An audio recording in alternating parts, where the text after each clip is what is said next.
Welcome to Storytime Haven. Today, we delve into the thrilling world of Arsène Lupin versus Herlock Sholmes, a captivating tale penned by Maurice Leblanc. In this story, the clever and charming gentleman thief, Arsène Lupin, faces off against the brilliant detective, Herlock Sholmes. Their encounters are marked by wit, cunning, and a series of clever plots that will keep you on the edge of your seat. Prepare for a journey filled with mystery and intrigue as we explore the extraordinary adventures of Lupin and his relentless adversary, Sholmes. Chapter 1. Lottery Ticket. Number 514. On the 8th day of last December, Mongerbois, professor of mathematics at the College of Versailles, while rummaging in an old curiosity shop, unearthed a small mahogany writing desk which pleased him very much on account of the multiplicity of its drawers. Just the thing for Suzanne's birthday present, thought he, and as he always tried to furnish some simple pleasures for his daughter, consistent with his modest income, he inquired the price, and, after some keen bargaining, purchased it for 65 francs. As he was giving his address to the shopkeeper, a young man, dressed with elegance and taste, who had been exploring the stock of antiques, caught sight of the writing desk and immediately inquired its price. "It is sold," replied the shopkeeper. "Ah, to this gentleman, I presume?" Monsieur Gerbois bowed and left the store, quite proud to be the possessor of an article which had attracted the attention of a gentleman of quality. But he had not taken a dozen steps in the street when he was overtaken by the young man who, hat in hand, and in a tone of perfect courtesy, thus addressed him. "I beg your pardon, monsieur. I am going to ask you a question that you may deem impertinent. It is this: did you have any special object in view when you bought that writing desk?" "No, I came across it by chance and it struck my fancy. But you do not care for it particularly?" "Oh, I shall keep it, that is all." "Because it is an antique, perhaps?" "No, because it is convenient," declared Mongerbois. "In that case, you would consent to exchange it for another desk that would be quite as convenient and in better condition?" "Oh, this one is in good condition, and I see no object in making an exchange." But Mongerbois is a man of irritable disposition and hasty temper. So he replied testily, "I beg of you, monsieur, do not insist." But the young man firmly held his ground. "I don't know how much you paid for it, monsieur, but I offer you double." "No, 3 times the amount." "Oh, that will do," exclaimed the professor impatiently. "I don't wish to sell it." The young man stared at him for a moment in a manner that Mongerbois would not readily forget, then turned and walked rapidly away. An hour later, the desk was delivered at the professor's house on the Viroflay road. He called his daughter and said, "Here is something for you, Suzanne, provided you like it." Suzanne was a pretty girl, with a gay and affectionate nature. She threw her arms around her father's neck and kissed him rapturously. To her, the desk had all the semblance of a royal gift. That evening, assisted by Hortense, the servant, she placed the desk in her room. Then she dusted it, cleaned the drawers and pigeonholes, and carefully arranged within it her papers, writing material, correspondence, a collection of postcards, and some souvenirs of her cousin Philippe that she kept in secret. Next morning at 7:30, Gerbois went to the college. At 10 o'clock, in pursuance of her usual custom, Suzanne went to meet him, and it was a great pleasure for him to see her slender figure and childish smile waiting for him at the college gate. They returned home together. "And your writing desk, how is it this morning?" "Marvelous. Hortense and I have polished the brass mountings until they look like gold." "So you are pleased with it?" "Pleased with it? Why, I don't see how I managed to get on without it for such a long time." As they were walking up the pathway to the house, Mongerbois said, "Shall we go and take a look at it before breakfast?" "Oh, yes, that's a splendid idea." She ascended the stairs ahead of her father, but on arriving at the door of her room, she uttered a cry of surprise and dismay. "What's the matter?" stammered Mongerbois. "The writing desk is gone." When the police were called in, They were astonished at the admirable simplicity of the means employed by the thief. During Suzanne's absence, the servant had gone to market, and while the house was thus left unguarded, a drayman, wearing a badge. Some of the neighbors saw it, stopped his cart in front of the house and rang twice. Not knowing that Hortense was absent, the neighbors were not suspicious. Consequently, the man carried on his work in peace and tranquility. Apart from the desk, not a thing in the house had been disturbed.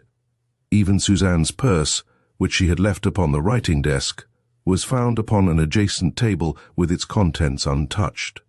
It was obvious that the thief had come with a set purpose, which rendered the crime even more mysterious, because why did he assume so great a risk for such a trifling object? The only clue the professor could furnish was the strange incident of the preceding evening. He declared, "The young man was greatly provoked at my refusal, and I had an idea that he threatened me as he went away. But the clue was a vague one. The shopkeeper could not throw any light on the affair. He did not know either of the gentlemen. As to the desk itself, he had purchased it for 40 francs at an executor's sale at Chevreuse, and believed he had resold it at its fair value. The police investigation disclosed nothing more, but Montgerbois entertained the idea that he had suffered an enormous loss. There must have been a fortune concealed in a secret drawer, and that was the reason the young man had resorted to crime. My poor father, what would we have done with that fortune?" asked Suzanne. "My child, with such a fortune, you could make a most advantageous marriage." Suzanne sighed bitterly. Her aspirations soared no higher than her cousin Philippe, who was indeed a most deplorable object. And life in the little house at Versailles was not so happy and contented as of yore. 2 months passed away. Then came a succession of startling events, a strange blending of good luck and dire misfortune. On the first day of February, at 5:30, Montgerbois entered the house carrying an evening paper, took a seat, put on his spectacles and commenced to read. As politics did not interest him, he turned to the inside of the paper. Immediately his attention was attracted by an article entitled, "Third Drawing of the Press Association Lottery." No, 514, Series 23, draws $1 million. The newspaper slipped from his fingers. The walls swam before his eyes, and his heart ceased to beat. He held number 514, Series 23. He had purchased it from a friend, to oblige him, without any thought of success, and behold, it was the lucky number. Quickly, he took out his memorandum book. Yes, he was quite right. The number 514, Series 23 was written there, on the inside of the cover. But the ticket?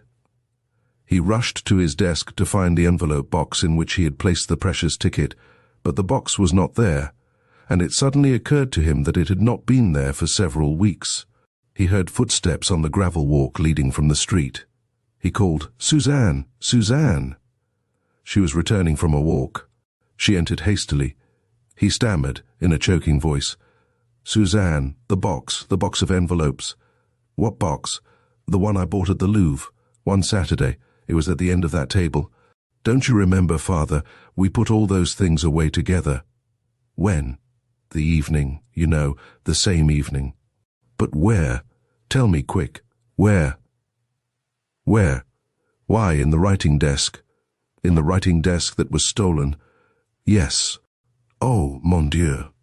In the stolen desk." He uttered the last sentence in a low voice, in a sort of stupor. Then he seized her hand, and in a still lower voice he said, "It contained $1 million, my child." "Ah!" "Father, why didn't you tell me?" she murmured, naively. $1 million, he repeated. It contained the ticket that drew the grand prize in the press lottery. The colossal proportions of the disaster overwhelmed them, and for a long time they maintained a silence that they feared to break. At last Suzanne said, "But father, they will pay you just the same." "How? On what proof?" "Must you have proof?" "Of course." "And you haven't any?" "It was in the box." "In the box that has disappeared?" "Yes, and now the thief will get the money." "Oh, That would be terrible, Father. You must prevent it. For a moment he was silent. Then, in an outburst of energy, he leaped up, stamped on the floor, and exclaimed, "No, no. He shall not have that million. He shall not have it. Why should he have it? Ah, clever as he is, he can do nothing. If he goes to claim the money, they will arrest him. Ah, now we will see, my fine fellow. What will you do, Father? Defend our just rights, whatever happens, and we will succeed. The 1,000,000 francs belong to me, and I intend to have them." A few minutes later he sent this telegram: "Governor Credit Foncier, Rue Capucines, Paris. Am holder of number 514, Series 23. Oppose by all legal means any other claimant. Gerbois." Almost at the same moment, the Credit Foncier received the following telegram: "No, 514, Series 23, is in my possession. Arsène Lupin.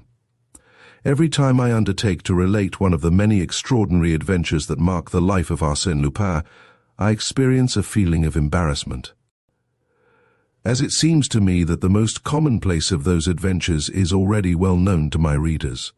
In fact, there is not a movement of our national thief, as he has been so aptly described, that has not been given the widest publicity, not an exploit that has not been studied in all its phases, not an action that has not been discussed with that particularity usually reserved for the recital of heroic deeds.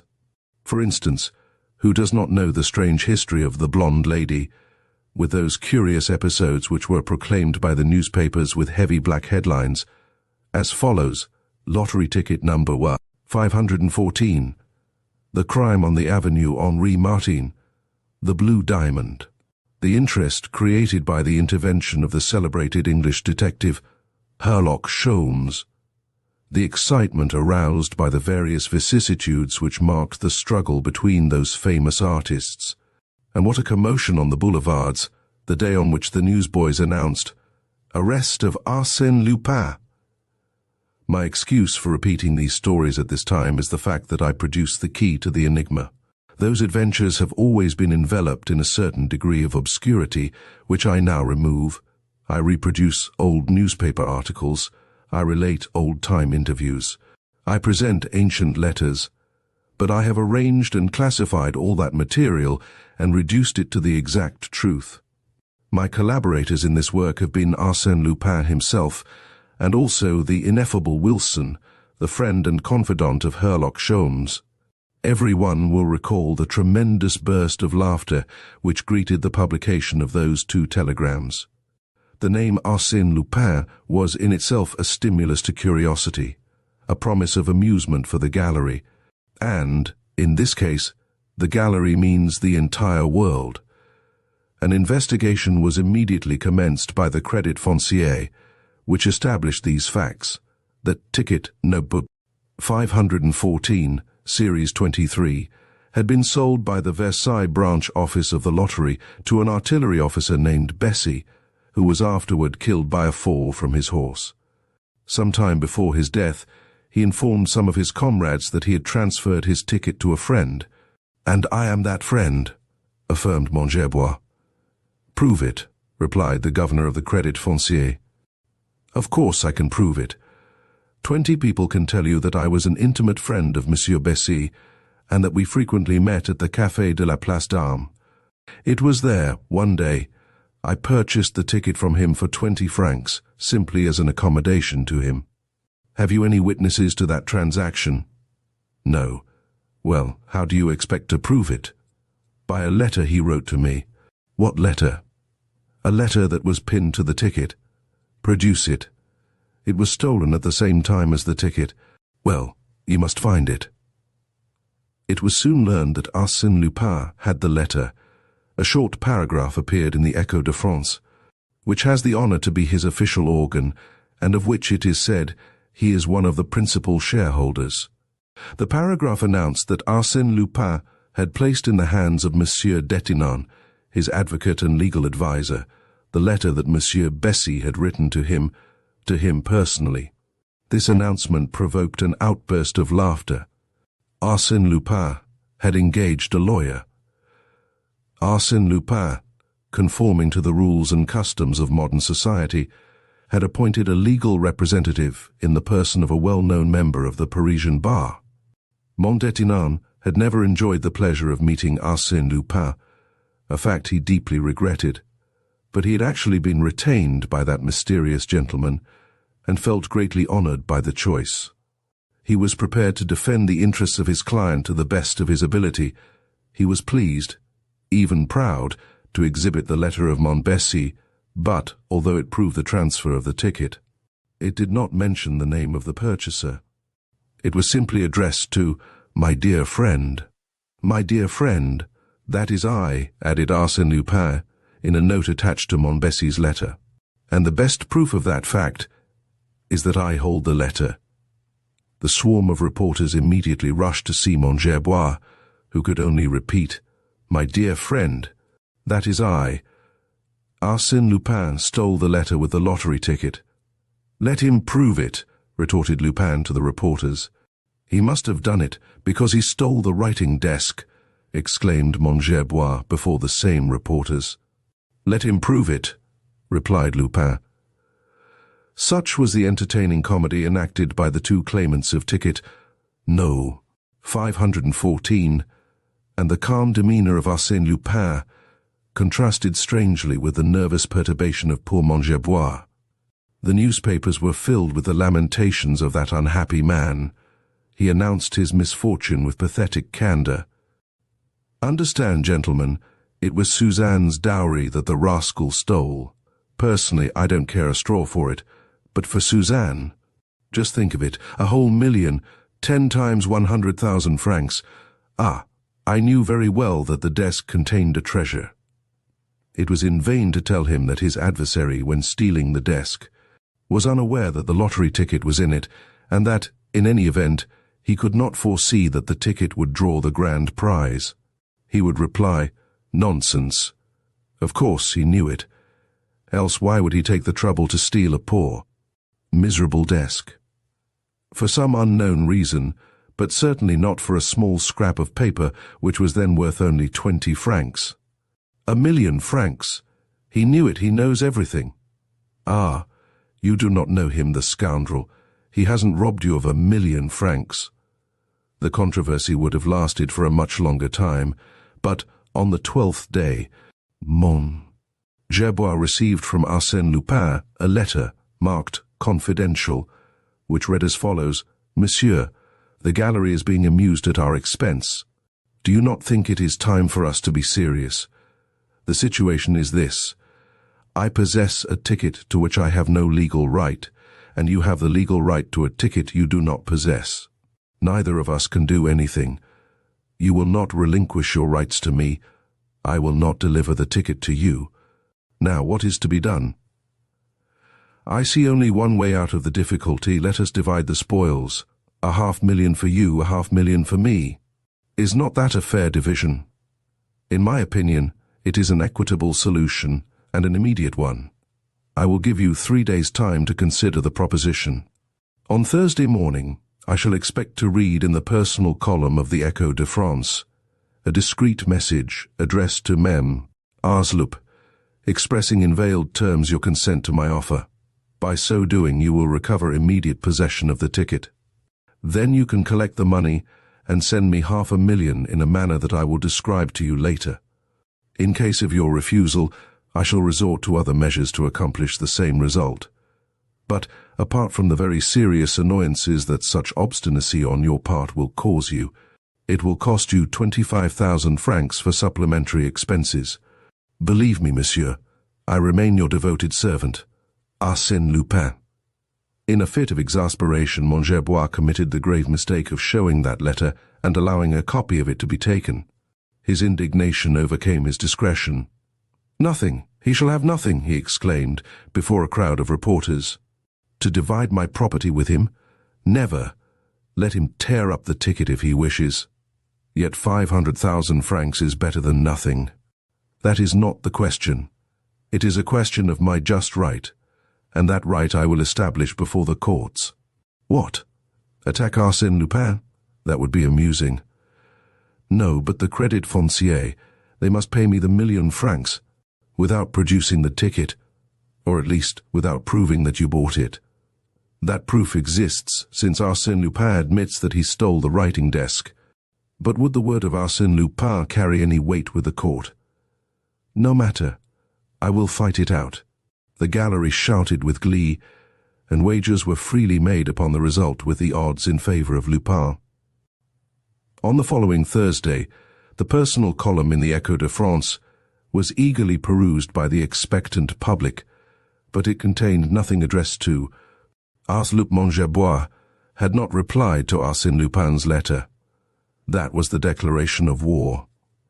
That evening the newspapers announced the abduction of Melel, Suzanne Gerbois. The most entertaining feature in what might be called the Arsène Lupin dramas is the comic attitude displayed by the Parisian police. Arsène Lupin talks, plans, writes, commands, threatens and executes, as if the police did not exist. They never figure in his calculations. And yet the police do their utmost. But what can they do against such a foe that scorns and ignores them? Suzanne had left the house at 20 minutes to 10, such was the testimony of the servant. On leaving the college, at 5 minutes past 10, her father did not find her at the place she was accustomed to wait for him. Consequently, whatever had happened must have occurred during the course of Suzanne's walk from the house to the college. 2 neighbors had met her about 300 yards from the house. A lady had seen, on the avenue, a young girl corresponding to Suzanne's description. No one else had seen her. Inquiries were made in all directions. The employees of the railways and streetcar lines were questioned, but none of them had seen anything of the missing girl. However, at Ville d'Avray, they found a shopkeeper who had furnished gasoline to an automobile that had come from Paris on the day of the abduction. It was occupied by a blonde woman, extremely blonde, said the witness. An hour later, the automobile again passed through Ville d'Avray on its way from Versailles to Paris. The shopkeeper declared that the automobile now contained a second woman who was heavily veiled. No doubt it was Suzanne Gerbois. The abduction must have taken place in broad daylight, on a frequented street, in the very heart of the town. How? And at what spot? Not a cry was heard, not a suspicious action had been seen. The shopkeeper described the automobile as a royal blue limousine of 24 horsepower made by the firm of Puget, and company inquiries were then made at the Grand Garage, managed by Madame Bob-Walthor, who made a specialty of abductions by automobile. It was learned that she had rented a Puget limousine on that day to a blonde woman whom she had never seen before nor since. Who was the chauffeur? A young man named Ernest, whom I had engaged only the day before. He came well recommended. Is he here now? No. He brought back the machine, but I haven't seen him since, said Madame Bob-Walthor. Do you know where we can find him? You might see the people who recommended him to me. Here are the names. Upon inquiry, it was learned that none of these people knew the man called Ernest. The recommendations were forged. Such was the fate of every clue followed by the police. It ended nowhere. The mystery remained unsolved. Gerbois had not the strength or courage to wage such an unequal battle. The disappearance of his daughter crushed him. He capitulated to the enemy. A short announcement in the Echo de France proclaimed his unconditional surrender. 2 days later, Gerbois visited the office of the Crédit Foncier and handed lottery ticket number 514, Series 23, to the governor, who exclaimed with surprise, "Ah, you have it. He has returned it to you." "It was mislaid." "That was all," replied Gerbois. "But you pretended that it had been stolen." "At first I thought it had, but here it is." "We will require some evidence to establish your right to the ticket. Will the letter of the purchaser, Monsieur Bessy, be sufficient?" "Yes, that will do." "Here it is," said Gerbois, producing the letter. "Very well. Leave these papers with us. The rules of the lottery allow us 15 days' time to investigate your claim. I will let you know when to call for your money. I presume you desire, as much as I do, that this affair should be closed without further publicity." "Quite so." Mongerbois and the governor henceforth maintained a discreet silence. But the secret was revealed in some way, for it was soon commonly known that Arsène Lupin had returned the lottery ticket to Mongerbois. The public received the news with astonishment and admiration. Certainly he was a bold gamester who thus threw upon the table a trump card of such importance as the precious ticket. But it was true, he still retained a trump card of equal importance. However, if the young girl should escape, if the hostage held by Arsène Lupin should be rescued, the police thought they had discovered the weak spot of the enemy, and now redoubled their efforts. Arsène Lupin, disarmed by his own act, crushed by the wheels of his own machination, deprived of every sou of the coveted million. Public interest now centered in the camp of his adversary. But it was necessary to find Suzanne, and they did not find her, nor did she escape. Consequently, it must be admitted, Arsène Lupin had won the first hand.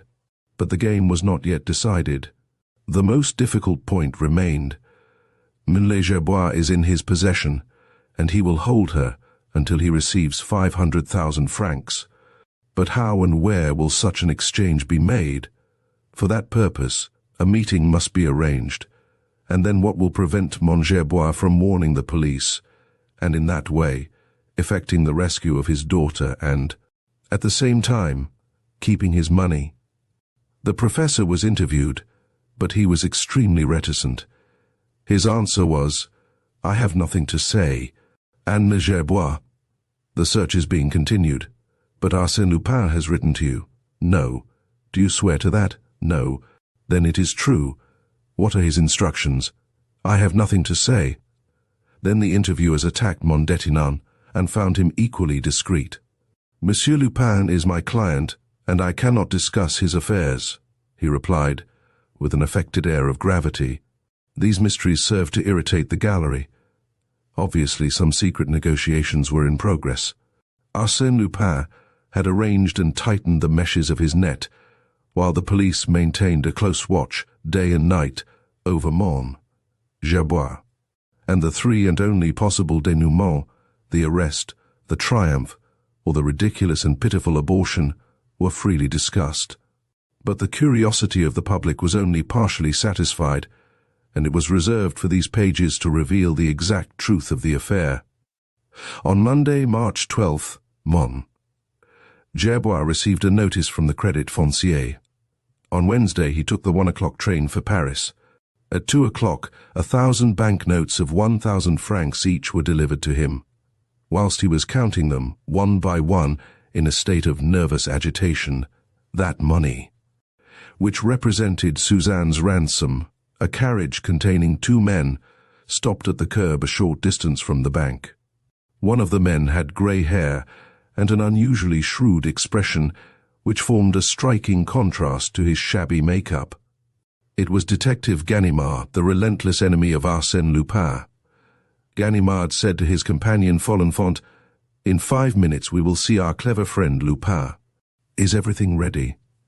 "Yes." "How many men have we?" 8, 2 of them on bicycles." "Enough, but not too many. On no account must Gerbois escape us. If he does, it is all up. He will meet Lupin at the appointed place. Give 500,000 in exchange for the girl, and the game will be over." "But why doesn't Gerbois work with us?" "That would be the better way, and he could keep all the money himself." "Yes, but he is afraid that if he deceives the other, he will not get his daughter." "What other?" "Lupin." Ganimard pronounced the word in a solemn tone, somewhat timidly, as if he was speaking of some supernatural creature whose claws he already felt. "It is very strange," remarked Folenfant judiciously, "that we are obliged to protect this gentleman contrary to his own wishes." "Yes, but Lupin always turns the world upside down," said Ganimard, mournfully. A moment later, Mongerbois appeared and started up the street. At the end of the Rue des Capucines, he turned into the boulevards, walking slowly, and stopping frequently to gaze at the shop windows. "Much too calm, too self-possessed," said Ganimard. "A man with 1 million in his pocket would not have that air of tranquility. What is he doing? Oh, nothing, evidently. But I have a suspicion that it is Lupin. Yes, Lupin. At that moment, Mangerbois stopped at a newsstand, purchased a paper, unfolded it, and commenced to read it as he walked slowly away. A moment later, he gave a sudden bound into an automobile that was standing at the curb. Apparently, the machine had been waiting for him, as it started away rapidly, turned at the Madeleine and disappeared. "Nom de nom!" cried Ganimard. "That's one of his old tricks." Ganimard hastened after the automobile around the Madeleine. Then he burst into laughter. At the entrance to the Boulevard Malesherbes, the automobile had stopped, and Mangerbois had alighted. "Quick, Folenfant, the chauffeur. It may be the man Ernest." Folenfant interviewed the chauffeur. His name was Gaston. He was an employee of the automobile cab company. 10 minutes ago, a gentleman had engaged him and told him to wait near the newsstand for another gentleman. "And the second man, what address did he give?" asked Folenfant. "No address. Boulevard Malesherbes, Avenue de Messine, double pourboire. That is all. But during this time, Mangerbois had leaped into the first passing carriage. "To the Concorde Station Metropolitan," he said to the driver. He left the underground at the Place du Palais Royal, ran to another carriage, and ordered it to go to the Place de la Bourse.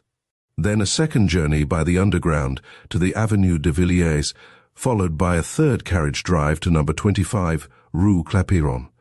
Number 25, Rue Clapeyron, is separated from the Boulevard des Batignolles by the house which occupies the angle formed by the two streets. He ascended to the first floor and rang. A gentleman opened the door. "Does Monsieur Detinon live here?"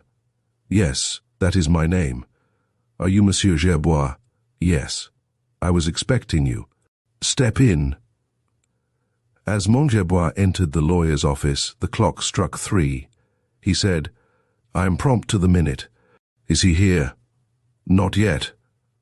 Mangerbois took a seat, wiped his forehead, looked at his watch as if he did not know the time, and inquired anxiously, "Will he come?" "Well, monsieur," replied the lawyer, "that I do not know, but I am quite as anxious and impatient as you are to find out. If he comes, he will run a great risk, as this house has been closely watched for the last 2 weeks. They distrust me. They suspect me too. I am not sure whether the detectives lost sight of me or not on my way here. But you were." "It wouldn't be my fault," cried the professor quickly. "You cannot reproach me. I promised to obey his orders, and I followed them to the very letter. I drew the money at the time fixed by him, and I came here in the manner directed by him. I have faithfully performed my part of the agreement. Let him do his." After a short silence, he asked anxiously, "He will bring my daughter, won't he?" "I expect so. But you have seen him?" "No, not yet. He made the appointment by letter saying both of you would be here, and asking me to dismiss my servants before 3 o'clock and admit no one while you were here. If I would not consent to that arrangement, I was to notify him by a few words in the Echo de France. But I am only too happy to oblige mon Lupin, and so I consented." "Ah, how will this end?" moaned Mangerbois. He took the banknotes from his pocket, placed them on the table, and divided them into 2 equal parts. Then the 2 men sat there in silence. From time to time, Mangerbois would listen. Did someone ring? His nervousness increased every minute, and Monsieur Detinon also displayed considerable anxiety. At last, the lawyer lost his patience. He rose abruptly and said, "He will not come. We shouldn't expect it. It would be folly on his part. He would run too great a risk." And Mangerbois, despondent, his hands resting on the banknotes, stammered, "Oh, mon Dieu, I hope he will come. I would give the whole of that money to see my daughter again." The door opened. "Half of it will be sufficient, Monsieur Gerbois." These words were spoken by a well-dressed young man who now entered the room and was immediately recognized by Mangerbois as the person who had wished to buy the desk from him at Versailles. He rushed toward him. "Where is my daughter, my Suzanne?" Arsène Lupin carefully closed the door, and while slowly removing his gloves, said to the lawyer, "My dear Maître, I am indebted to you very much for your kindness in consenting to defend my interests. I shall not forget it." Mondettinan murmured, "But you did not ring. I did not hear the door. Doors and bells are things that should work without being heard.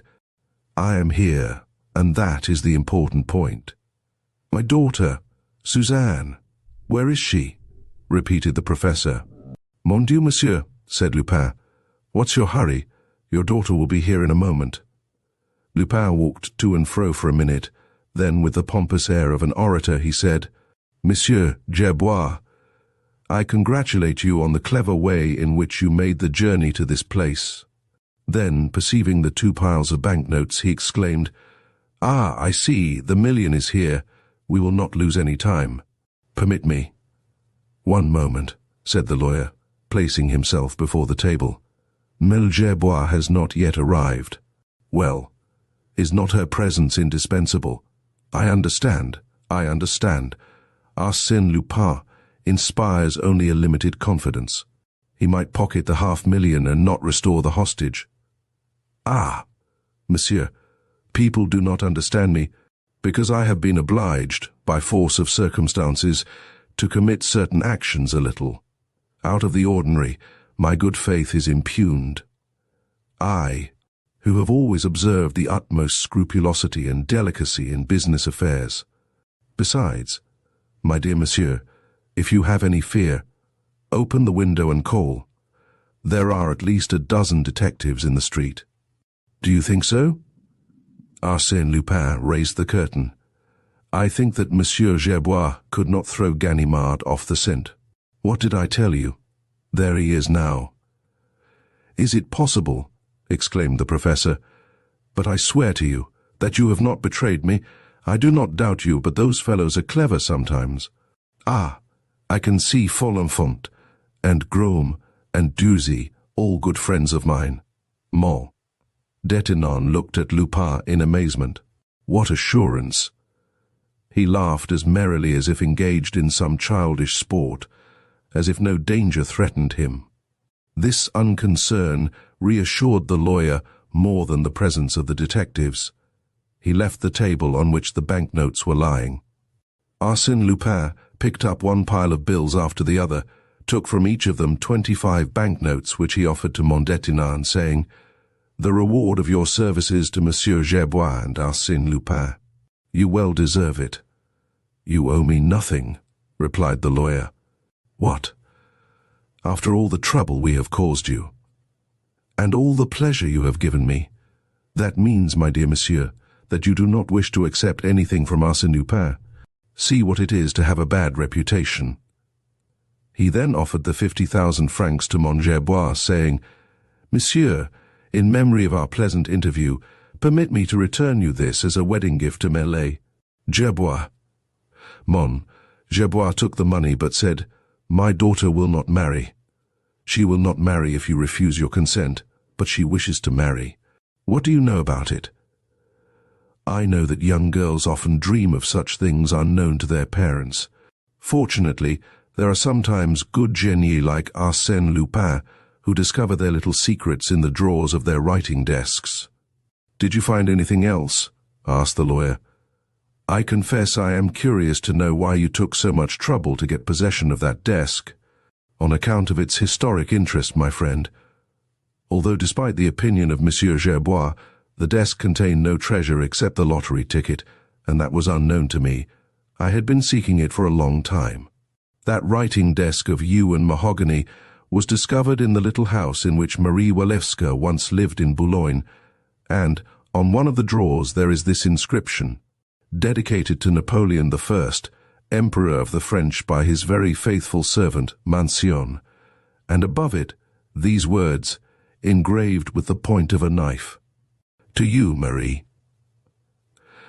Afterwards, Napoleon had a similar desk made for the Empress Josephine, so that the secretary that was so much admired at the Malmaison was only an imperfect copy of the one that will henceforth form part of my collection. Ah, if I had known when in the shop, I would gladly have given it up to you, said the professor. Arsène Lupin smiled as he replied, and you would have had the advantage of keeping for your own use lottery ticket number 514, and you would not have found it necessary to abduct my daughter. Abduct your daughter? Yes. My dear monsieur, you are mistaken. Mère Gerbois was not abducted. No, certainly not. Abduction means force or violence, and I assure you that she served as hostage of her own free will. Of her own free will, repeated Mère Gerbois in amazement. In fact, she almost asked to be taken. Why do you suppose that an intelligent young girl like Mère Gerbois, and who, moreover, nourishes an unacknowledged passion, would hesitate to do what was necessary to secure her dowry? Ah, I swear to you, it was not difficult to make her understand that it was the only way to overcome your obstinacy. Mondétonin was greatly amused. He replied to Lupin, "But I should think it was more difficult to get her to listen to you. How did you approach her?" "Oh, I didn't approach her myself.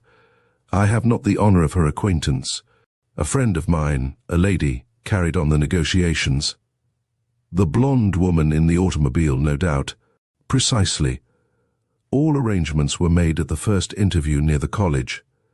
Since then, Mère Gerbois and her new friend have been traveling in Belgium and Holland in a manner that should prove most pleasing and instructive to a young girl. She will tell you all about it herself." The bell of the vestibule door rang, 3 rings in quick succession, followed by 2 isolated rings. "It is she," said Lupin. "Monsieur Detinon, if you will be so kind." The lawyer hastened to the door. 2 young women entered. One of them threw herself into the arms of Mère Gerbois. The other approached Lupin. The latter was a tall woman of a good figure, very pale complexion, and with blonde hair parted over her forehead in undulating waves that glistened and shone like the setting sun. She was dressed in black with no display of jeweled ornaments, but on the contrary, her appearance indicated good taste and refined elegance. Arsène Lupin spoke a few words to her, then bowing to Mère Gerbois, he said, "I owe you an apology, mademoiselle, for all your troubles, but I hope you have not been too unhappy." "Unhappy? Why, I should have been very happy indeed if it hadn't been for leaving my poor father." "Then all is for the best. Kiss him again, and take advantage of the opportunity, it is an excellent one, to speak to him about your cousin." "My cousin? What do you mean? I don't understand." "Of course you understand. Your cousin Philippe, the young man whose letters you kept so carefully." Suzanne blushed, but following Lupin's advice, she again threw herself into her father's arms. Lupin gazed upon them with a tender look. "Ah, such is my reward for a virtuous act. What a touching picture. A happy father and a happy daughter. And to know that their joy is your work, Lupin. Hereafter these people will bless you and reverently transmit your name unto their descendants, even unto the 4th generation. What a glorious reward, Lupin, for one act of kindness." He walked to the window. "Is dear old Ganimard still waiting? He would like very much to be present at this charming domestic scene." "Ah, he is not there, nor any of the others. I don't see anyone. The deuce! The situation is becoming serious. I dare say they are already under the porte cochere, talking to the concierge perhaps, or even ascending the stairs." Mère Gerbois made a sudden movement. Now that his daughter had been restored to him, he saw the situation in a different light. To him, the arrest of his adversary meant 500,000 francs. Instinctively, he made a step forward.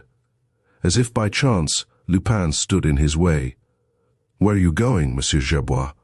"To defend me against them. That is very kind of you, but I assure you it is not necessary. They are more worried than I."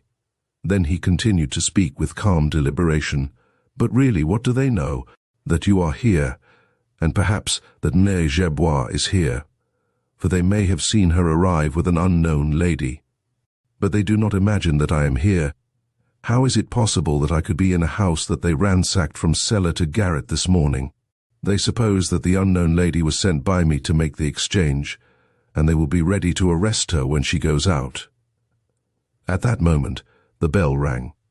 With a brusque movement, Lupin seized Gerbois and said to him in an imperious tone, "Do not move. Remember your daughter, and be prudent otherwise. As to you, Monsieur d'Etienne, I have your promise." Gerbois was rooted to the spot. The lawyer did not stir. Without the least sign of haste, Lupin picked up his hat and brushed the dust from off it with his sleeve. "My dear Monsieur d'Etienne, if I can ever be of service to you, my best wishes, Mademoiselle Suzanne, and my kind regards to Monsieur Philippe." He drew a heavy gold watch from his pocket. "Monsieur Gerbois, it is now 42 minutes past 3. At 46 minutes past 3, I give you permission to leave this room. Not 1 minute sooner than 46 minutes past 3. "But they will force an entrance," suggested Mondetinon. "You forget the law, my dear monsieur. Ganimard would never venture to violate the privacy of a French citizen. But, pardon me, time flies, and you are all slightly nervous." He placed his watch on the table, opened the door of the room, and addressing the blonde lady, he said, "Are you ready, my dear?" He drew back to let her pass, bowed respectfully to Gerbois, and went out, closing the door behind him. Then they heard him in the vestibule, speaking in a loud voice. "Good day, Ganimard. How goes it? Remember me to Madame Ganimard. One of these days I shall invite her to breakfast. Au revoir, Ganimard." The bell rang violently, followed by repeated rings and voices on the landing. 45 minutes, muttered Gerbois. After a few seconds he left the room and stepped into the vestibule. Arsène Lupin and the blonde lady had gone. "Papa, you mustn't." "Wait," cried Suzanne. "Wait, you are foolish. No quarter for that rascal. And the 500,000. He opened the outer door. Ganimard rushed in. "That woman, where is she?" "And Lupin?" "He was here. He is here." Ganimard uttered a cry of triumph. "We have him. The house is surrounded." "But the servants' stairway," suggested Mondetinon. "It leads to the court," said Ganimard. "There is only one exit, the street door. 10 men are guarding it." "But he didn't come in by the street door, and he will not go out that way." "What way, then?" asked Ganimard. "Through the air." He drew aside a curtain and exposed a long corridor leading to the kitchen. Ganimard ran along it and tried the door of the servants' stairway. It was locked. From the window he called to one of his assistants. "Seen anyone?" "No." "Then they are still in the house," he exclaimed. "They are hiding in one of the rooms. They cannot have escaped." "Ah! Lupin, you fooled me before, but this time I get my revenge." At 7 o'clock in the evening, Denis, chief of the detective service, astonished at not receiving any news, visited the Rue Clapiron. He questioned the detectives who were guarding the house, then ascended to Detinon's apartment. The lawyer led him into his room. There, Denis beheld a man, or rather 2 legs, kicking in the air, while the body to which they belonged was hidden in the depths of the chimney. "Oh, oh!" gasped a stifled voice, and a more distant voice from on high replied, "Oh, ha! Oh, ha!" Denis laughed and exclaimed, "Here!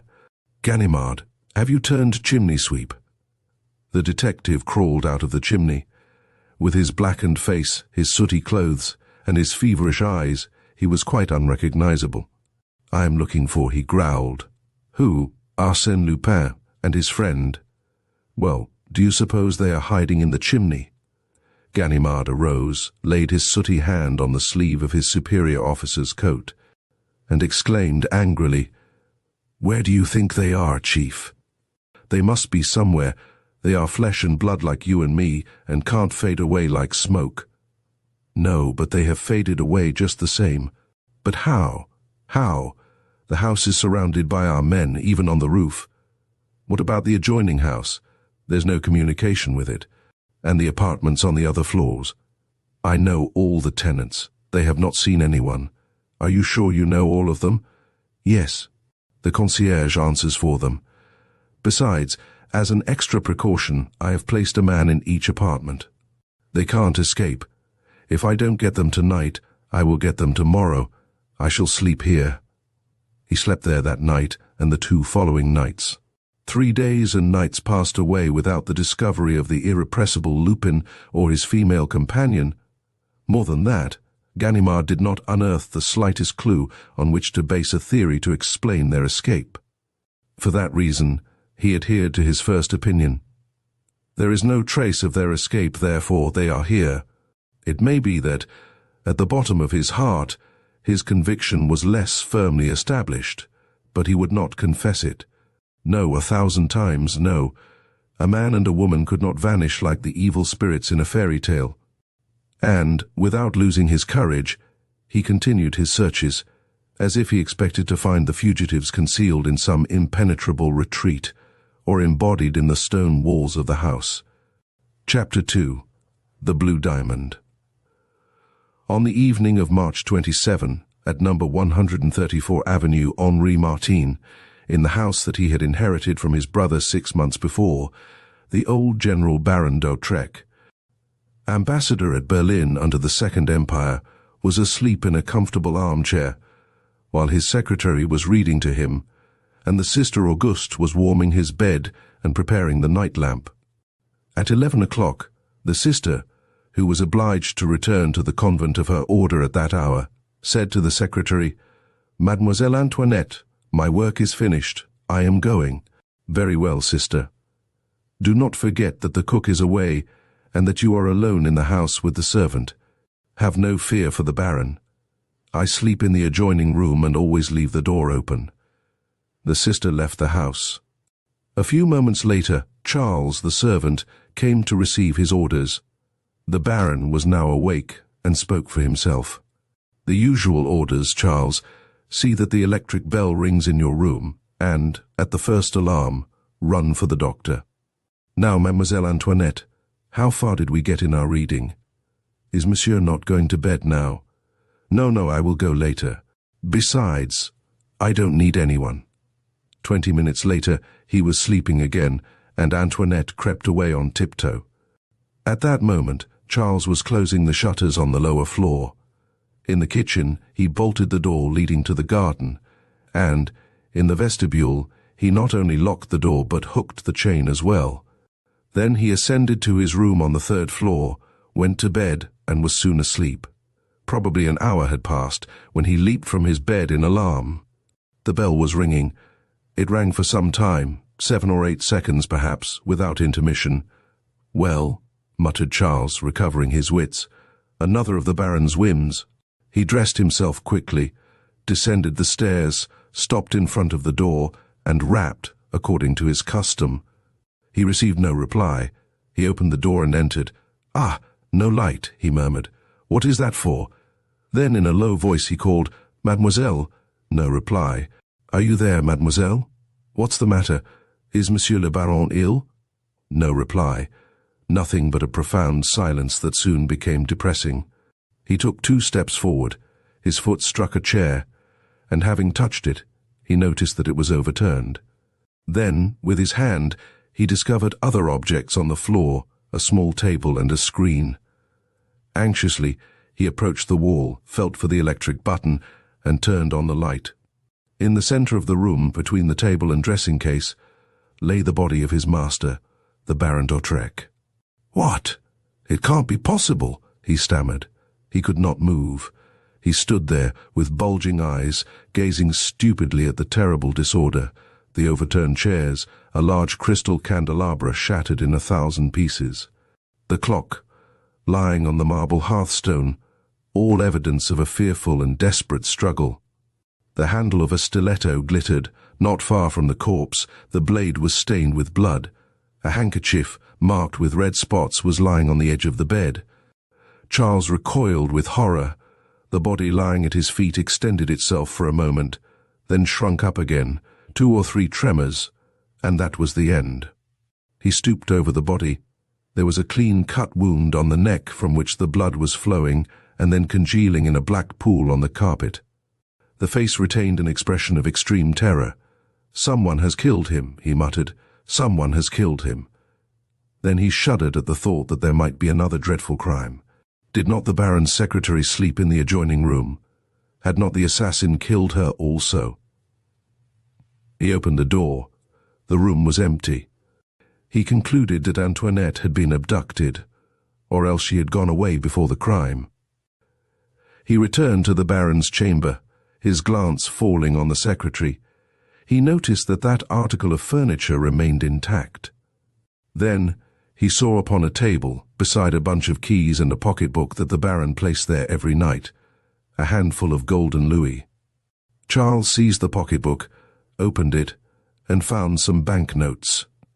He counted them. There were 13 notes of 100 francs each. Instinctively, mechanically, he put the banknotes in his pocket, rushed down the stairs, drew the bolt, unhooked the chain, closed the door behind him, and fled to the street.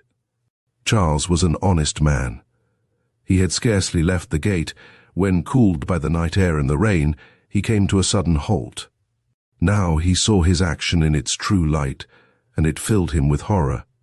He hailed a passing cab and said to the driver, "Go to the police office and bring the commissary. Hurry! There has been a murder in that house." The cab driver whipped his horse. Charles wished to return to the house, but found the gate locked. He had closed it himself when he came out, and it could not be opened from the outside. On the other hand, it was useless to ring, as there was no one in the house. It was almost an hour before the arrival of the police. When they came, Charles told his story and handed the banknotes to the commissary. A locksmith was summoned, and after considerable difficulty, he succeeded in forcing open the garden gate and the vestibule door. The commissary of police entered the room first, but immediately turned to Charles and said, "You told me that the room was in the greatest disorder." Charles stood at the door, amazed, bewildered. All the furniture had been restored to its accustomed place. The small table was standing between the two windows, the chairs were upright, and the clock was on the center of the mantel. The debris of the candelabra had been removed. "Where is Monsieur le Baron?"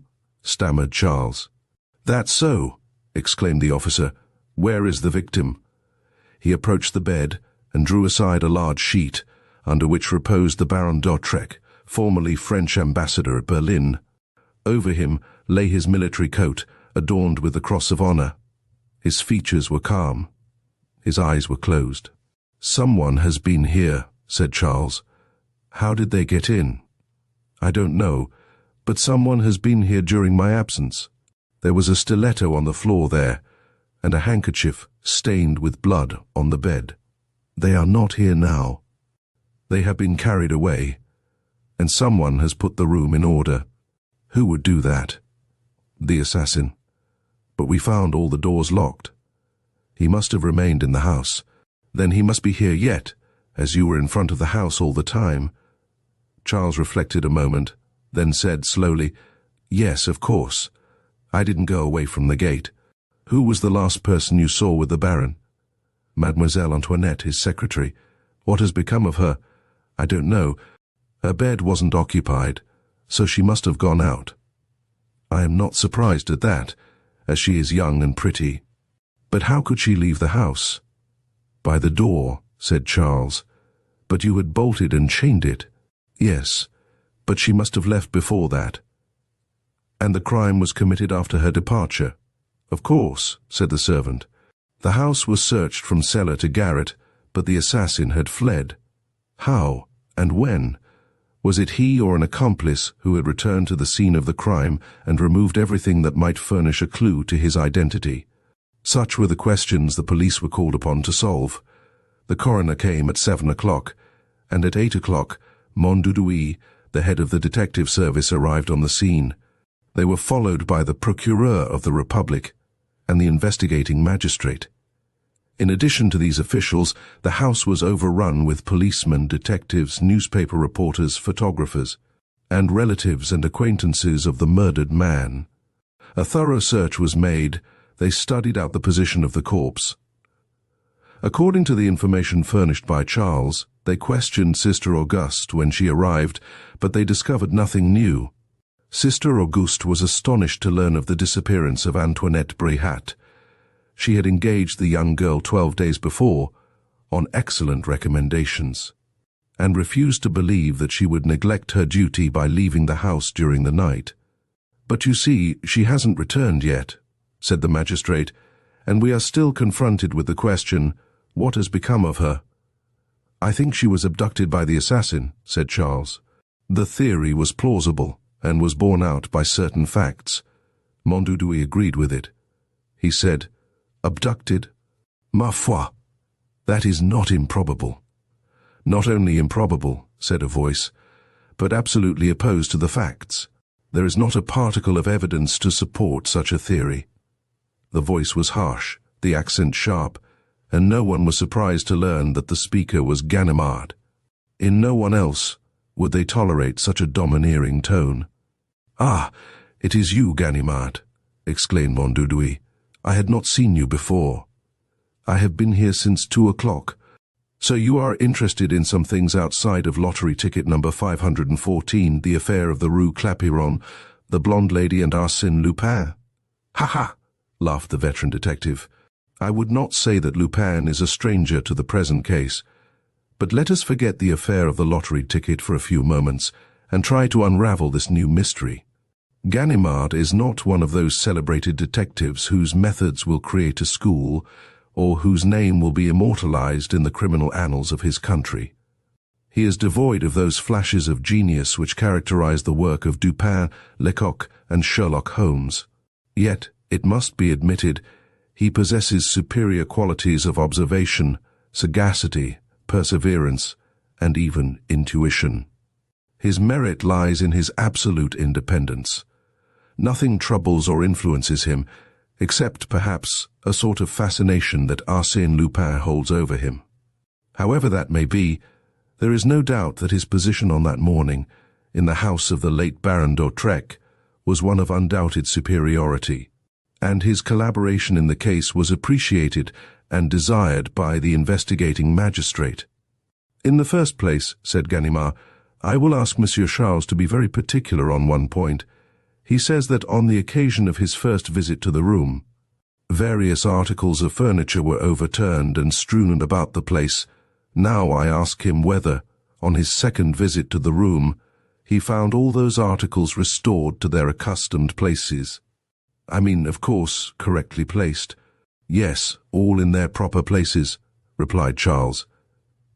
"It is obvious, then, that the person who replaced them must have been familiar with the location of those articles." The logic of this remark was apparent to his hearers. Ganimard continued, "One more question, Monsieur Charles. You were awakened by the ringing of your bell. Now, who do you think rang it?" "Monsieur le Baron, of course." "When could he ring it?" "After the struggle, when he was dying." "Impossible, because you found him lying unconscious at a point more than 4 meters from the bell button. Then he must have rung during the struggle." "Impossible," declared Ganimard, "since the ringing, as you have said, was continuous and uninterrupted, and lasted 7 or 8 seconds. Do you think his antagonist would have permitted him to ring the bell in that leisurely manner?" "Well, then, it was before the attack. Also, quite impossible, since you have told us that the lapse of time between the ringing of the bell and your entrance to the room was not more than 3 minutes. Therefore, if the Baron rang before the attack, we are forced to the conclusion that the struggle, the murder, and the flight of the assassin all occurred within the short space of 3 minutes. I repeat, that is impossible." "And yet," said the magistrate, "someone rang. If it were not the Baron, who was it?" "The murderer. For what purpose?" "I do not know. But the fact that he did ring proves that he knew that the bell communicated with the servants' room. Now, who would know that, except an inmate of the house?" Ganimard was drawing the meshes of his net closer and tighter. In a few clear and logical sentences, he had unfolded and defined his theory of the crime, so that it seemed quite natural when the magistrate said, "As I understand it, Ganimard, you suspect the girl Antoinette Bréhat." "I do not suspect her, I accuse her." "You accuse her of being an accomplice?" I accuse her of having killed Baron d'Autrec. Nonsense. What proof have you?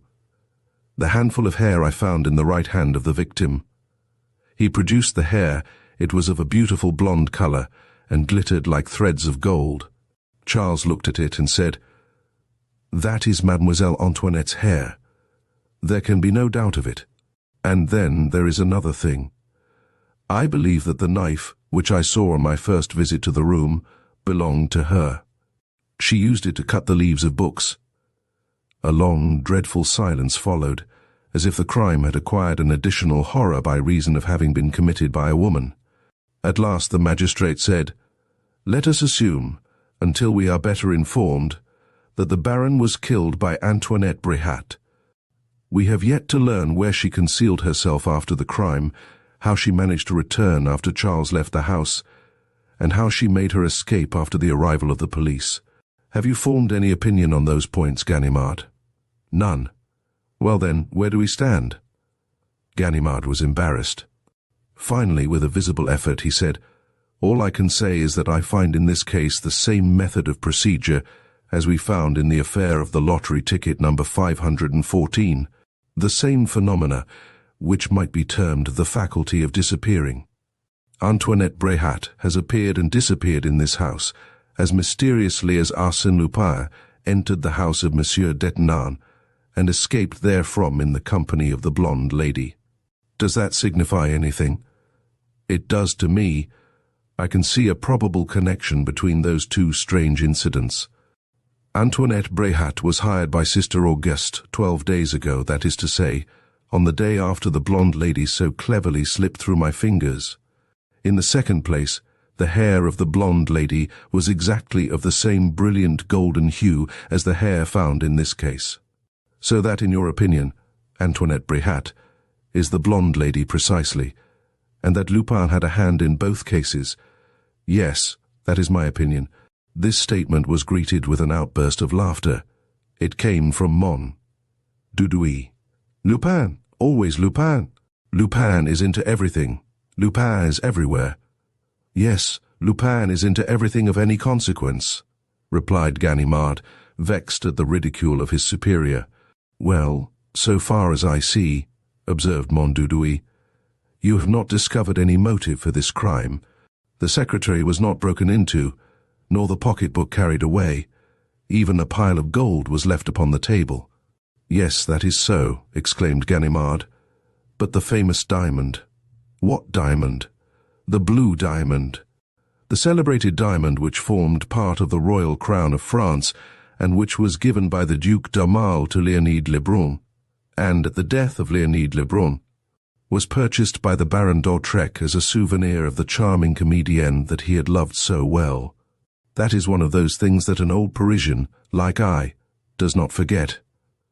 It is obvious that if the blue diamond is not found, the motive for the crime is disclosed," said the magistrate.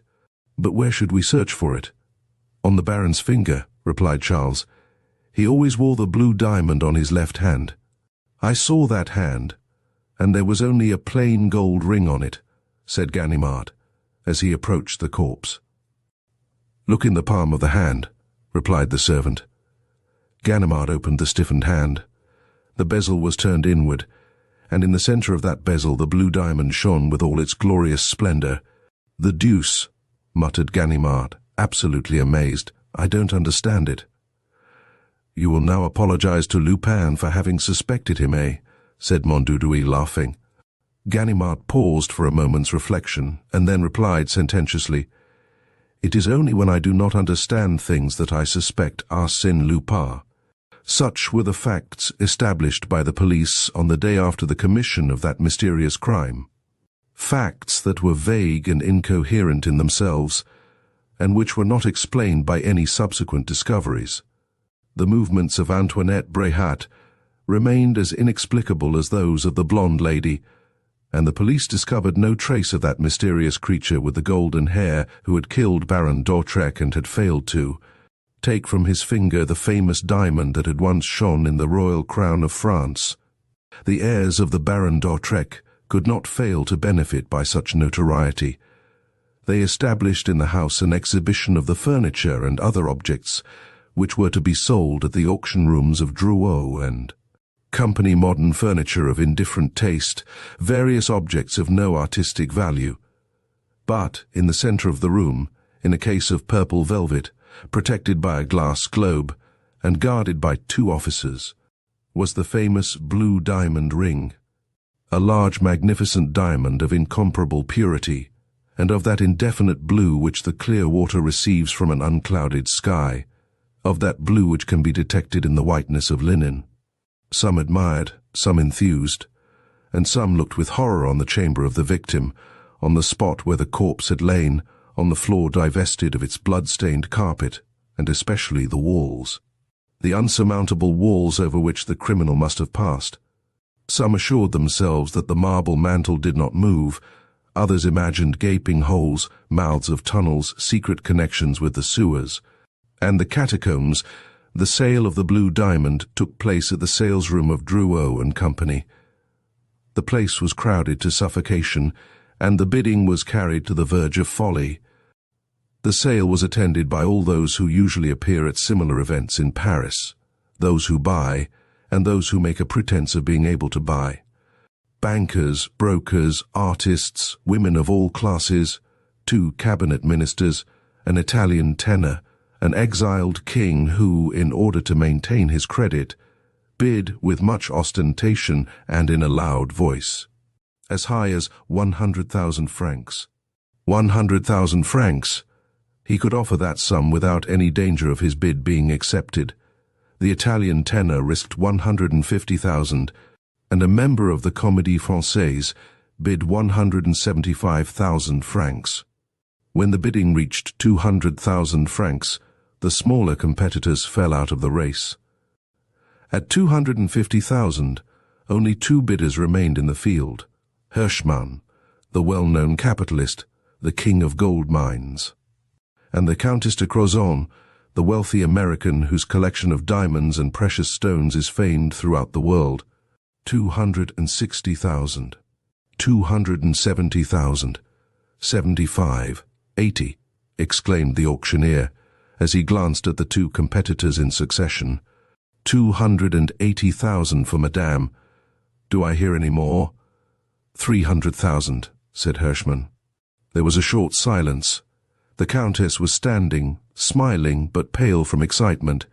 She was leaning against the back of the chair in front of her. She knew, and so did everyone present, that the issue of the duel was certain, logically, inevitably. It must terminate to the advantage of the capitalist, who had untold millions with which to indulge his caprices. However, the Countess made another bid, 305,000. Another silence. All eyes were now directed to the capitalist in the expectation that he would raise the bidding. But Hirschman was not paying any attention to the sale. His eyes were fixed on a sheet of paper which he held in his right hand, while the other hand held a torn envelope. 305,000, repeated the auctioneer. Once, twice, for the last time. Do I hear any more? Once, twice. Am I offered any more? Last chance.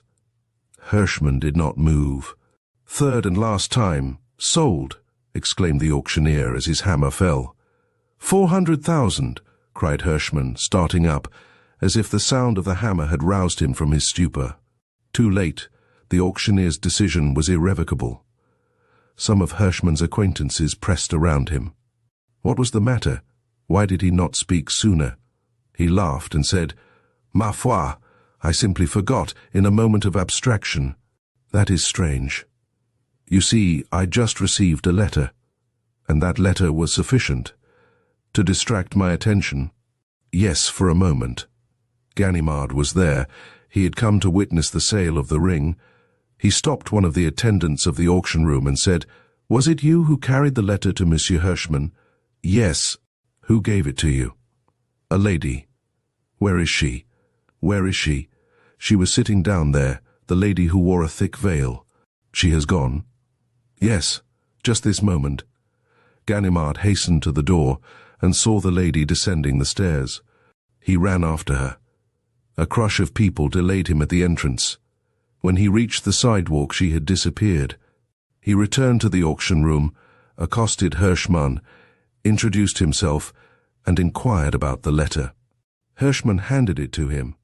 It was carelessly scribbled in pencil in a handwriting unknown to the capitalist, and contained these few words: "The blue diamond brings misfortune. Remember the Baron d'Autrec." The vicissitudes of the blue diamond were not yet at an end, although it had become well known through the murder of the Baron d'Autrec and the incidents at the auction rooms.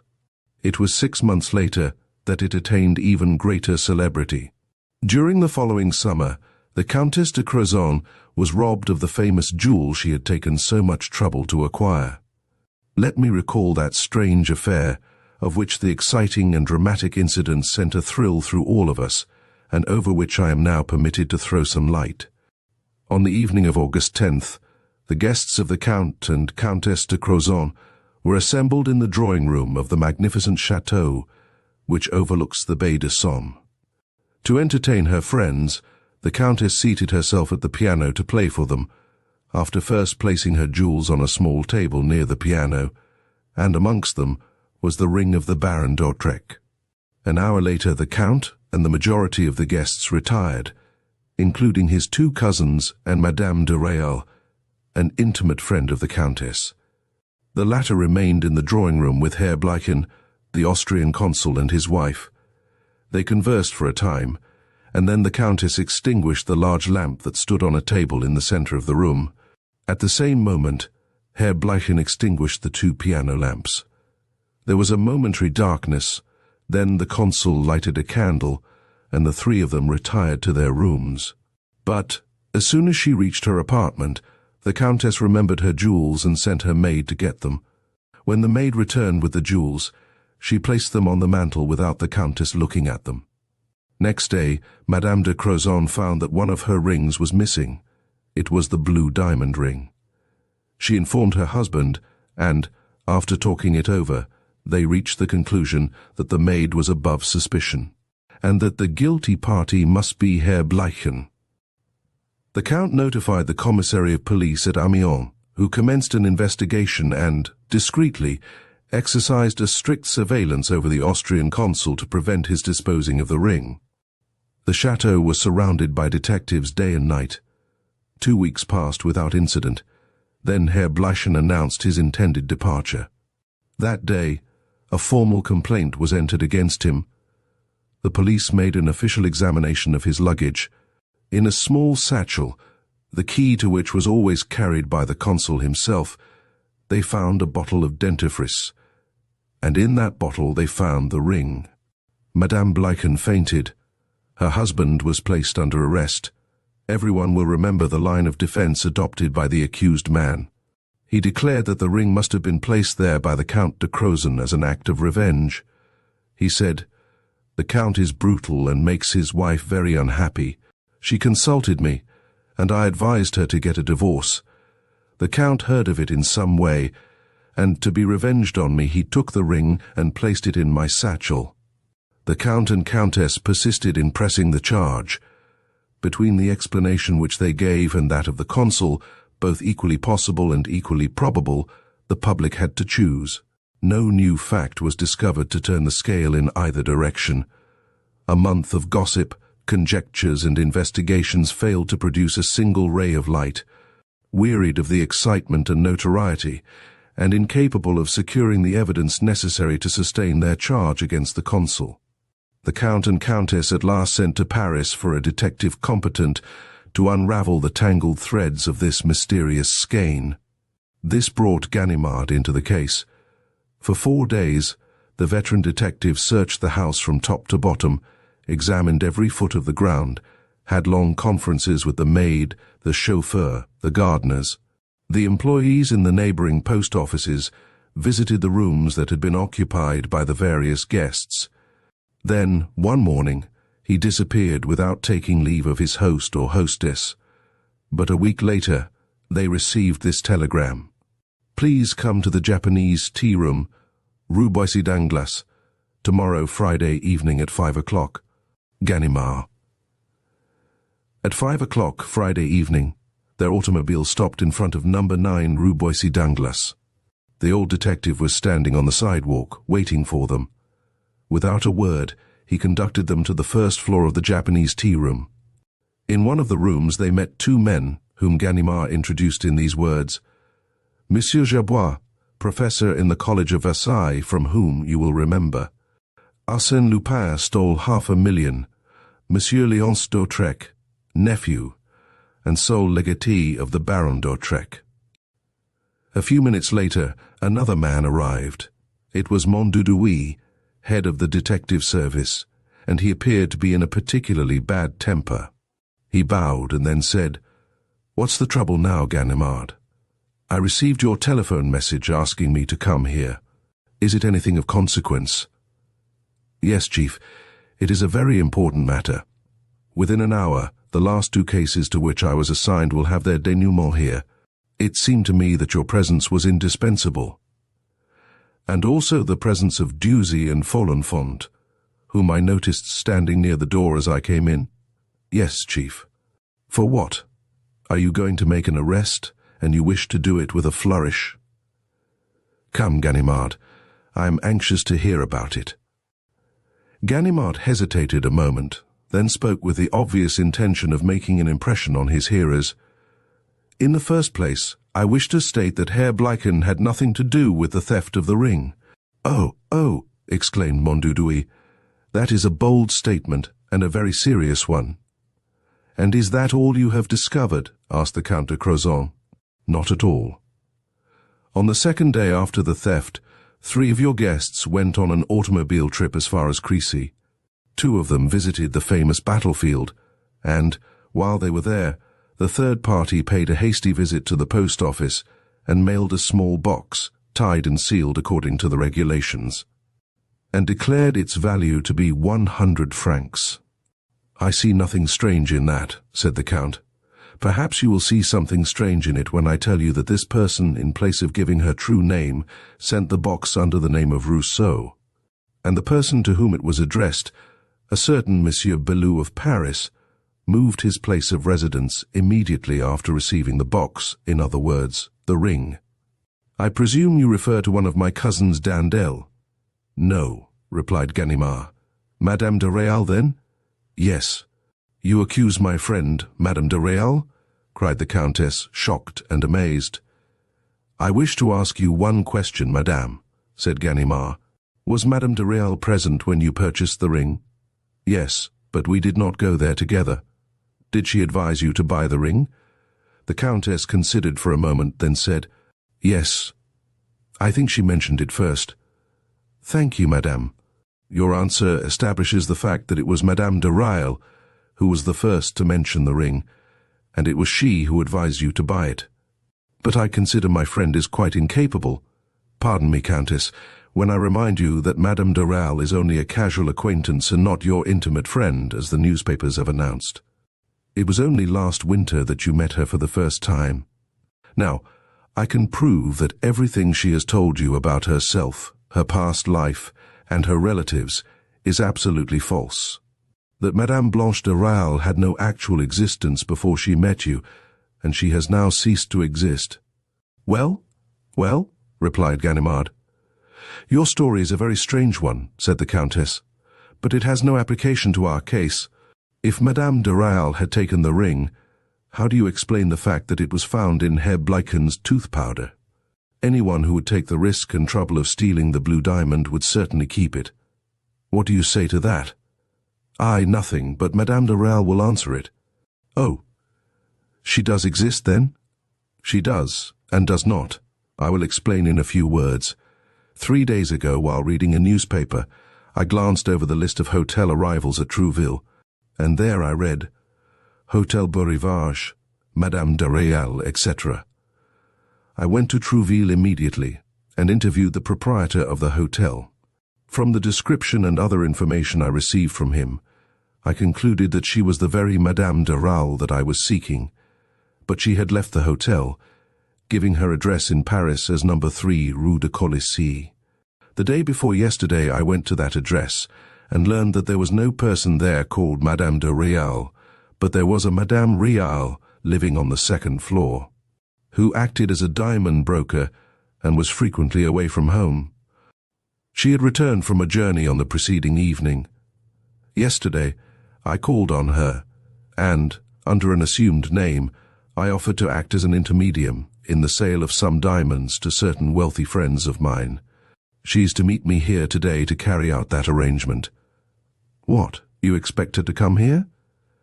Yes, at 5:30. Are you sure it is she? Madame de Réal of the Château de Crozon? Certainly. I have convincing evidence of that fact. But listen. I hear Folenfant's signal. It was a whistle. Ganimard arose quickly. There is no time to lose. Monsieur and Madame de Crozon, will you be kind enough to go into the next room? You also, Monsieur d'Autrec, and you, Monsieur Gerbois. The door will remain open, and when I give the signal, you will come out. Of course, Chief. You will remain here. We may be disturbed by other people, said Mondudouis. No, this is a new establishment, and the proprietor is one of my friends. He will not let anyone disturb us, except the blonde lady. The blonde lady, what do you mean? Yes, the blonde lady herself, Chief, the friend and accomplice of Arsène Lupin, the mysterious blonde lady against whom I hold convincing evidence. But in addition to that, I wish to confront her with all the people she has robbed. He looked through the window. I see her. She is coming in the door now. She can't escape. Folenfant and Duzy are guarding the door. The blonde lady is captured at last, Chief. A moment later, a woman appeared at the door. She was tall and slender, with a very pale complexion and bright golden hair. Ganimard trembled with excitement. He could not move, nor utter a word. She was there, in front of him, at his mercy. What a victory over Arsène Lupin, and what a revenge. And, at the same time, the victory was such an easy one that he asked himself if the blonde lady would not yet slip through his fingers by one of those miracles that usually terminated the exploits of Arsène Lupin. She remained standing near the door, surprised at the silence, and looked about her without any display of suspicion or fear. She will get away, she will disappear, thought Ganimard. Then he managed to get between her and the door. She turned to go out. No, he said. Why are you going away? Really, monsieur, I do not understand what this means. Allow me. There is no reason why you should go, madame, and very good reasons why you should remain. But it is useless, madame. You cannot go. Trembling, she sat on a chair and stammered, What is it you want? Ganimard had won the battle and captured the blonde lady. He said to her, Allow me to present the friend I mentioned, who desires to purchase some diamonds. Have you procured the stones you promised to bring? No, I don't know, I don't remember. Come, jog your memory. A person of your acquaintance intended to send you a tinted stone. Something like the blue diamond, I said, laughing. And you replied, Exactly. I expect to have just what you want. Do you remember? She made no reply. A small satchel fell from her hand. She picked it up quickly and held it securely. Her hands trembled slightly. Come, said Ganimard. I see you have no confidence in us, Madame de Réal. I shall set you a good example by showing you what I have. He took from his pocketbook a paper which he unfolded and disclosed a lock of hair. These are a few hairs torn from the head of Antoinette Bréhat by the Baron d'Autrec, which I found clasped in his dead hand. I have shown them to MLE, Gerbois, who declares they are of the exact color of the hair of the blonde lady. Besides, they are exactly the color of your hair, the identical color. Madame Réal looked at him in bewilderment, as if she did not understand his meaning. He continued, And here are 2 perfume bottles without labels, it is true, and empty, but still sufficiently impregnated with their odor to enable MLE, Gerbois, to recognize in them the perfume used by that blonde lady who was her traveling companion for 2 weeks. Now, one of these bottles was found in the room that Madame de Réal occupied at the Château de Crozon, and the other in the room that you occupied at the Hotel Beau Rivage. What do you say? The blonde lady, the Château de Crozon. The detective did not reply. He took from his pocket and placed on the table, side by side, 4 small sheets of paper. Then he said, "I have, on these 4 pieces of paper, various specimens of handwriting. The first is the writing of Antoinette Bréhat. The second was written by the woman who sent the note to Baron Hirschman at the auction sale of the Blue Diamond. The third is that of Madame de Réal, written while she was stopping at the Château de Crozon. And the fourth is your handwriting, madame. It is your name and address, which you gave to the porter of the Hotel Beau Rivage at Trouville. Now compare the 4 handwritings. They are identical. What absurdity is this? Really, monsieur, I do not understand.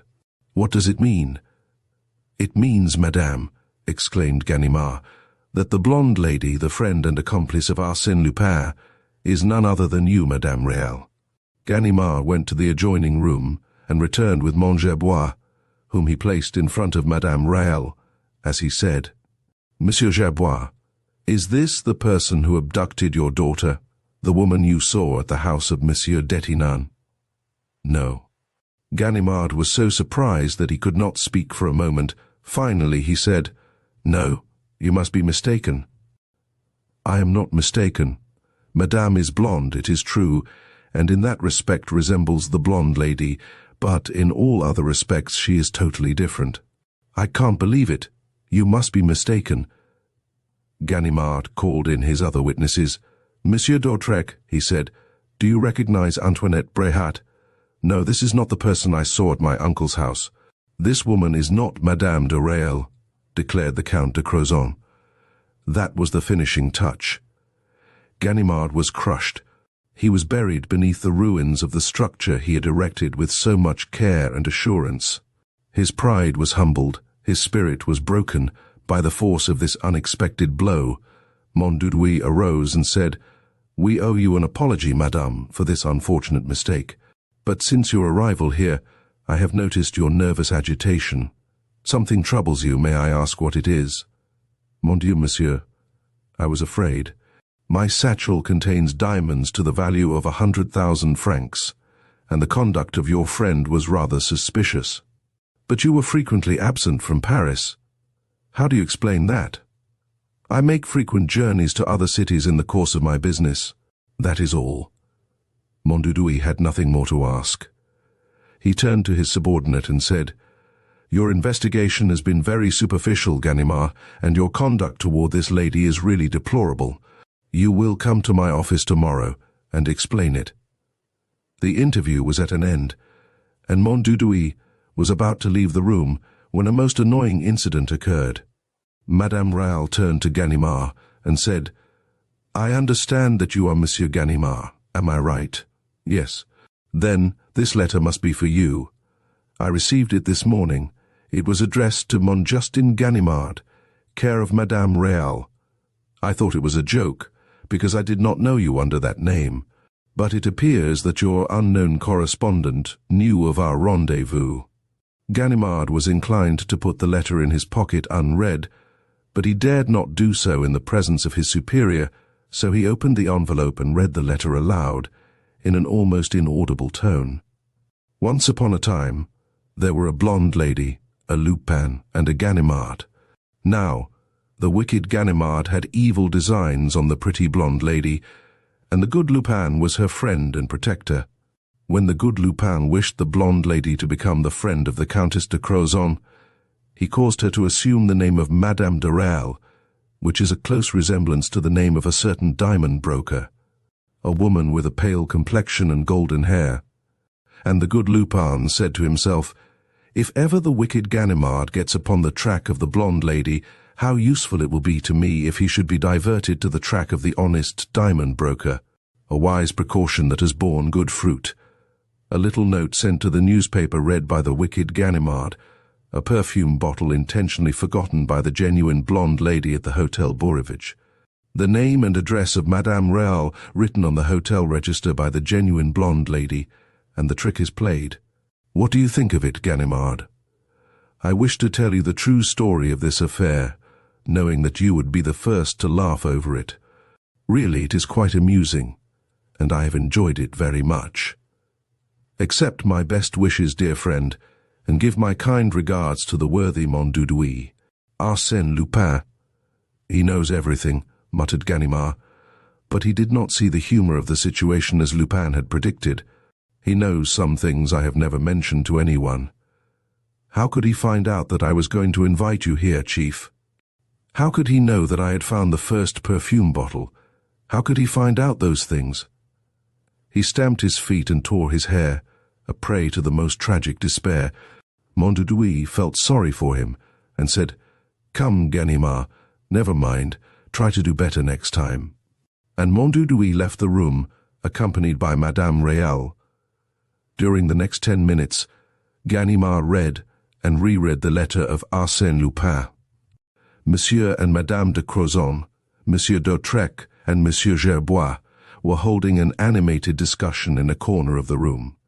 At last the Count approached the detective and said, "My dear Monsieur, after your investigation, we are no nearer the truth than we were before. Pardon me, but my investigation has established these facts, that the blonde lady is the mysterious heroine of these exploits, and that Arsène Lupin directed them. Those facts do not solve the mystery. In fact, they render it more obscure. The blonde lady commits a murder in order to steal the blue diamond, and yet she does not steal it. Afterward, she steals it and gets rid of it by secretly giving it to another person. How do you explain her strange conduct?" "I cannot explain it." "Of course, but perhaps someone else can." "Who?" The Count hesitated, so the Countess replied frankly, "There is only one man besides yourself who is competent to enter the arena with Arsène Lupin and overcome him. Have you any objection to our engaging the services of Herlock Sholmes in this case?" Ganimard was vexed at the question, but stammered a reply, "No, but I do not understand what. Let me explain. All this mystery annoys me. I wish to have it cleared up. Monsieur Gerbois and Monsieur d'Autrec have the same desire, and we have agreed to send for the celebrated English detective." "You are right, madame," replied the detective, with a loyalty that did him credit. "You are right. Old Ganimard is not able to overcome Arsène Lupin. But will Herlock Sholmes succeed? I hope so, as I have the greatest admiration for him. But it is improbable. Do you mean to say that he will not succeed?" "That is my opinion. I can foresee the result of a duel between Herlock Sholmes and Arsène Lupin. The Englishman will be defeated. But in any event, can we count on your assistance?" "Quite so, madame. I shall be pleased to render Monsieur Sholmes all possible assistance." "Do you know his address?" "Yes, 219 Parker Street." That evening, Monsieur and Madame de Crozon withdrew the charge they had made against Herr Bleichen, and a joint letter was addressed to Herlock Sholmes. Chapter 3. Herlock Sholmes opens hostilities. "What does Monsieur wish?" "Anything," replied Arsène Lupin, like a man who never worries over the details of a meal. "Anything you like, but no meat or alcohol." The waiter walked away disdainfully. "What? Still a vegetarian?" I exclaimed. "More so than ever," replied Lupin, "through taste, faith, or habit." "Hygiene. And do you never fall from grace?" "Oh, yes, when I am dining out, and wish to avoid being considered eccentric. We were dining near the Northern Railway Station, in a little restaurant to which Arsène Lupin had invited me. Frequently, he would send me a telegram asking me to meet him in some obscure restaurant where we could enjoy a quiet dinner, well served, and which was always made interesting to me by his recital of some startling adventure theretofore unknown to me. On that particular evening, he appeared to be in a more lively mood than usual.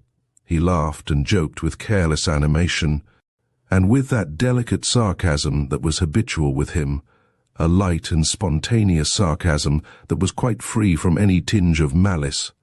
It was a pleasure to find him in that jovial mood, and I could not resist the desire to tell him so.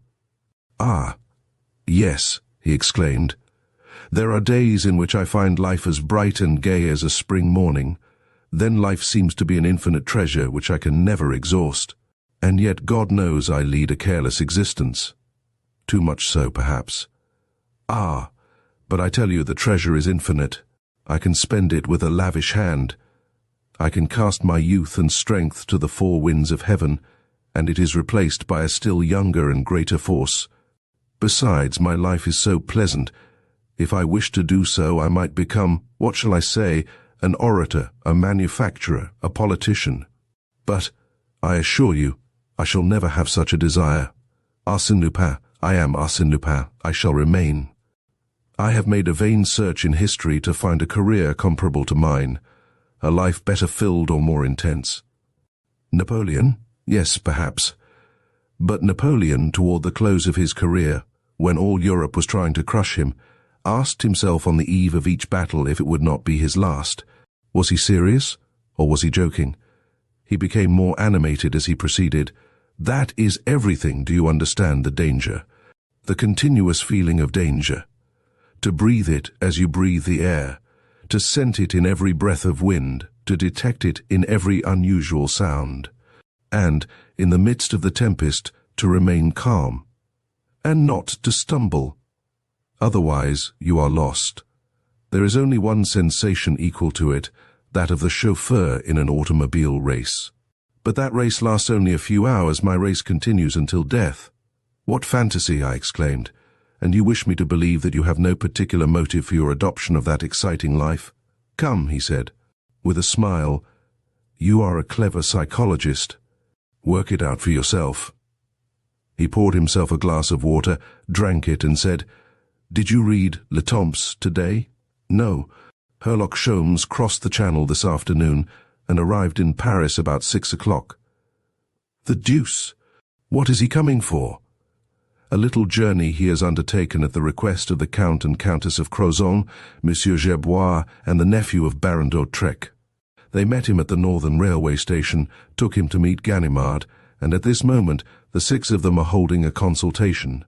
Despite a strong temptation to do so, I had never ventured to question Arsène Lupin concerning any action of his private life, unless he had first mentioned the subject to me. Up to that moment his name had not been mentioned, at least officially, in connection with the Blue Diamond. Consequently, I consumed my curiosity in patience. He continued, There is also in Le Temps an interview with my old friend Ganimard, according to whom a certain blonde lady, who should be my friend, must have murdered the Baron d'Autrec and tried to rob Madame de Crozon of her famous ring. And what do you think? He accuses me of being the instigator of those crimes. I could not suppress a slight shudder. Was this true?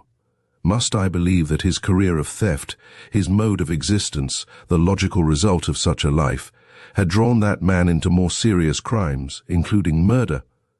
I looked at him. He was so calm, and his eyes had such a frank expression. I observed his hands. They had been formed from a model of exceeding delicacy, long and slender, inoffensive, truly, and the hands of an artist. Ganimard has pipe dreams, I said. No, no, protested Lupin. Ganimard has some cleverness, and at times almost inspiration. Inspiration? Yes. For instance, that interview is a master stroke. In the first place, he announces the coming of his English rival in order to put me on my guard and make his task more difficult. In the second place, he indicates the exact point to which he has conducted the affair in order that Sholmes will not get credit for the work already done by Ganimard. That is good warfare. Whatever it may be, you have two adversaries to deal with, and such adversaries. Oh, one of them doesn't count. And the other? Sholmes? Oh, I confess he is a worthy foe, and that explains my present good humor. In the first place, it is a question of self-esteem. I am pleased to know that they consider me a subject worthy the attention of the celebrated English detective. In the next place, just imagine the pleasure a man, such as I, must experience in the thought of a duel with Herlock Sholmes. But I shall be obliged to strain every muscle. He is a clever fellow, and will contest every inch of the ground. Then you consider him a strong opponent. I do. As a detective, I believe he has never had an equal. But I have one advantage over him. He is making the attack, and I am simply defending myself. My role is the easier one. Besides, I am familiar with his method of warfare, and he does not know mine. I am prepared to show him a few new tricks that will give him something to think about."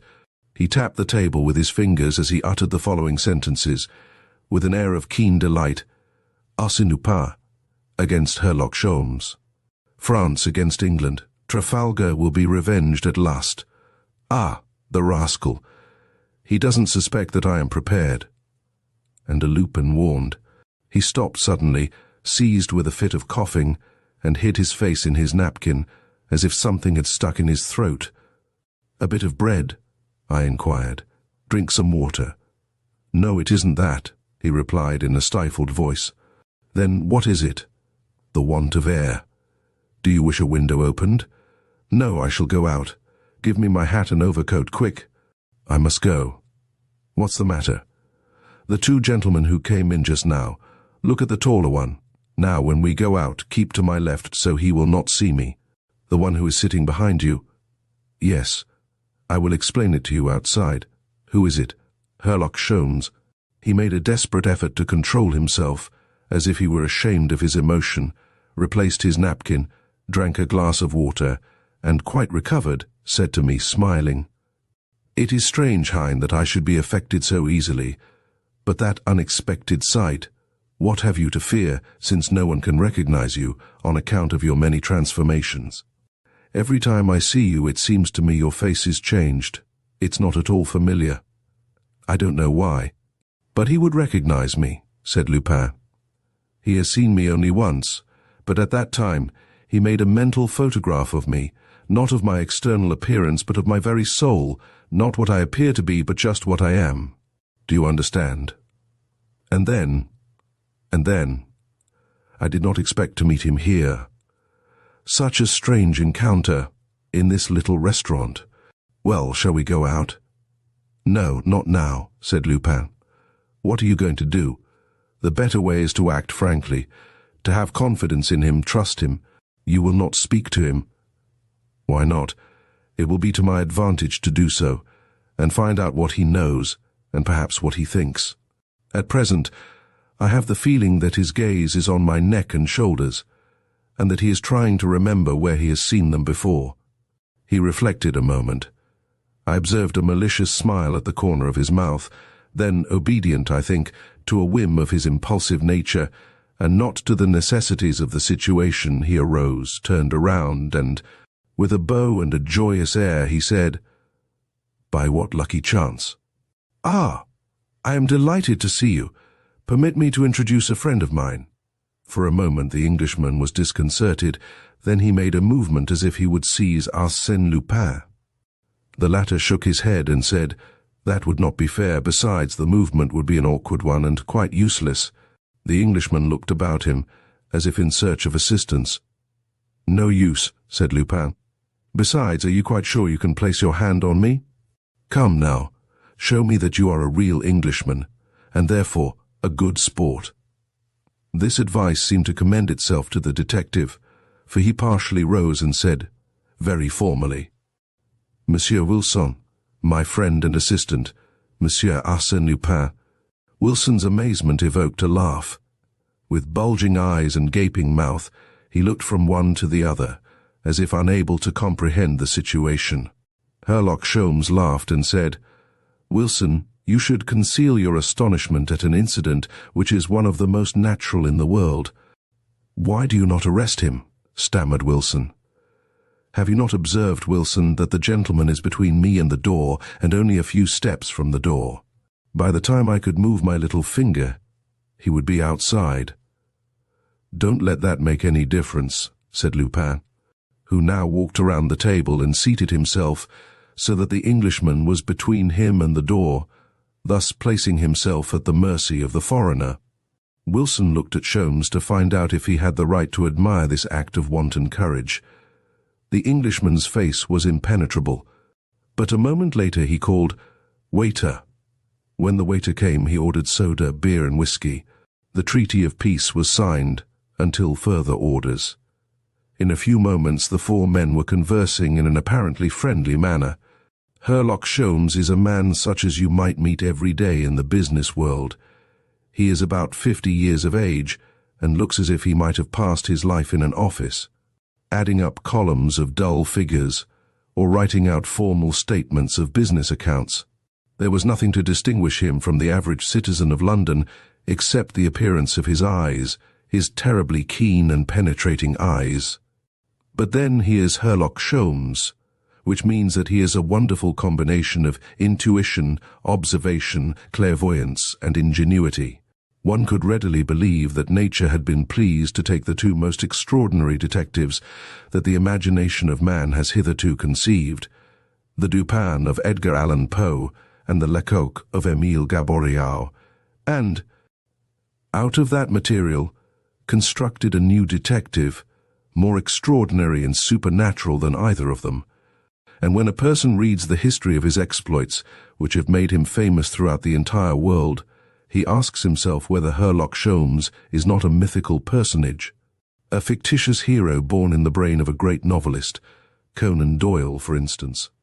When Arsène Lupin questioned him in regard to the length of his sojourn in France, he turned the conversation into its proper channel by saying, "That depends on you, monsieur." "Oh," exclaimed Lupin, laughing, "if it depends on me, you can return to England tonight." "That is a little too soon, but I expect to return in the course of 8 or 9 days, 10 at the outside. Are you in such a hurry?"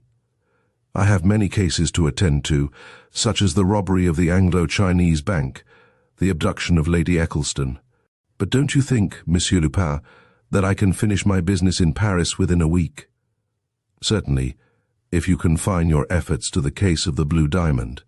It is, moreover, the length of time that I require to make preparations for my safety, in case the solution of that affair should give you certain dangerous advantages over me." "And yet," said the Englishman, "I expect to close the business in 8 or 10 days. "And arrest me on the 11th, perhaps?" "No, the 10th is my limit." Lupin shook his head thoughtfully as he said, "That will be difficult, very difficult." "Difficult, perhaps, but possible, therefore certain." "Absolutely certain," said Wilson, as if he had clearly worked out the long series of operations which would conduct his collaborator to the desired result. "Of course," said Herlock Sholmes, "I do not hold all the trump cards, as these cases are already several months old, and I lack certain information and clues upon which I am accustomed to base my investigations." "Such as spots of mud and cigarette ashes," said Wilson, with an air of importance. "In addition to the remarkable conclusions formed by Monsieur Ganimard, I have obtained all the articles written on the subject, and have formed a few deductions of my own, some ideas which were suggested to us by analysis or hypothesis," added Wilson sententiously. "I wish to inquire," said Arsène Lupin, in that deferential tone which he employed in speaking to Sholmes, "would I be indiscreet if I were to ask you what opinion you have formed about the case? Really, it was a most exciting situation to see those two men facing each other across the table, engaged in an earnest discussion, as if they were obliged to solve some abstruse problem, or come to an agreement upon some controverted fact." Wilson was in the seventh heaven of delight. Herlock Sholmes filled his pipe slowly, lighted it, and said, "This affair is much simpler than it appeared to be at first sight." "Much simpler," said Wilson as a faithful echo. "I say this affair, for in my opinion there is only one," said Sholmes. "The death of the Baron d'Autrec, the story of the ring, and, let us not forget, the mystery of lottery ticket number 514, are only different phases of what one might call the mystery of the blonde lady. Now, according to my view, it is simply a question of discovering the bond that unites those 3 episodes in the same story, the fact which proves the unity of the 3 events. Ganimard, whose judgment is rather superficial, finds that unity in the faculty of disappearance, that is, in the power of coming and going unseen and unheard. That theory does not satisfy me." "Well, what is your idea?" asked Lupin. "In my opinion," said Sholmes, "the characteristic feature of the 3 episodes is your design and purpose of leading the affair into a certain channel previously chosen by you. It is, on your part, more than a plan, it is a necessity, an indispensable condition of success." "Can you furnish any details of your theory?" "Certainly. For example, From the beginning of your conflict with Monsieur Gerbois, is it not evident that the apartment of Monsieur Detinan is the place selected by you, the inevitable spot where all the parties must meet? In your opinion, it was the only safe place, and you arranged a rendezvous there, publicly, one might say, for the blonde lady and Mademoiselle Gerbois. The professor's daughter, added Wilson. Now, let us consider the case of the blue diamond. Did you try to appropriate it while the Baron d'Autrec possessed it? No. But the Baron takes his brother's house. 6 months later we have the intervention of Antoinette Bréhat, and the first attempt. The diamond escapes you, and the sale is widely advertised to take place at the Drouot auction rooms. Will it be a free and open sale? Is the richest amateur sure to carry off the jewel? No. Just as the banker Hirschman is on the point of buying the ring, a lady sends him a letter of warning, and it is the Countess de Crozon, prepared and influenced by the same lady, who becomes the purchaser of the diamond. Will the ring disappear at once? No, you lack the opportunity. Therefore, you must wait. At last the Countess goes to her chateau. That is what you were waiting for. The ring disappears. To reappear again in the tooth powder of Herr Bleichen, remarked Lupin. Oh, such nonsense, exclaimed Sholmes, striking the table with his fist. Don't tell me such a fairy tale. I am too old a fox to be led away by a false scent. What do you mean? What do I mean? Said Sholmes, then paused a moment as if he wished to arrange his effect. At last he said, The blue diamond that was found in the tooth powder was false. You kept the genuine stone. Arsène Lupin remained silent for a moment. Then, with his eyes fixed on the Englishman, he replied calmly, You are impertinent, monsieur. Impertinent indeed, repeated Wilson, beaming with admiration. Yes, said Lupin, and yet, to do you credit, you have thrown a strong light on a very mysterious subject.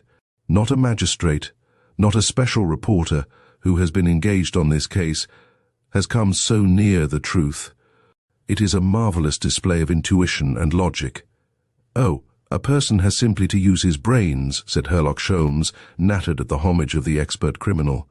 And so few have any brains to use, replied Lupin. And now that the field of conjectures has been narrowed down and the rubbish cleared away, well now, I have simply to discover why the 3 episodes were enacted at 25 Rue Clapeyron, 134 Avenue Henri Martin, and within the walls of the Château de Crozon, and my work will be finished. What remains will be child's play. Don't you think so? Yes, I think you are right. In that case, Monsieur Lupin, am I wrong in saying that my business will be finished in 10 days? In 10 days you will know the whole truth, said Lupin, and you will be arrested. No, no. In order that I may be arrested, there must occur such a series of improbable and unexpected misfortunes that I cannot admit the possibility of such an event. We have a saying in England that the unexpected always happens. They looked at each other for a moment calmly and fearlessly, without any display of bravado or malice. They met as equals in a contest of wit and skill, and this meeting was the formal crossing of swords, preliminary to the duel. Ah, exclaimed Lupin. At last I shall have an adversary worthy of the name, one whose defeat will be the proudest achievement in my career. Are you not afraid? Asked Wilson. Almost, Monsieur Wilson, replied Lupin, rising from his chair, and the proof is that I am about to make a hasty retreat. Then, we will say 10 days, Monsieur Sholmes. Yes, 10 days. This is Sunday. A week from next Wednesday at 8 o'clock in the evening it will be all over, and I shall be in prison. No doubt of it. Ha! Not a pleasant outlook for a man who gets so much enjoyment out of life as I do. No cares. A lively interest in the affairs of the world, a justifiable contempt for the police, and the consoling sympathy of numerous friends and admirers. And now, behold, all that is about to be changed. It is the reverse side of the medal. After sunshine comes the rain. It is no longer a laughing matter. Adieu. Hurry up, said Wilson, full of solicitude for a person in whom Herlock Sholmes had inspired so much respect. Do not lose a minute. Not a minute, Monsieur Wilson. but I wish to express my pleasure at having met you, and to tell you how much I envy the master in having such a valuable assistant as you seem to be." Then, after they had courteously saluted each other, like adversaries in a duel who entertain no feeling of malice but are obliged to fight by force of circumstances, Lupin seized me by the arm and drew me outside. "What do you think of it, dear boy? The strange events of this evening will form an interesting chapter in the memoirs you are now preparing for me."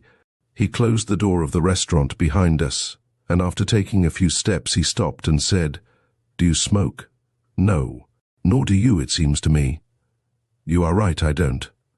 He lighted a cigarette with a wax match, which he shook several times in an effort to extinguish it.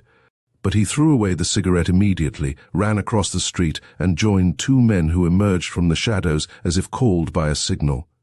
He conversed with them for a few minutes on the opposite sidewalk, and then returned to me.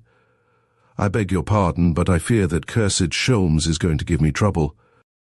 But I assure you, he is not yet through with Arsène Lupin. He will find out what kind of fuel I use to warm my blood. And now, au revoir. The genial Wilson is right. There is not a moment to lose." He walked away rapidly. Thus ended the events of that exciting evening, or at least that part of them in which I was a participant. Subsequently, during the course of the evening, other stirring incidents occurred which have come to my knowledge through the courtesy of other members of that unique dinner party. At the very moment in which Lupin left me, Herlock Sholmes rose from the table and looked at his watch. 20 minutes to 9. At 9 o'clock, I am to meet the Count and Countess at the railway station. "Then we must be off," exclaimed Wilson between two drinks of whiskey. They left the restaurant. "Wilson, don't look behind. We may be followed, and in that case, let us act as if we did not care. Wilson, I want your opinion. Why was Lupin in that restaurant?" "To get something to eat," replied Wilson quickly. "Wilson, I must congratulate you on the accuracy of your deduction. I couldn't have done better myself." Wilson blushed with pleasure, and Sholmes continued, "To get something to eat." "Very well, and after that, probably, to assure himself whether I am going to the Château de Crozon, as announced by Ganimard in his interview. I must go in order not to disappoint him, but in order to gain time on him, I shall not go." "Ah," said Wilson, nonplussed. "You, my friend, will walk down this street, take a carriage, 2, 3 carriages, return later and get the valises that we left at the station, and make for the Élysée Palace at a gallop. And when I reach the Élysée Palace, engage a room, go to sleep, and await my orders." Quite proud of the important role assigned to him, Wilson set out to perform his task. Herlock Sholmes proceeded to the railway station, bought a ticket, and repaired to the Amiens Express, in which the Count and Countess de Crozon were already installed. He bowed to them, lighted his pipe, and had a quiet smoke in the corridor. The train started. 10 minutes later, he took a seat beside the Countess and said to her, "Have you the ring here, madame?" "Yes." "Will you kindly let me see it?" He took it and examined it closely. "Just as I suspected, it is a manufactured diamond." "A manufactured diamond?" "Yes, a new process which consists in submitting diamond dust to a tremendous heat until it melts and is then molded into a single stone." "But my diamond is genuine." "Yes, your diamond is, but this is not yours." "Where is mine?" "It is held by Arsène Lupin." "And this stone?" "Was substituted for yours and slipped into Herr Bleichen's tooth powder, where it was afterwards found." "Then you think this is false?" "Absolutely false." The Countess was overwhelmed with surprise and grief, while her husband scrutinized the diamond with an incredulous air. Finally she stammered, "Is it possible? And why did they not merely steal it and be done with it? And how did they steal it?" "That is exactly what I am going to find out." "At the Château de Crozon?" "No. I shall leave the train at Creil and return to Paris. It is there the game between me and Arsène Lupin must be played. In fact, the game has commenced already, and Lupin thinks I am on my way to the château." "But what does it matter to you, madame? The essential thing is your diamond, is it not?" Yes. Well, don't worry. I have just undertaken a much more difficult task than that. You have my promise that I will restore the true diamond to you within 10 days. The train slackened its speed. He put the false diamond in his pocket and opened the door. The Count cried out, "That is the wrong side of the train. You are getting out on the tracks." "That is my intention. If Lupin has anyone on my track, he will lose sight of me now. Adieu." An employee protested in vain. After the departure of the train, the Englishman sought the station master's office. 40 minutes later, he leaped into a train that landed him in Paris shortly before midnight. He ran across the platform, entered the lunchroom, made his exit at another door, and jumped into a cab. Driver, Rue Clapeyron. Having reached the conclusion that he was not followed, he stopped the carriage at the end of the street, and proceeded to make a careful examination of Monsieur Detinon's house and the 2 adjoining houses. He made measurements of certain distances and entered the figures in his notebook. Driver, Avenue Henri Martin. At the corner of the avenue and the Rue de la Pompe, he dismissed the carriage, walked down the street to number 134, and performed the same operations in front of the house of the late Baron d'Hautrec and the 2 adjoining houses, measuring the width of the respective facades and calculating the depth of the little gardens that stood in front of them. The avenue was deserted and was very dark under its 4 rows of trees, between which, at considerable intervals, a few gas lamps struggled in vain to light the deep shadows. One of them threw a dim light over a portion of the house, and Sholmes perceived the "To Let" sign posted on the gate, the neglected walks which encircled the small lawn, and the large bare windows of the vacant house. "I suppose," he said to himself, "the house has been unoccupied since the death of the Baron. Ah, if I could only get in and view the scene of the murder." No sooner did the idea occur to him than he sought to put it in execution. But how could he manage it? He could not climb over the gate, it was too high. So he took from his pocket an electric lantern and a skeleton key which he always carried. Then, to his great surprise, he discovered that the gate was not locked. In fact, it was open about 3 or 4 inches. He entered the garden and was careful to leave the gate as he had found it, partly open. But he had not taken many steps from the gate when he stopped. He had seen a light pass one of the windows on the 2nd floor. He saw the light pass a 2nd window and a 3rd, but he saw nothing else except a silhouette outlined on the walls of the rooms. The light descended to the 1st floor and for a long time wandered from room to room. Who the deuce is walking at 1 o'clock in the morning through the house in which the Baron d'Hautrec was killed? Herlock Sholmes asked himself, deeply interested. There was only one way to find out, and that was to enter the house himself. He did not hesitate, but started for the door of the house. However, at the moment when he crossed the streak of gaslight that came from the street lamp, the man must have seen him, for the light in the house was suddenly extinguished, and Herlock Sholmes did not see it again. Softly he tried the door. It was open, also. Hearing no sound, he advanced through the hallway, encountered the foot of the stairs, and ascended to the 1st floor. Here there was the same silence, the same darkness. He entered one of the rooms and approached a window through which came a feeble light from the outside. On looking through the window, he saw the man, who had no doubt descended by another stairway and escaped by another door.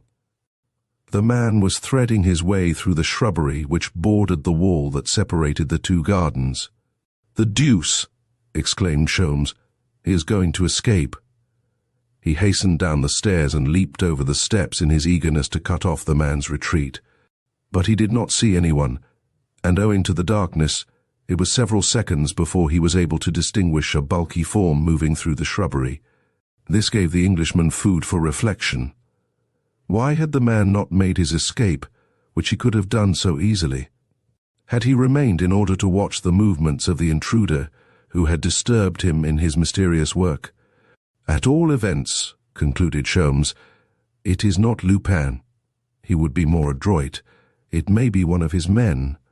For several minutes Herlock Sholmes remained motionless, with his gaze fixed on the adversary who, in his turn, was watching the detective. But as that adversary had become passive, and as the Englishman was not one to consume his time in idle waiting, he examined his revolver to see if it was in good working order, remove his knife from its sheath, and walked toward the enemy with that cool effrontery and scorn of danger for which he had become famous. He heard a clicking sound. It was his adversary preparing his revolver. Herlock Sholmes dashed boldly into the thicket and grappled with his foe. There was a sharp, desperate struggle, in the course of which Sholmes suspected that the man was trying to draw a knife. But the Englishman, believing his antagonist to be an accomplice of Arsène Lupin, and anxious to win the first trick in the game with that redoubtable foe, fought with unusual strength and determination. He hurled his adversary to the ground, held him there with the weight of his body, and, gripping him by the throat with one hand, he used his free hand to take out his electric lantern, press the button, and throw the light over the face of his prisoner. "Wilson!" he exclaimed in amazement. "Herlock Sholmes!" stammered a weak, stifled voice. For a long time they remained silent, astounded, foolish. The shriek of an automobile rent the air. A slight breeze stirred the leaves. Suddenly Herlock Sholmes seized his friend by the shoulders and shook him violently as he cried, "What are you doing here? Tell me." "What? Did I tell you to hide in the bushes and spy on me?" "Spy on you?" muttered Wilson. "Why, I didn't know it was you. But what are you doing here? You ought to be in bed." "I was in bed. You ought to be asleep." "I was asleep." "Well, what brought you here?" asked Sholmes. "Your letter." "My letter? I don't understand." "Yes, a messenger brought it to me at the hotel." "From me? Are you crazy?" "It is true, I swear it." "Where is the letter?" Wilson handed him a sheet of paper, which he read by the light of his lantern. It was as follows: "Wilson, come at once to Avenue Henri Martin. The house is empty. Inspect the whole place and make an exact plan. Then return to hotel. Herlock Sholmes." "I was measuring the rooms," said Wilson, "when I saw a shadow in the garden. I had only one idea. That was to seize the shadow. The idea was excellent. But remember this, Wilson, whenever you receive a letter from me, be sure it is my handwriting and not a forgery." "Ah!" exclaimed Wilson, as the truth dawned on him. "Then the letter wasn't from you?" "No." "Who sent it then?" "Arsène Lupin." "Why? For what purpose?" asked Wilson. "I don't know, and that's what worries me. I don't understand why he took the trouble to disturb you. Of course, if he'd sent me on such a foolish errand, I wouldn't be surprised, but what was his object in disturbing you?" "I must hurry back to the hotel." "So must I, Wilson." They arrived at the gate. Wilson, who was ahead, took hold of it and pulled. "Ah!" "You closed it," he said. "No, I left it partly open." Sholmes tried the gate, then, alarmed, he examined the lock. An oath escaped him. "Good God! It is locked! Locked with a key!" He shook the gate with all his strength. Then, realizing the futility of his efforts, he dropped his arms, discouraged, and muttered in a jerky manner, "I can see it all now. It is Lupin. He foresaw that I would leave the train at Creil, and he prepared this neat little trap for me in case I should commence my investigation this evening. Moreover, he was kind enough to send me a companion to share my captivity, all done to make me lose a day, and perhaps also to teach me to mind my own business." "Do you mean to say we are prisoners?" "Exactly. Herlock Sholmes and Wilson are the prisoners of Arsène Lupin. It's a bad beginning, but he laughs best who laughs last." Wilson seized Sholmes's arm and exclaimed, "Look! Look up there!" A light. A light shone through one of the windows of the first floor. Both of them ran to the house, and each ascended by the stairs he had used on coming out a short time before. And they met again at the entrance to the lighted chamber. A small piece of a candle was burning in the center of the room. Beside it there was a basket containing a bottle, a roasted chicken, and a loaf of bread. Sholmes was greatly amused and laughed heartily. "Wonderful! We are invited to supper. It is really an enchanted place, a genuine fairyland. Come, Wilson, cheer up. This is not a funeral. It's all very funny." "Are you quite sure it is so very funny?" asked Wilson in a lugubrious tone. "Am I sure?" exclaimed Sholmes, with a gaiety that was too boisterous to be natural. "Why, to tell the truth, it's the funniest thing I ever saw. It's a jolly good comedy. What a master of sarcasm this Arsène Lupin is. He makes a fool of you with the utmost grace and delicacy. I wouldn't miss this feast for all the money in the Bank of England. Come, Wilson, you grieve me. You should display that nobility of character which rises superior to misfortune. I don't see that you have any cause for complaint, really, I don't." After a time, by dint of good humour and sarcasm, he managed to restore Wilson to his normal mood, and make him swallow a morsel of chicken and a glass of wine. But when the candle went out, and they prepared to spend the night there, with the bare floor for a mattress and the hard wall for a pillow, the harsh and ridiculous side of the situation was impressed upon them. That particular incident will not form a pleasant page in the memoirs of the famous detective. Next morning Wilson awoke, stiff and cold. A slight noise attracted his attention. Herlock Sholmes was kneeling on the floor, critically examining some grains of sand and studying some chalk marks, now almost effaced, which formed certain figures and numbers, which figures he entered in his notebook. Accompanied by Wilson, who was deeply interested in the work, he examined each room and found similar chalk marks in 2 other apartments. He noticed also 2 circles on the oaken panels, an arrow on a wainscot, and 4 figures on 4 steps of the stairs.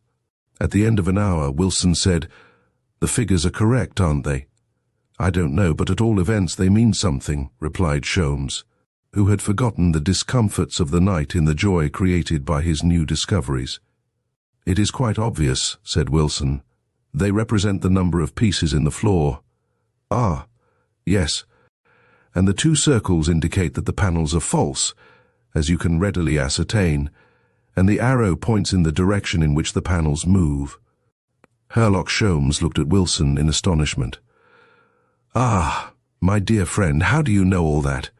Your clairvoyance makes my poor ability in that direction look quite insignificant." "Oh, it is very simple," said Wilson, inflated with pride.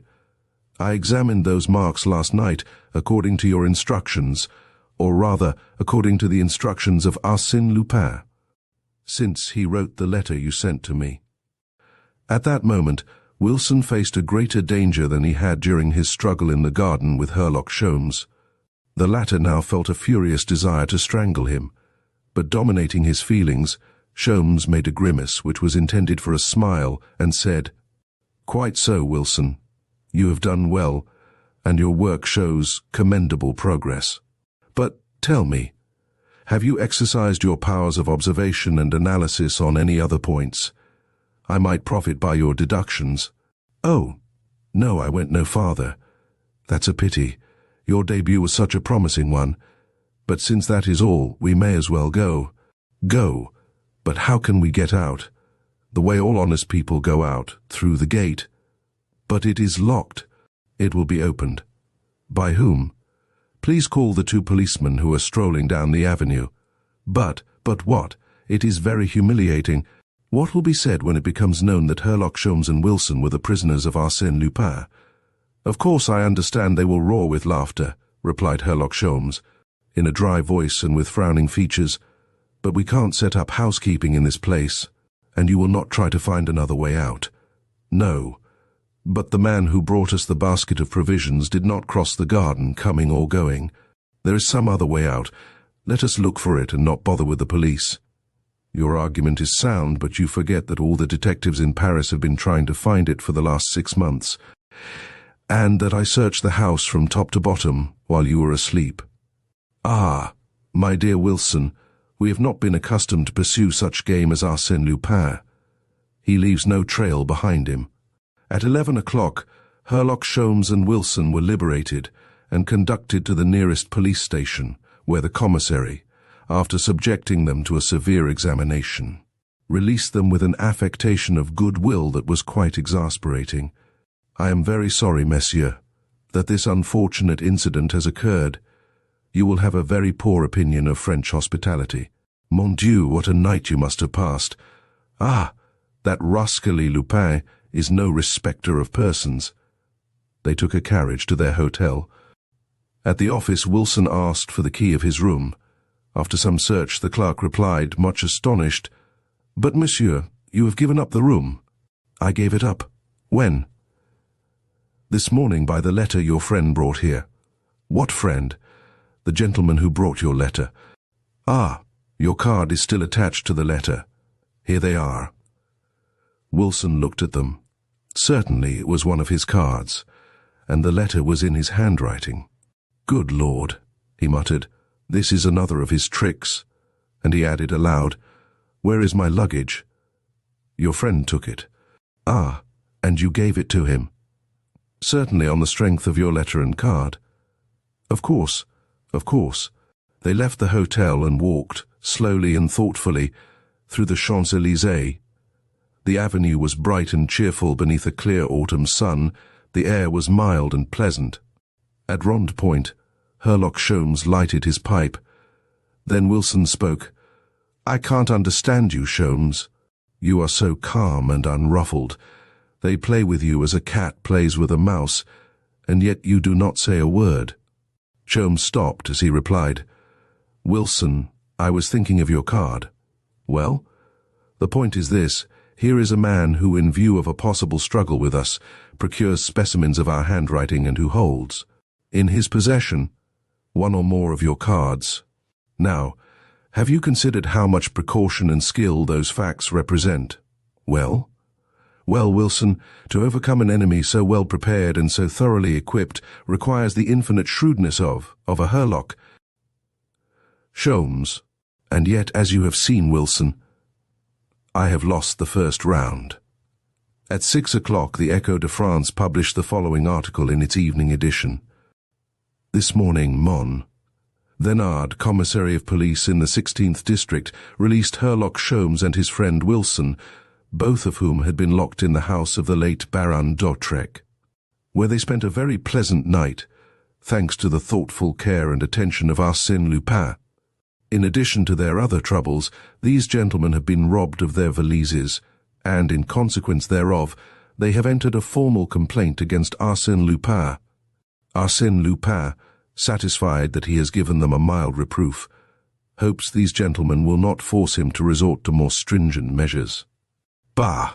exclaimed Herlock Sholmes, crushing the paper in his hands. "That is only child's play, and that is the only criticism I have to make of Arsène Lupin. He plays to the gallery. There is that much of the fakir in him." "Ah! Sholmes, you are a wonderful man. You have such a command over your temper. Nothing ever disturbs you." "No, nothing disturbs me," replied Sholmes, in a voice that trembled from rage.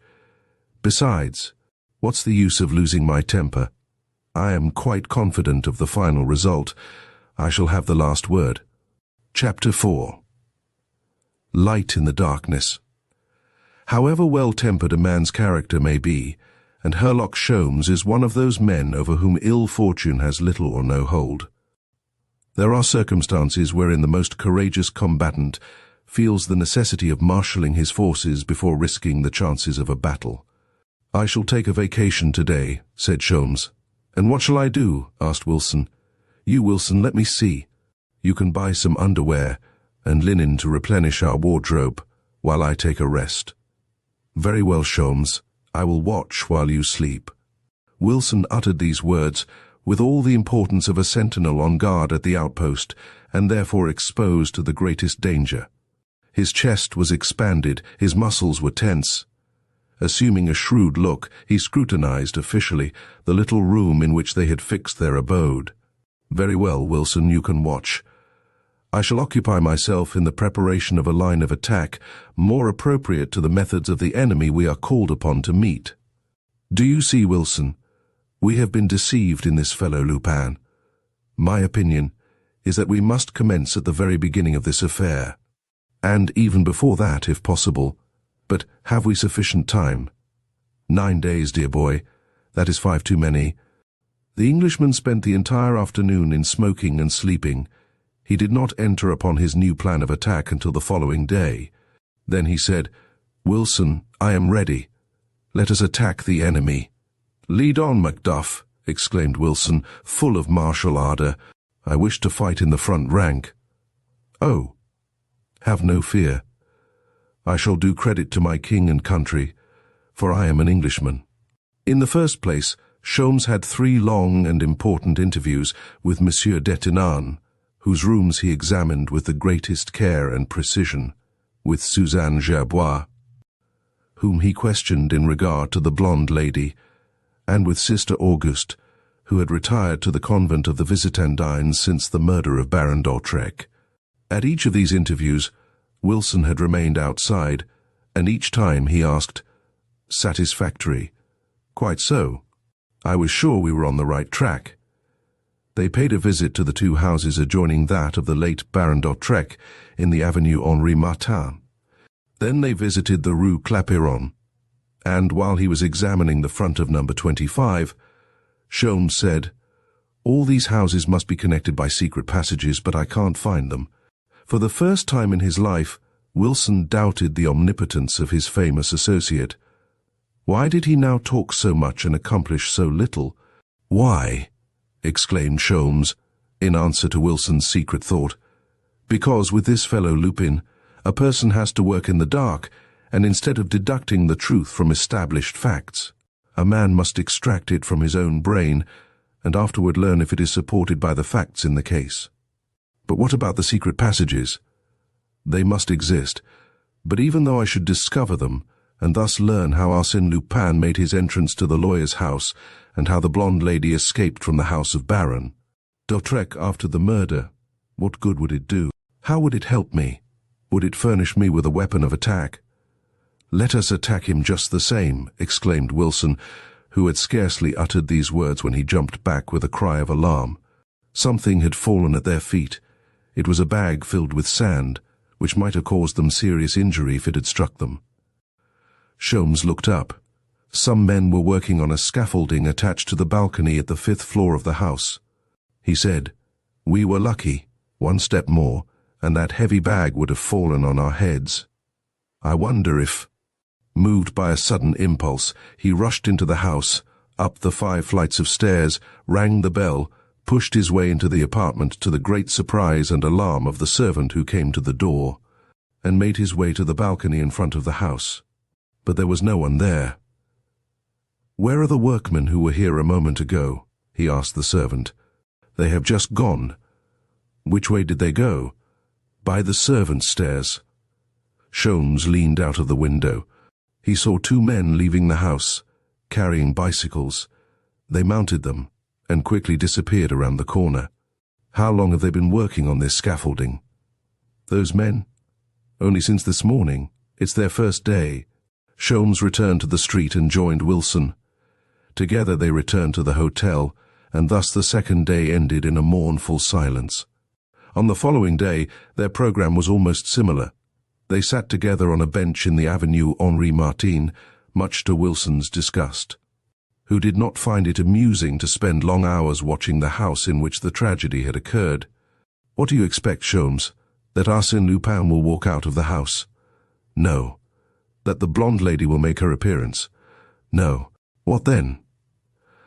"I'm looking for something to occur, some slight incident that will furnish me with a clue to work on. And if it does not occur, then I must myself create the spark that will set fire to the powder." A solitary incident, and that of a disagreeable nature, broke the monotony of the forenoon. A gentleman was riding along the avenue when his horse suddenly turned aside in such a manner that it ran against the bench on which they were sitting, and struck Sholmes a slight blow on the shoulder. "Ha!" exclaimed Sholmes. "A little more, and I would have had a broken shoulder." The gentleman struggled with his horse. The Englishman drew his revolver and pointed it, but Wilson seized his arm and said, "Don't be foolish. What are you going to do, kill the man?" "Leave me alone, Wilson, let go." During the brief struggle between Sholmes and Wilson, the stranger rode away. "Now you can shoot," said Wilson triumphantly, when the horseman was at some distance. "Wilson, you're an idiot. Don't you understand that the man is an accomplice of Arsène Lupin?" Sholmes was trembling from rage. Wilson stammered pitifully, "What? That man? An accomplice?" "Yes, the same as the workman who tried to drop the bag of sand on us yesterday." "It can't be possible." "Possible or not, there was only one way to prove it." "By killing the man." "No, by killing the horse. If you hadn't grabbed my arm, I should have captured one of Lupin's accomplices. Now, do you understand the folly of your act?" Throughout the afternoon, both men were morose. They did not speak a word to each other. At 5 o'clock, they visited the Rue Clapeyron, but were careful to keep at a safe distance from the houses. However, 3 young men who were passing through the street, arm in arm, singing, ran against Sholmes and Wilson and refused to let them pass. Sholmes, who was in an ill humor, contested the right of way with them. After a brief struggle, Sholmes resorted to his fists. He struck one of the men a hard blow on the chest, another a blow in the face, and thus subdued 2 of his adversaries. Thereupon the 3 of them took to their heels and disappeared. "Ah," exclaimed Sholmes, "that does me good. I needed a little exercise." But Wilson was leaning against the wall.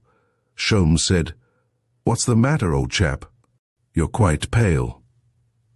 Wilson pointed to his left arm, which hung inert, and stammered, "I don't know what it is. My arm pains me." "Very much? Is it serious?" "Yes, I am afraid so." He tried to raise his arm, but it was helpless. Sholmes felt it, gently at first, then in a rougher way, to see how badly it was hurt, he said. He concluded that Wilson was really hurt, so he led him to a neighboring pharmacy, where a closer examination revealed the fact that the arm was broken and that Wilson was a candidate for the hospital. In the meantime, they bared his arm and applied some remedies to ease his suffering. "Come, come, old chap, cheer up," said Sholmes, who was holding Wilson's arm. "In 5 or 6 weeks you will be all right again, but I will pay them back. The rascals, especially Lupin, for this is his work, no doubt of that. I swear to you if ever—" He stopped suddenly, dropped the arm, which caused Wilson such an access of pain that he almost fainted, and striking his forehead, Sholmes said, "Wilson, I have an idea. You know, I have one occasionally." He stood for a moment, silent, with staring eyes, and then muttered, in short, sharp phrases, "Yes, that's it. That will explain all, right at my feet. And I didn't see it. Ah, parbleu, I should have thought of it before. Wilson, I shall have good news for you." Abruptly leaving his old friend, Sholmes ran into the street and went directly to the house known as number 25. On one of the stones, to the right of the door, he read this inscription, "Destange, Architect, 1875. There was a similar inscription on the house, number 23. Of course, there was nothing unusual in that. But what might be read on the houses in the avenue Henri Martin? A carriage was passing. He engaged it and directed the driver to take him to number 134 Avenue Henri Martin. He was roused to a high pitch of excitement. He stood up in the carriage and urged the horse to greater speed. He offered extra pourboire to the driver. Quicker, quicker. How great was his anxiety as they turned from the Rue de la Pompe. Had he caught a glimpse of the truth at last? On one of the stones of the late Baron's house he read the words, "Destange, Architect, 1874, and a similar inscription appeared on the 2 adjoining houses. The reaction was such that he settled down in the seat of the carriage, trembling from joy. At last, a tiny ray of light had penetrated the dark shadows which encompassed these mysterious crimes. In the vast sombre forest wherein 1,000 pathways crossed and recrossed, he had discovered the first clue to the track followed by the enemy. He entered a branch post office and obtained telephonic connection with the Château de Crozon. The Countess answered the telephone call. "Hello, is that you, madame?" "Monsieur Sholmes, isn't it? Everything going all right?" Quite well, but I wish to ask you one question. Hello. Yes, I hear you. Tell me, when was the Château de Crozon built? It was destroyed by fire and rebuilt about 30 years ago. Who built it, and in what year? There is an inscription on the front of the house which reads, Lucien Destange, architect. Thank you, madame, that is all. Goodbye. He went away, murmuring, Destange, Lucien Destange. That name has a familiar sound. He noticed a public reading room, entered, consulted a dictionary of modern biography, and copied the following information. Lucien Destange, born 1840, Grand Prix de Rome, officer of the Legion of Honor, author of several valuable books on architecture, etc. Then he returned to the pharmacy and found that Wilson had been taken to the hospital. There Sholmes found him with his arm in splints and shivering with fever. "Victory! Victory!" cried Sholmes. "I hold one end of the thread." "Of what thread?" "The one that leads to victory. I shall now be walking on solid ground, where there will be footprints, clues." "Cigarette ashes?" asked Wilson, whose curiosity had overcome his pain. "And many other things. Just think, Wilson. I have found the mysterious link which unites the different adventures in which the blonde lady played a part. Why did Lupin select those 3 houses for the scenes of his exploits? Yes, why? Because those 3 houses were built by the same architect. That was an easy problem, eh? Of course. But who would have thought of it? No one but you. And who, except I, knows that the same architect, by the use of analogous plans, has rendered it possible for a person to execute 3 distinct acts which, though miraculous in appearance, are, in reality, quite simple and easy. That was a stroke of good luck. And it was time, dear boy, as I was becoming very impatient. You know, this is our 4th day. Out of 10. Oh, after this. Sholmes was excited, delighted, and gayer than usual. And when I think that these rascals might have attacked me in the street and broken my arm just as they did yours. Isn't that so, Wilson? Wilson simply shivered at the horrible thought. Sholmes continued, "We must profit by the lesson. I can see, Wilson, that we were wrong to try and fight Lupin in the open and leave ourselves exposed to his attacks. I can see it and feel it too in my broken arm," said Wilson.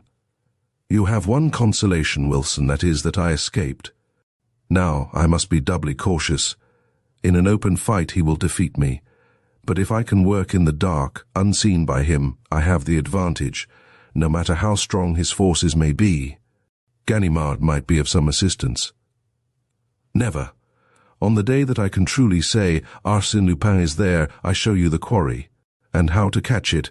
I shall go and see Ganimard at one of the 2 addresses that he gave me, his residence in the Rue Pergolese, or at the Suisse Tavern in the Place du Châtelet. But until that time, I shall work alone."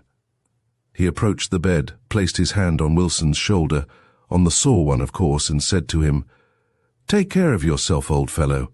Henceforth your role will be to keep 2 or 3 of Arsène Lupin's men busy watching here in vain for my return to inquire about your health. It is a secret mission for you, eh?" "Yes, and I shall do my best to fulfill it conscientiously. Then you do not expect to come here any more."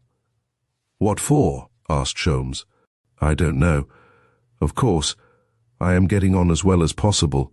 But Herlock, do me a last service, give me a drink." "A drink?" "Yes, I am dying of thirst, and with my fever, to be sure, directly." He made a pretense of getting some water, perceived a package of tobacco, lighted his pipe, and then, as if he had not heard his friend's request, he went away, whilst Wilson uttered a mute prayer for the inaccessible water. "Monsieur Destange." The servant eyed from head to foot the person to whom he had opened the door of the house, the magnificent house that stood at the corner of the Place Malesherbes and the Rue Montchanet, and at the sight of the man with grey hairs, badly shaved, dressed in a shabby black coat, with a body as ill-formed and ungracious as his face, he replied with the disdain which he thought the occasion warranted, "Monsieur Destange may or may not be at home. That depends. Has Monsieur a card?" Monsieur did not have a card, but he had a letter of introduction, and after the servant had taken the letter to Montdestange, he was conducted into the presence of that gentleman who was sitting in a large circular room or rotunda which occupied one of the wings of the house. It was a library and contained a profusion of books and architectural drawings. When the stranger entered, the architect said to him, "You are Monsieur Stickman?" "Yes, monsieur. My secretary tells me that he is ill, and has sent you to continue the general catalogue of the books which he commenced under my direction, and more particularly the catalogue of German books. Are you familiar with that kind of work?" "Yes, monsieur, quite so," he replied with a strong German accent. Under those circumstances the bargain was soon concluded, and Montdestange commenced work with his new secretary. Herlock Sholmes had gained access to the house. In order to escape the vigilance of Arsène Lupin and gain admittance to the house occupied by Lucien Destange and his daughter Clotilde, the famous detective had been compelled to resort to a number of stratagems and, under a variety of names, to ingratiate himself into the good graces and confidence of a number of persons. In short, to live, during 48 hours, a most complicated life. During that time he had acquired the following information. Montdestange, having retired from active business on account of his failing health, now lived amongst the many books he had accumulated on the subject of architecture. He derived infinite pleasure in viewing and handling those dusty old volumes. His daughter Clotilde was considered eccentric. She passed her time in another part of the house and never went out. "Of course," Sholmes said to himself, as he wrote in a register the titles of the books which Montdestange dictated to him, "all that is vague and incomplete, but it is quite a long step in advance. I shall surely solve one of these absorbing problems. Is Montdestange associated with Arsène Lupin? Does he continue to see him? Are the papers relating to the construction of the 3 houses still in existence? Will those papers not furnish me with the location of other houses of similar construction which Arsène Lupin and his associates will plunder in the future? Monsieur Destange, an accomplice of Arsène Lupin, that venerable man, an officer of the Legion of Honor, working in league with a burglar, such an idea was absurd. Besides, if we concede that such a complicity exists, how could Montdestange, 30 years ago, have possibly foreseen the thefts of Arsène Lupin, who was then an infant? No matter. The Englishman was implacable. With his marvelous scent, and that instinct which never fails him, he felt that he was in the heart of some strange mystery. Ever since he first entered the house, he had been under the influence of that impression, and yet he could not define the grounds on which he based his suspicions. Up to the morning of the second day, he had not made any significant discovery. At 2 o'clock of that day, he saw Clotilde Destange for the first time. She came to the library in search of a book. She was about 30 years of age, a brunette, slow and silent in her movements, with features imbued with that expression of indifference which is characteristic of people who live a secluded life. She exchanged a few words with her father, and then retired, without even looking at Sholmes. The afternoon dragged along monotonously. At 5 o'clock morn, Destange announced his intention to go out. Sholmes was alone on the circular gallery that was constructed about 10 feet above the floor of the rotunda. It was almost dark. He was on the point of going out when he heard a slight sound and, at the same time, experienced the feeling that there was someone in the room. Several minutes passed before he saw or heard anything more. Then he shuddered. A shadowy form emerged from the gloom, quite close to him, upon the balcony. It seemed incredible. How long had this mysterious visitor been there? Whence did he come? The strange man descended the steps and went directly to a large oaken cupboard.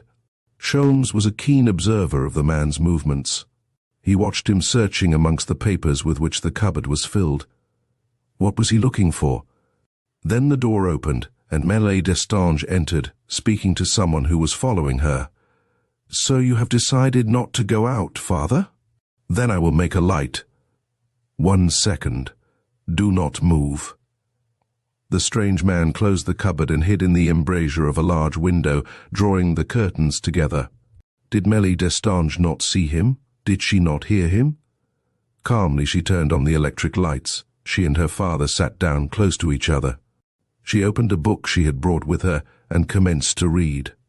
After the lapse of a few minutes she said, "Your secretary has gone." "Yes, I don't see him." "Do you like him as well as you did at first?" she asked, as if she were not aware of the illness of the real secretary and his replacement by Stickman. "Oh, yes." Monsieur Destange's head bobbed from one side to the other. He was asleep. The girl resumed her reading. A moment later, one of the window curtains was pushed back, and the strange man emerged and glided along the wall toward the door, which obliged him to pass behind Mont Destange, but in front of Clotilde, and brought him into the light so that Herlock Sholmes obtained a good view of the man's face. It was Arsène Lupin. The Englishman was delighted. His forecast was verified. He had penetrated to the very heart of the mystery, and found Arsène Lupin to be the moving spirit in it. Clotilde had not yet displayed any knowledge of his presence, although it was quite improbable that any movement of the intruder had escaped her notice. Lupin had almost reached the door, and in fact his hand was already seeking the doorknob, when his coat brushed against a small table and knocked something to the floor. Monsieur Destange awoke with a start. Arsène Lupin was already standing in front of him, hat in hand, smiling. "Maxime Bermond," exclaimed Mont Destange joyfully. "My dear Maxime, what lucky chance brings you here? The wish to see you and Mademoiselle Destange. When did you return from your journey?" "Yesterday. You must stay to dinner." "No, thank you, I am sorry, but I have an appointment to dine with some friends at a restaurant." "Come tomorrow then, Clotilde. You must urge him to come tomorrow." "Ah, my dear Maxime, I thought of you many times during your absence." "Really?" "Yes, I went through all my old papers in that cupboard and found our last statement of account." "What account?" "Relating to the Avenue Henri Martin." "Ah, do you keep such papers? What for?" Then the three of them left the room and continued their conversation in a small parlour which adjoined the library. "Is it Lupin?" Sholmes asked himself, in a sudden access of doubt. Certainly, from all appearances, it was he. And yet it was also someone else who resembled Arsène Lupin in certain respects, and who still maintained his own individuality, features, and colour of hair. Sholmes could hear Lupin's voice in the adjoining room. He was relating some stories at which Mont Destange laughed heartily, and which even brought a smile to the lips of the melancholy Clotilde. And each of those smiles appeared to be the reward which Arsène Lupin was seeking, and which he was delighted to have secured.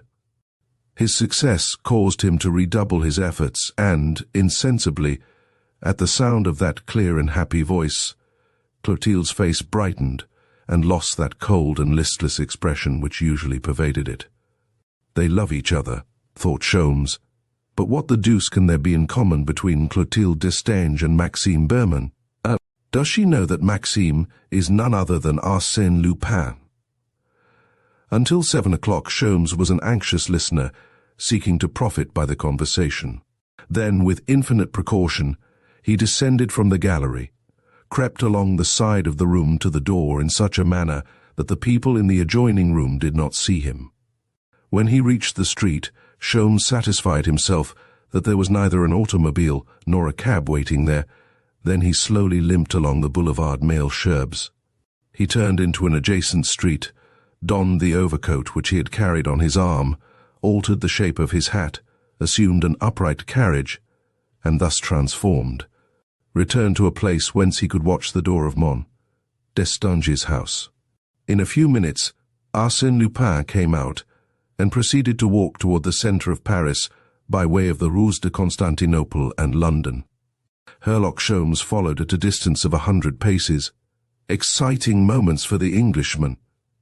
He sniffed the air eagerly, like a hound following a fresh scent. It seemed to him a delightful thing thus to follow his adversary. It was no longer Herlock Sholmes who was being watched, but Arsène Lupin, the invisible Arsène Lupin. He held him, so to speak, within the grasp of his eye, by an imperceptible bond that nothing could break. And he was pleased to think that the quarry belonged to him. But he soon observed a suspicious circumstance. In the intervening space between him and Arsène Lupin, he noticed several people traveling in the same direction, particularly two husky fellows in slouch hats on the left side of the street, and two others on the right, wearing caps and smoking cigarettes. Of course, their presence in that vicinity may have been the result of chance, but Sholmes was more astonished when he observed that the four men stopped when Lupin entered a tobacco shop, and still more surprised when the four men started again after Lupin emerged from the shop, each keeping to his own side of the street. "Curse it," muttered Sholmes. "He is being followed." He was annoyed at the idea that others were on the trail of Arsène Lupin, that someone might deprive him. Not of the glory, he cared little for that, but of the immense pleasure of capturing, single-handed, the most formidable enemy he had ever met. And he felt that he was not mistaken. The men presented to Sholmes's experienced eye the appearance and manner of those who, while regulating their gait to that of another, wished to present a careless and natural air. "Is this some of Ganimard's work?" muttered Sholmes. "Is he playing me false?" He felt inclined to speak to one of the men with a view of acting in concert with him, but as they were now approaching the boulevard, the crowd was becoming denser, and he was afraid he might lose sight of Lupin.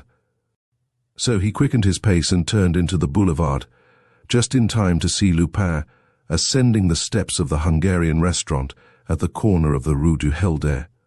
The door of the restaurant was open, so that Sholmes, while sitting on a bench on the other side of the boulevard, could see Lupin take a seat at a table, luxuriously appointed and decorated with flowers, at which three gentlemen and two ladies of elegant appearance were already seated, and who extended to Lupin a hearty greeting.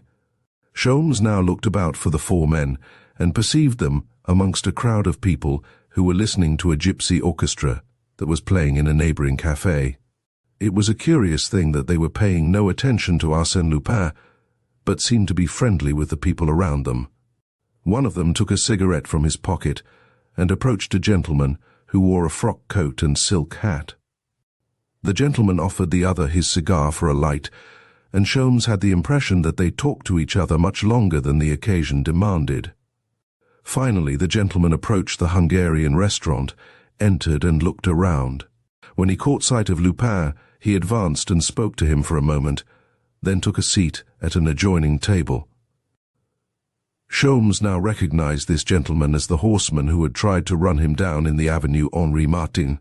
Then Sholmes understood that these men were not tracking Arsène Lupin. They were a part of his band. They were watching over his safety. They were his bodyguard, his satellites, his vigilant escort.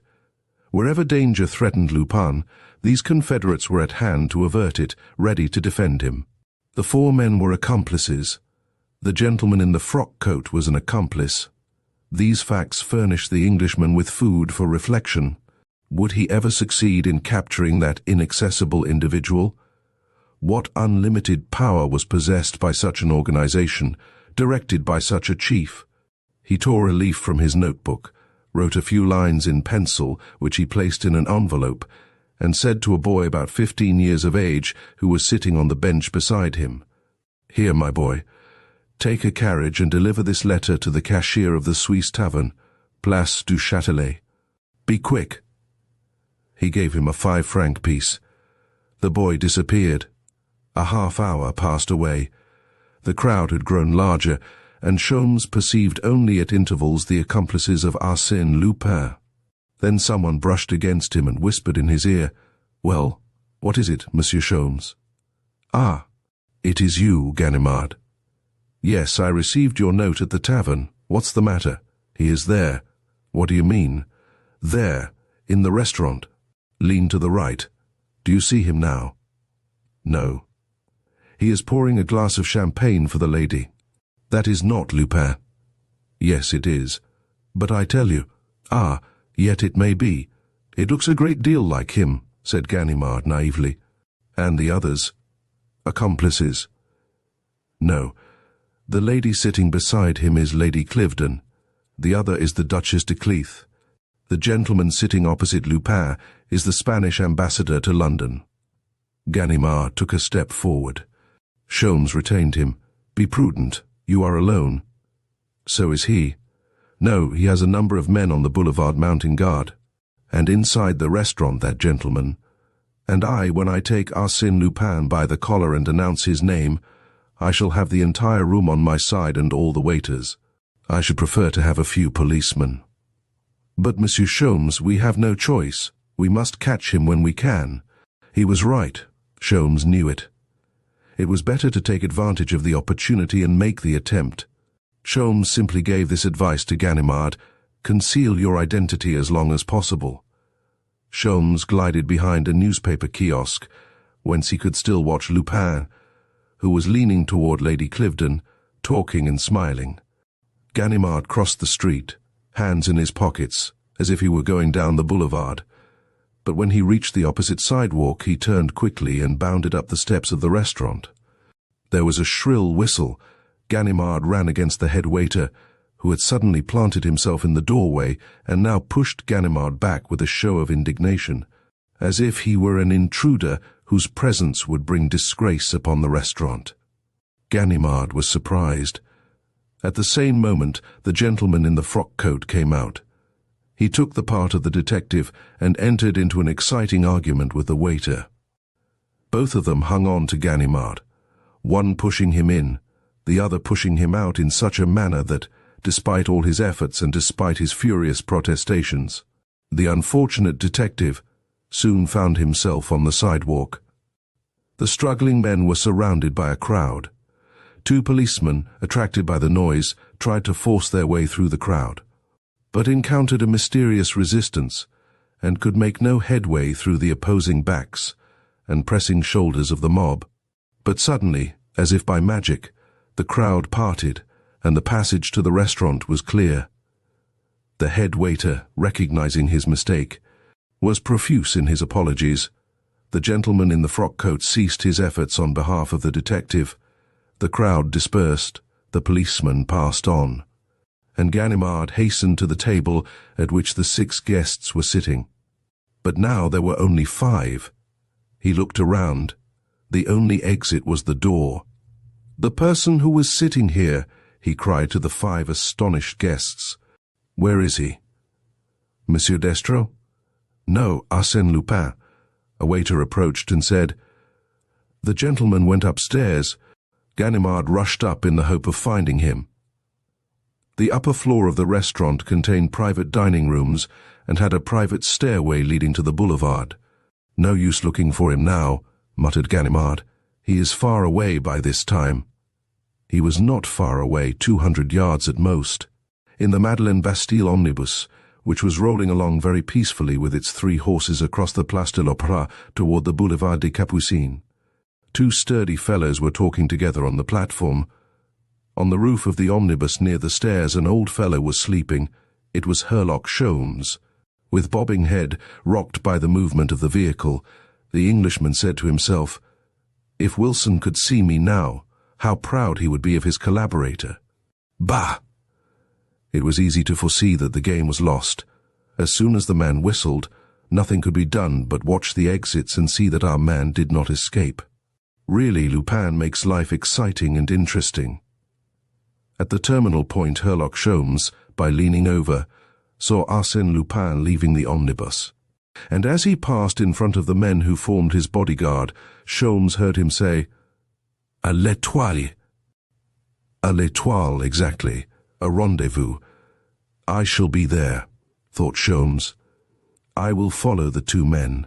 Lupin took an automobile, but the men walked the entire distance, followed by Sholmes. They stopped at a narrow house, number 40 Rue Chalgrin, and rang the bell. Sholmes took his position in the shadow of a doorway, whence he could watch the house in question. A man opened one of the windows of the ground floor and closed the shutters. But the shutters did not reach to the top of the window. The impost was clear. At the end of 10 minutes a gentleman rang at the same door, and a few minutes later another man came. A short time afterward, an automobile stopped in front of the house, bringing 2 passengers, Arsène Lupin and a lady concealed beneath a large cloak and a thick veil. "The blonde lady, no doubt," said Sholmes to himself, as the automobile drove away. Herlock Sholmes now approached the house, climbed to the window ledge, and, by standing on tiptoe, he was able to see through the window above the shutters. What did he see? Arsène Lupin, leaning against the mantel, was speaking with considerable animation. The others were grouped around him, listening to him attentively. Amongst them, Sholmes easily recognized the gentleman in the frock coat, and he thought one of the other men resembled the head waiter of the restaurant. As to the blonde lady, she was seated in an armchair with her back to the window. "They are holding a consultation," thought Sholmes. "They are worried over the incident at the restaurant and are holding a council of war. Ah, what a master stroke it would be to capture all of them at one fell stroke." One of them having moved toward the door, Sholmes leaped to the ground and concealed himself in the shadow. The gentleman in the frock coat and the head waiter left the house. A moment later, a light appeared at the windows of the first floor, but the shutters were closed immediately, and the upper part of the house was dark as well as the lower. "Lupin and the woman are on the ground floor. The 2 confederates live on the upper floor," said Sholmes. Sholmes remained there the greater part of the night, fearing that if he went away Arsène Lupin might leave during his absence. At 4 o'clock, seeing 2 policemen at the end of the street, he approached them, explained the situation, and left them to watch the house. He went to Ganimard's residence in the Rue Pergolese and wakened him. "I have him yet," said Sholmes. "Arsène Lupin?" "Yes." "If you haven't got any better hold on him than you had a while ago, I might as well go back to bed. But we may as well go to the station house." They went to the police station in the Rue Mesnil, and from there to the residence of the commissary, Mont de Contre. Then, accompanied by 6 policemen, they went to the Rue Chalgrin. "Anything new?" asked Sholmes, addressing the 2 policemen. "Nothing." It was just breaking day when, after taking necessary measures to prevent escape, the commissary rang the bell and commenced to question the concierge. The woman was greatly frightened at this early morning invasion, and she trembled as she replied that there were no tenants on the ground floor. "What? Not a tenant?" exclaimed Ganimard.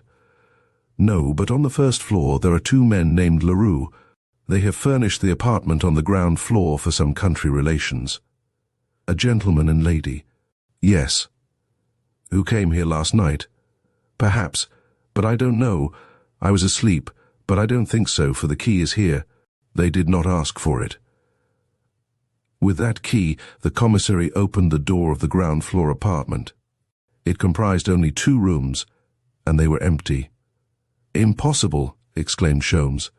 "I saw both of them in this room." "I don't doubt your word," said the commissary, "but they are not here now. Let us go to the first floor. They must be there. The first floor is occupied by 2 men named Leroux. We will examine the Messieurs Leroux." They all ascended the stairs, and the commissary rang. At the second ring, a man opened the door. He was in his shirt sleeves. Sholmes recognized him as one of Lupin's bodyguard. The man assumed a furious air. "What do you mean by making such a row at this hour of the morning, waking people up?" But he stopped suddenly, astounded. "God forgive me. Really, gentlemen, I didn't notice who it was. Why, it is Monsieur de Contre. And you, Monsieur Ganimard. What can I do for you?" Ganimard burst into an uncontrollable fit of laughter, which caused him to bend double and turn black in the face. "Ah, it is you, Leroux," he stammered. "Oh, this is too funny. Leroux, an accomplice of Arsène Lupin. Oh, I shall die. And your brother Leroux, where is he?" "Edmond," called the man.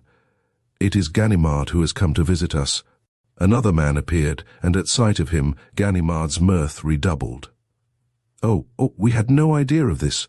Ah, my friends, you are in a bad fix now. Who would have ever suspected it?" Turning to Sholmes, Ganimard introduced the man. "Victor Leroux, a detective from our office, one of the best men in the Iron Brigade. Edmond Leroux, chief clerk in the anthropometric service." Chapter 5. an abduction. Herlock Sholmes said nothing. To protest? To accuse the two men? That would be useless. In the absence of evidence which he did not possess and had no time to seek, no one would believe him. Moreover, he was stifled with rage, but would not display his feelings before the triumphant Ganimard.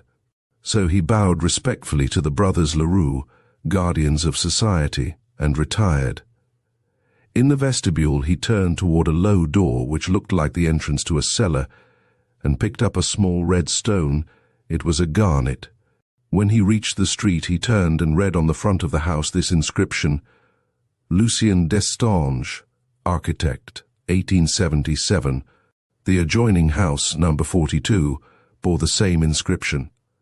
Always the double passage, numbers 40 and 42, have a secret means of communication. Why didn't I think of that? I should have remained with the two policemen. He met the policemen near the corner and said to them, "Two people came out of house number 42 during my absence, didn't they?" "Yes, a gentleman and lady." Ganimard approached. Sholmes took his arm, and as they walked down the street he said, "Monsieur Ganimard, you have had a good laugh, and will no doubt forgive me for the trouble I have caused you." "Oh, there's no harm done, but it was a good joke." "I admit that, but the best jokes have only a short life, and this one can't last much longer." "I hope not." "This is now the 7th day, and I can remain only 3 days more. Then I must return to London." "Oh, I wish to ask you to be in readiness, as I may call on you at any hour on Tuesday or Wednesday night, for an expedition of the same kind as we had tonight." "Yes, monsieur, the very same." "With what result?" "The capture of Arsène Lupin," replied Sholmes. "Do you think so?" "I swear it on my honor, monsieur." Sholmes bade Ganimard goodbye and went to the nearest hotel for a few hours' sleep, after which, refreshed and with renewed confidence in himself, he returned to the Rue Chalgrin, slipped 2 louis into the hand of the concierge, assured himself that the brothers Leroux had gone out, learned that the house belonged to a Monsieur Harmingeat, and provided with a candle, descended to the cellar through the low door near which he had found the garnet. At the bottom of the stairs he found another exactly like it. "I am not mistaken," he thought. "This is the means of communication. Let me see if my skeleton key will open the cellar reserved for the tenant of the ground floor. Yes, it will. Now, I will examine those cases of wine. Oh, here are some places where the dust has been cleared away, and some footprints on the ground." A slight noise caused him to listen attentively. Quickly he pushed the door shut, blew out his candle, and hid behind a pile of empty wine cases. After a few seconds he noticed that a portion of the wall swung on a pivot. The light of a lantern was thrown into the cellar. An arm appeared. Then a man entered. He was bent over, as if he were searching for something. He felt in the dust with his fingers, and several times he threw something into a cardboard box that he carried in his left hand. Afterward he obliterated the traces of his footsteps, as well as the footprints left by Lupin and the blonde lady, and he was about to leave the cellar by the same way as he had entered, when he uttered a harsh cry and fell to the ground. Sholmes had leaped upon him. It was the work of a moment, and in the simplest manner in the world, the man found himself stretched on the ground, bound and handcuffed. The Englishman leaned over him and said, "Have you anything to say, to tell what you know?" The man replied by such an ironical smile that Sholmes realized the futility of questioning him. So he contented himself by exploring the pockets of his captive, but he found only a bunch of keys, a handkerchief, and the small cardboard box which contained a dozen garnets, similar to those which Sholmes had found. Then what was he to do with the man? Wait until his friends came to his help and deliver all of them to the police? What good would that do? What advantage would that give him over Lupin? He hesitated, but an examination of the box decided the question.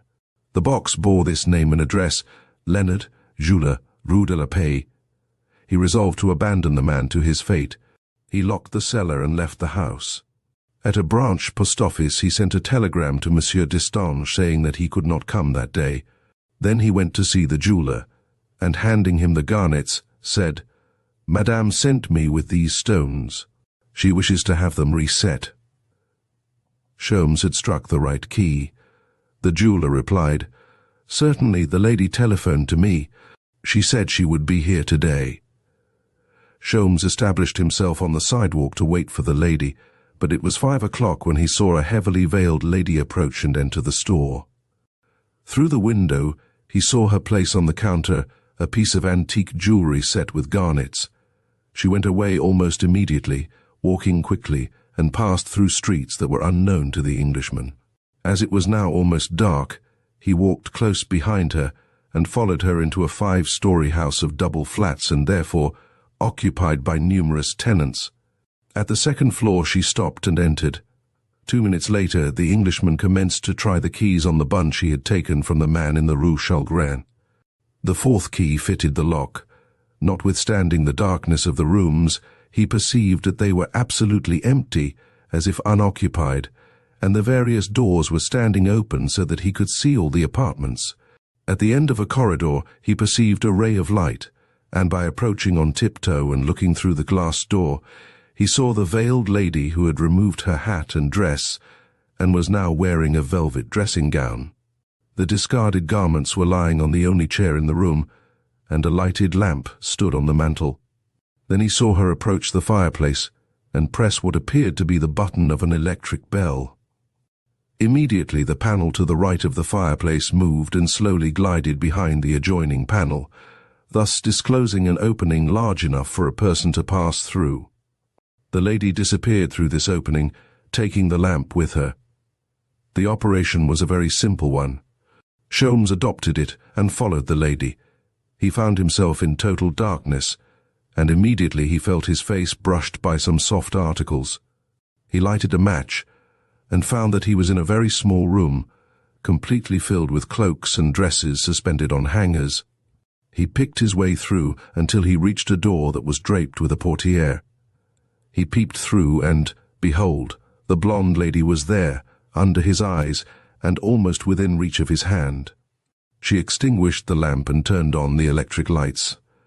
Then, for the first time, Herlock Sholmes obtained a good look at her face. He was amazed.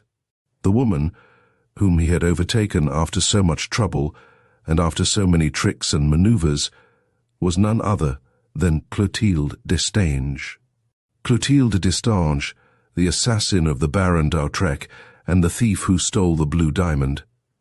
Clotilde Destange, the mysterious friend of Arsène Lupin, and the blonde lady. Yes, I am only a stupid ass, thought Herlock Sholmes at that moment. Because Lupin's friend was a blonde and Clotilde is a brunette, I never dreamed that they were the same person.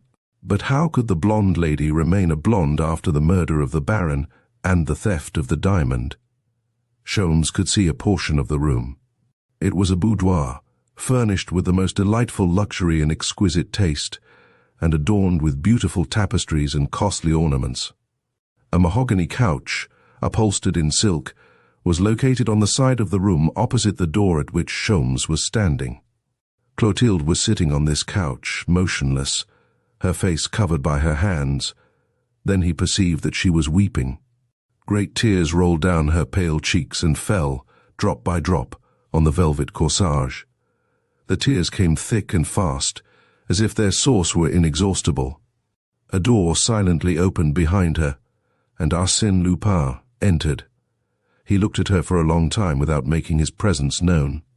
Then he approached her, knelt at her feet, pressed her head to his breast, folded her in his arms, and his actions indicated an infinite measure of love and sympathy. For a time not a word was uttered, but her tears became less abundant. "I was so anxious to make you happy," he murmured. "I am happy." "No, you are crying. Your tears break my heart, Clotilde." The caressing and sympathetic tone of his voice soothed her, and she listened to him with an eager desire for hope and happiness. Her features were softened by a smile, and yet how sad a smile. He continued to speak in a tone of tender entreaty. "You should not be unhappy, Clotilde. You have no cause to be." She displayed her delicate white hands and said solemnly, "Yes, Maxime, so long as I see those hands I shall be sad." "Why?" They are stained with blood. Hush! Do not think of that, exclaimed Lupin. The dead is past and gone. Do not resurrect it. And he kissed the long, delicate hand, while she regarded him with a brighter smile, as if each kiss effaced a portion of that dreadful memory. You must love me, Maxime, you must, because no woman will ever love you as I do. For your sake I have done many things, not at your order or request, but in obedience to your secret desires. I have done things at which my will and conscience revolted, but there was some unknown power that I could not resist. What I did involuntarily, mechanically, because it helped you, because you wished it, and I am ready to do it again tomorrow, and always. Ah, Clotilde, he said bitterly, why did I draw you into my adventurous life? I should have remained the Maxime Bermond that you loved 5 years ago, and not have let you know the other man that I am. She replied in a low voice.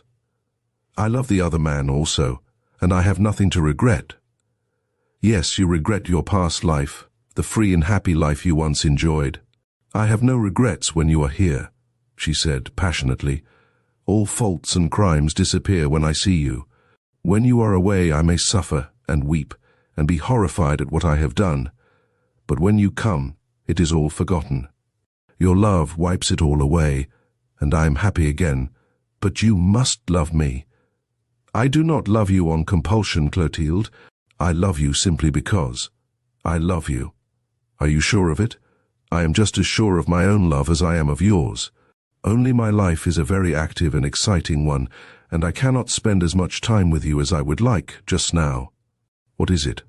Some new danger? Tell me. Oh, nothing serious. Only what? She asked. Well, he is on our track. Who? Herlock Sholmes. Yes, it was he who dragged Ganimard into that affair at the Hungarian restaurant. It was he who instructed the 2 policemen to watch the house in the Rue Chalgrin. I have proof of it. Ganimard searched the house this morning and Sholmes was with him. Besides, what? Well, there is another thing. One of our men is missing. Who? Janniot, the concierge? Yes.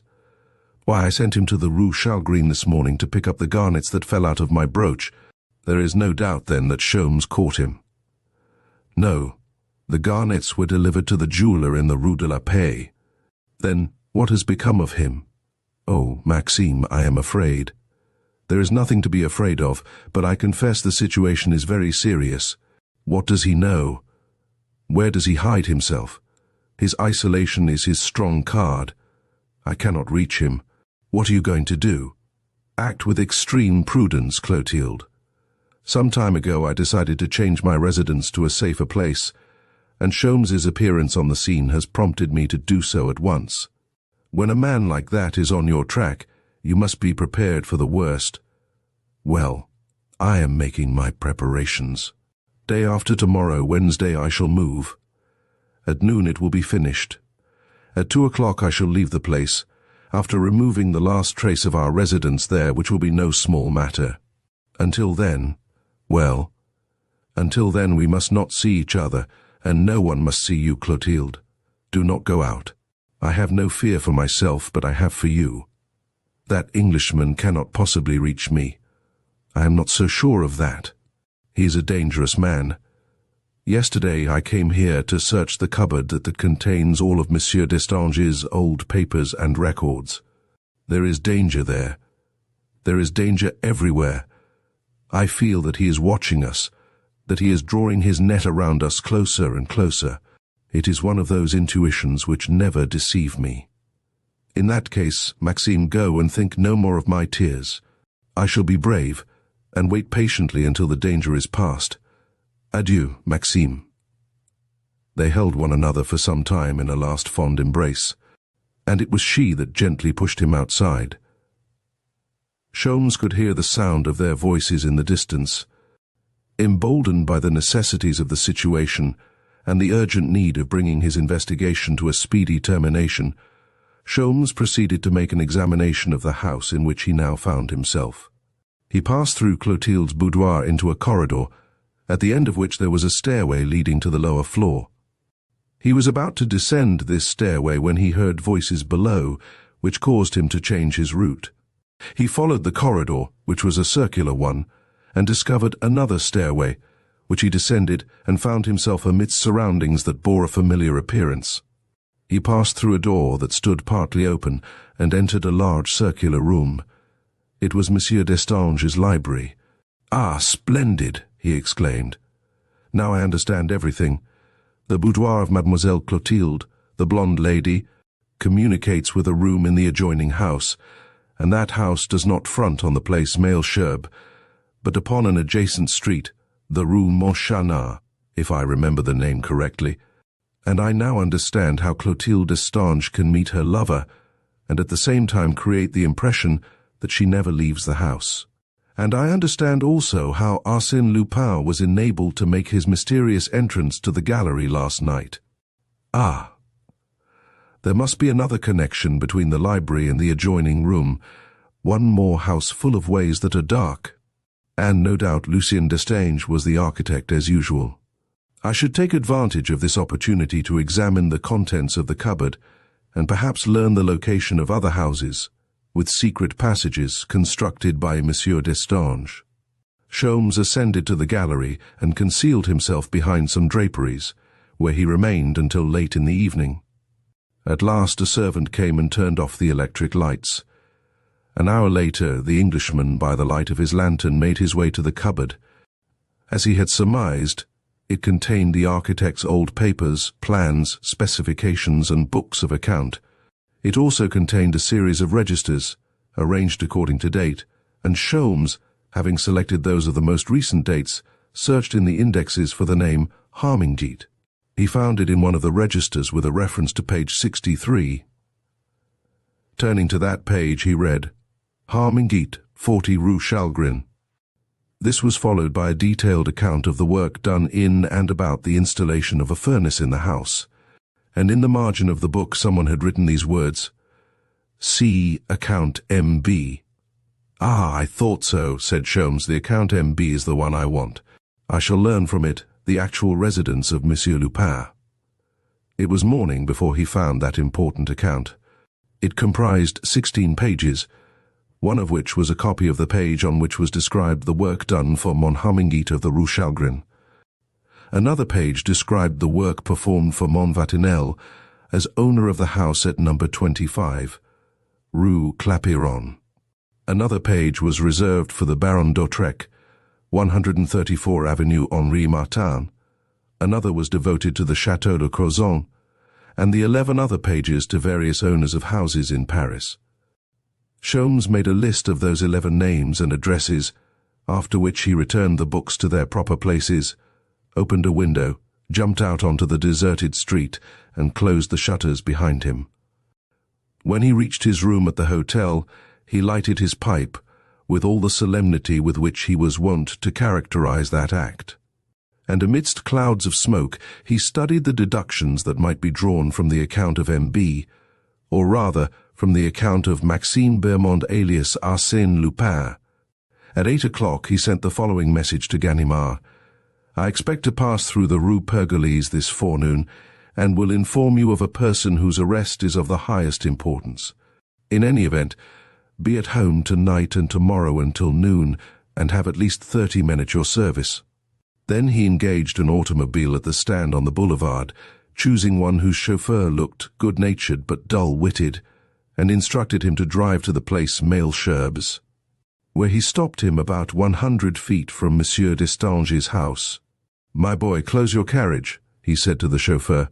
"Turn up the collar of your coat, for the wind is cold, and wait patiently.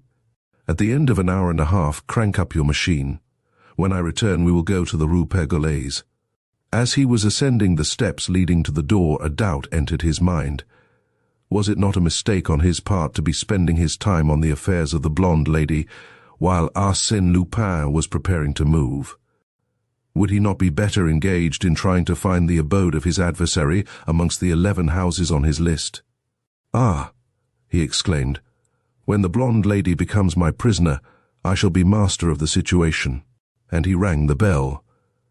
Monsieur Destange was already in the library. They had been working only a few minutes when Clotilde entered, bade her father good morning, entered the adjoining parlour, and sat down to write. From his place, Sholmes could see her leaning over the table, and from time to time absorbed in deep meditation.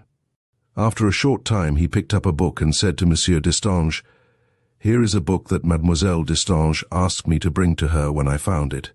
He went into the little parlour, stood before Clotilde in such a manner that her father could not see her, and said, "I am Monsieur Stickmann, your father's new secretary." "Ah," said Clotilde, without moving. "My father has changed his secretary? I didn't know it." "Yes, mademoiselle, and I desire to speak with you. Kindly take a seat, monsieur. I have finished." She added a few words to her letter, signed it, enclosed it in the envelope, sealed it, pushed her writing material away, rang the telephone, got in communication with her dressmaker, asked the latter to hasten the completion of a travelling dress, as she required it at once, and then, turning to Sholmes, she said, "I am at your service, monsieur. But do you wish to speak before my father? Would not that be better?" "No, mademoiselle, and I beg of you, do not raise your voice. It is better that Monsieur Destange should not hear us." "For whose sake is it better?" "Yours, mademoiselle. I cannot agree to hold any conversation with you that my father may not hear." "But you must agree to this. It is imperative." Both of them arose, eye to eye. She said, "Speak, monsieur." Still standing, he commenced, "You will be so good as to pardon me if I am mistaken on certain points of secondary importance. I will guarantee, however, the general accuracy of my statements. Can we not dispense with these preliminaries, monsieur? Or are they necessary?" Sholmes felt the young woman was on her guard, so he replied, "Very well, I will come to the point. 5 years ago your father made the acquaintance of a certain young man called Maxime Bermond, who was introduced as a contractor or an architect. I am not sure which it was, but it was one or the other. Monsieur Destange took a liking to the young man, and as the state of his health compelled him to retire from active business, he entrusted to Monsieur Bermond the execution of certain orders he had received from some of his old customers, and which seemed to come within the scope of Monsieur Bermond's ability." Herlock Sholmes stopped. It seemed to him that the girl's pallor had increased. Yet there was not the slightest tremor in her voice when she said, "I know nothing about the circumstances to which you refer, monsieur, and I do not see in what way they can interest me. In this way, mademoiselle, you know as well as I, that Maxime Bermond is also known by the name of Arsène Lupin." She laughed and said, "Nonsense. Arsène Lupin. Maxime Bermond is Arsène Lupin. Oh no, it isn't possible." "I have the honor to inform you of that fact, and since you refuse to understand my meaning, I will add that Arsène Lupin has found in this house a friend, more than a friend, and accomplice, blindly and passionately devoted to him." Without emotion, or at least with so little emotion that Sholmes was astonished at her self-control, she declared, "I do not understand your object, monsieur, and I do not care to, but I command you to say no more and leave this house." "I have no intention of forcing my presence on you," replied Sholmes with equal sang-froid, "but I shall not leave this house alone." "And who will accompany you, monsieur?" "You will." "I?" "Yes, mademoiselle. We will leave this house together, and you will follow me without one word of protest." The strange feature of the foregoing interview was the absolute coolness of the two adversaries. It bore no resemblance to an implacable duel between two powerful wills. But, judging solely from their attitude and the tone of their voices, an onlooker would have supposed their conversation to be nothing more serious than a courteous argument over some impersonal subject. Clotilde resumed her seat without deigning to reply to the last remark of Herlock Sholmes, except by a shrug of her shoulders. Sholmes looked at his watch and said, "It is 10:30. We will leave here in 5 minutes. Perhaps. If not, I shall go to Monsieur Destange and tell him—" "What?" "The truth. I will tell him of the vicious life of Maxime Bermond, and I will tell him of the double life of his accomplice." "Of his accomplice?" "Yes, of the woman known as the blonde lady, of the woman who was blonde." "What proofs will you give him?" "I will take him to the Rue Chalgrin."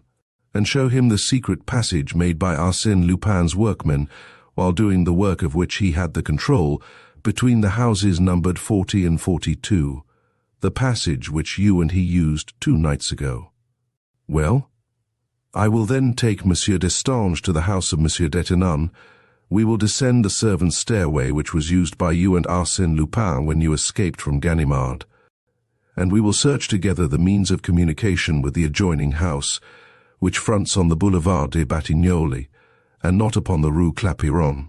Well, I will take Monsieur Destange to the Château de Crozon, and it will be easy for him, who knows the nature of the work performed by Arsène Lupin in the restoration of the château, to discover the secret passages constructed there by his workmen. It will thus be established that those passages allowed the blonde lady to make a nocturnal visit to the Countess's room and take the blue diamond from the mantel, and, 2 weeks later, by similar means, to enter the room of Herr Bleichen and conceal the blue diamond in his tooth powder. A strange action, I confess. A woman's revenge, perhaps. But I don't know, and I don't care. Well? After that, said Herlock Sholmes in a more serious tone, I will take Monsieur Destange to 134 Avenue Henri Martin, and we will learn how the Baron d'Hautrec— No, keep quiet, stammered the girl, struck with a sudden terror. I forbid you. You dare to say that it was I. You accuse me? I accuse you of having killed the Baron d'Hautrec. No, it is a lie. You killed the Baron d'Hautrec, mademoiselle. You entered his service under the name of Antoinette Brehat, for the purpose of stealing the blue diamond, and you killed him. Keep quiet, monsieur, she implored him. Since you know so much, you must know that I did not murder the Baron. I did not say that you murdered him, mademoiselle. Baron d'Hautrec was subject to fits of insanity that only Sister Auguste could control. She told me so herself. In her absence, he must have attacked you, and in the course of the struggle you struck him in order to save your own life. Frightened at your awful situation, you rang the bell and fled without even taking the blue diamond from the finger of your victim. A few minutes later you returned with one of Arsène Lupin's accomplices, who was a servant in the adjoining house.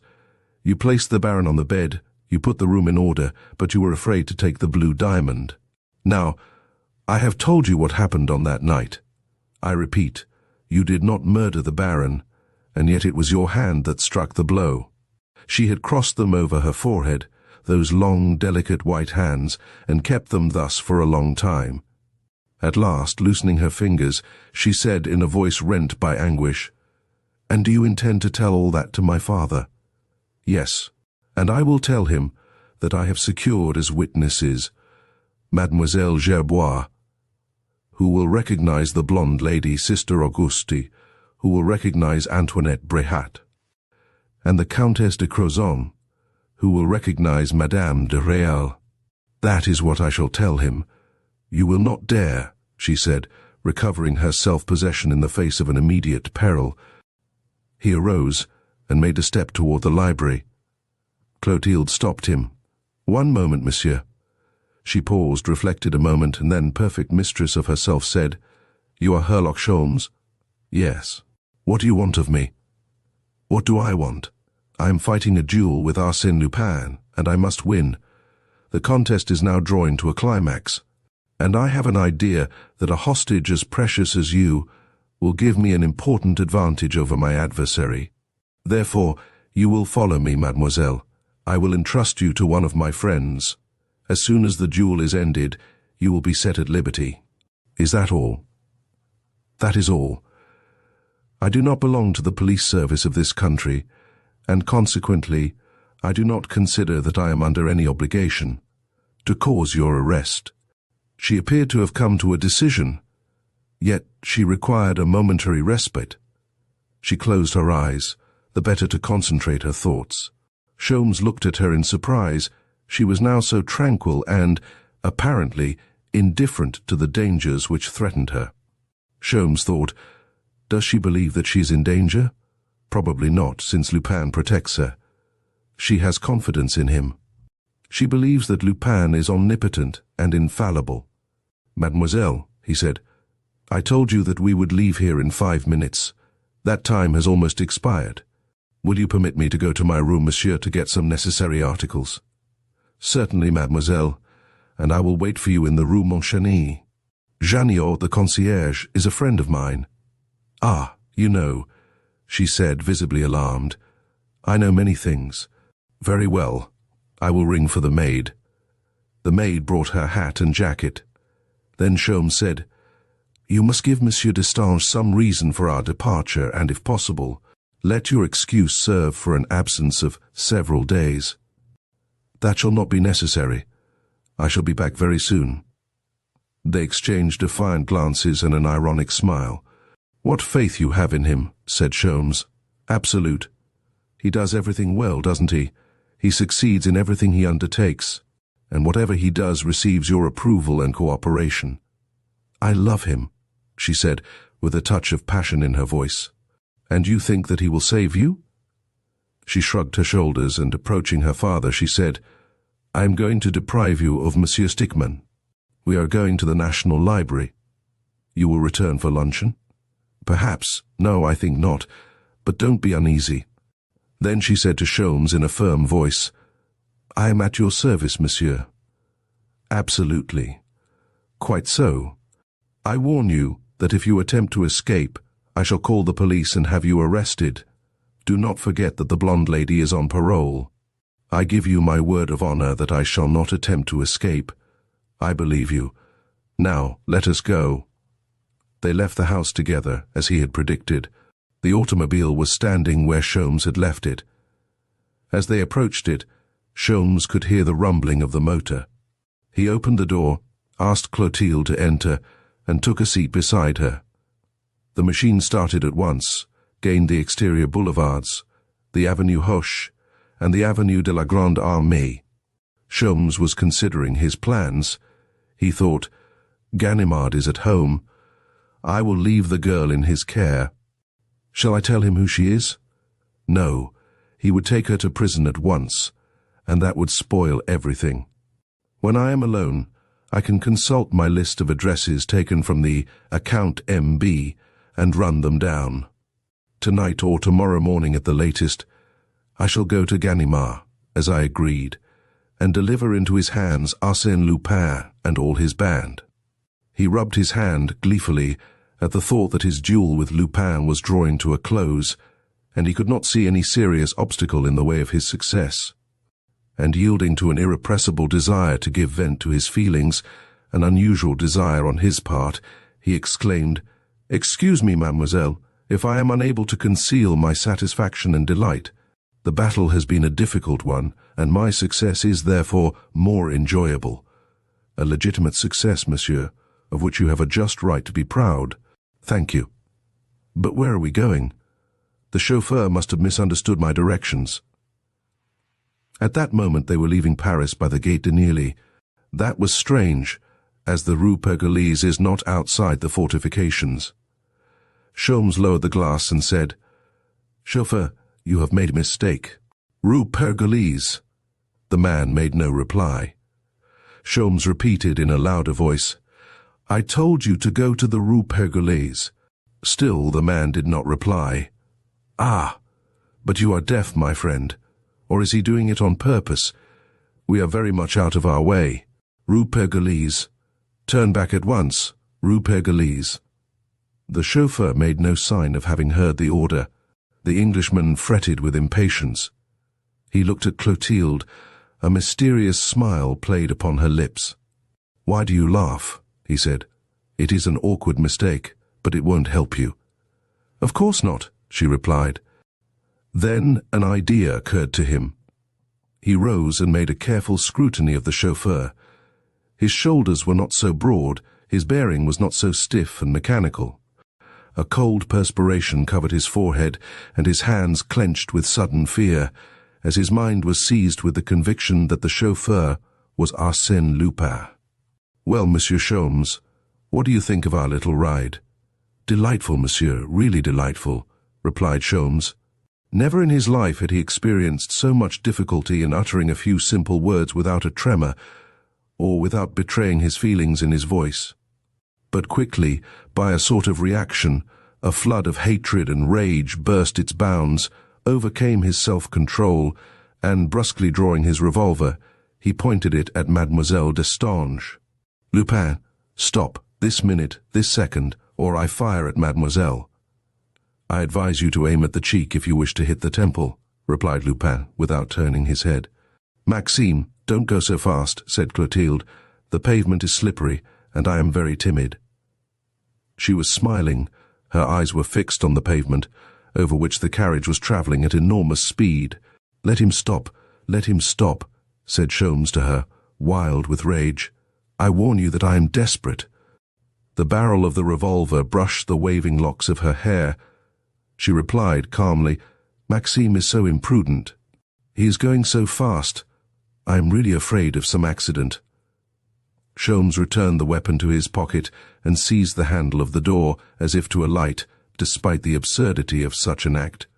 Clotilde said to him, "Be careful, monsieur, there is an automobile behind us." He leaned over.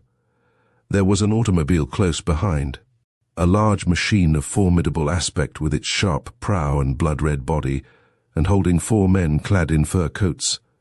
"Ah, I am well guarded," thought Sholmes. "I may as well be patient."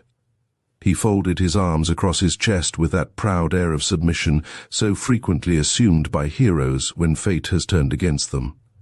And while they crossed the river Seine and rushed through Cheresnes, Rueil and Chatou, motionless and resigned, controlling his actions and his passions, he tried to explain to his own satisfaction by what miracle Arsène Lupin had substituted himself for the chauffeur. It was quite improbable that the honest-looking fellow he had selected on the boulevard that morning was an accomplice placed there in advance. And yet Arsène Lupin had received a warning in some way, and it must have been after he, Sholmes, had approached Clotilde in the house, because no one could have suspected his project prior to that time. Since then, Sholmes had not allowed Clotilde out of his sight. Then an idea struck him, the telephone communication desired by Clotilde, and her conversation with the dressmaker. Now, it was all quite clear to him. Even before he had spoken to her, simply upon his request to speak to her as the new secretary of Monsieur Destange, she had scented the danger, surmised the name and purpose of the visitor, and, calmly, naturally, as if she were performing a commonplace action of her everyday life, she had called Arsène Lupin to her assistance by some preconcerted signal. How Arsène Lupin had come, and caused himself to be substituted for the chauffeur, were matters of trifling importance.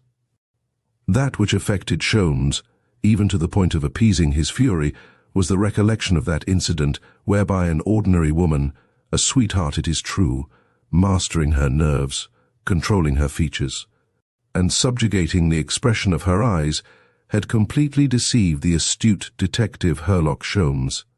How difficult to overcome an adversary who is aided by such confederates, and who, by the mere force of his authority, inspires in a woman so much courage and strength. They crossed the Seine and climbed the hill at Saint-Germain, but some 500 meters beyond that town, the automobile slackened its speed. The other automobile advanced, and the two stopped, side by side. There was no one else in the neighborhood. "Monsieur Sholmes," said Lupin, "kindly exchange to the other machine. Ours is really a very slow one." "Indeed," said Sholmes calmly, convinced that he had no choice.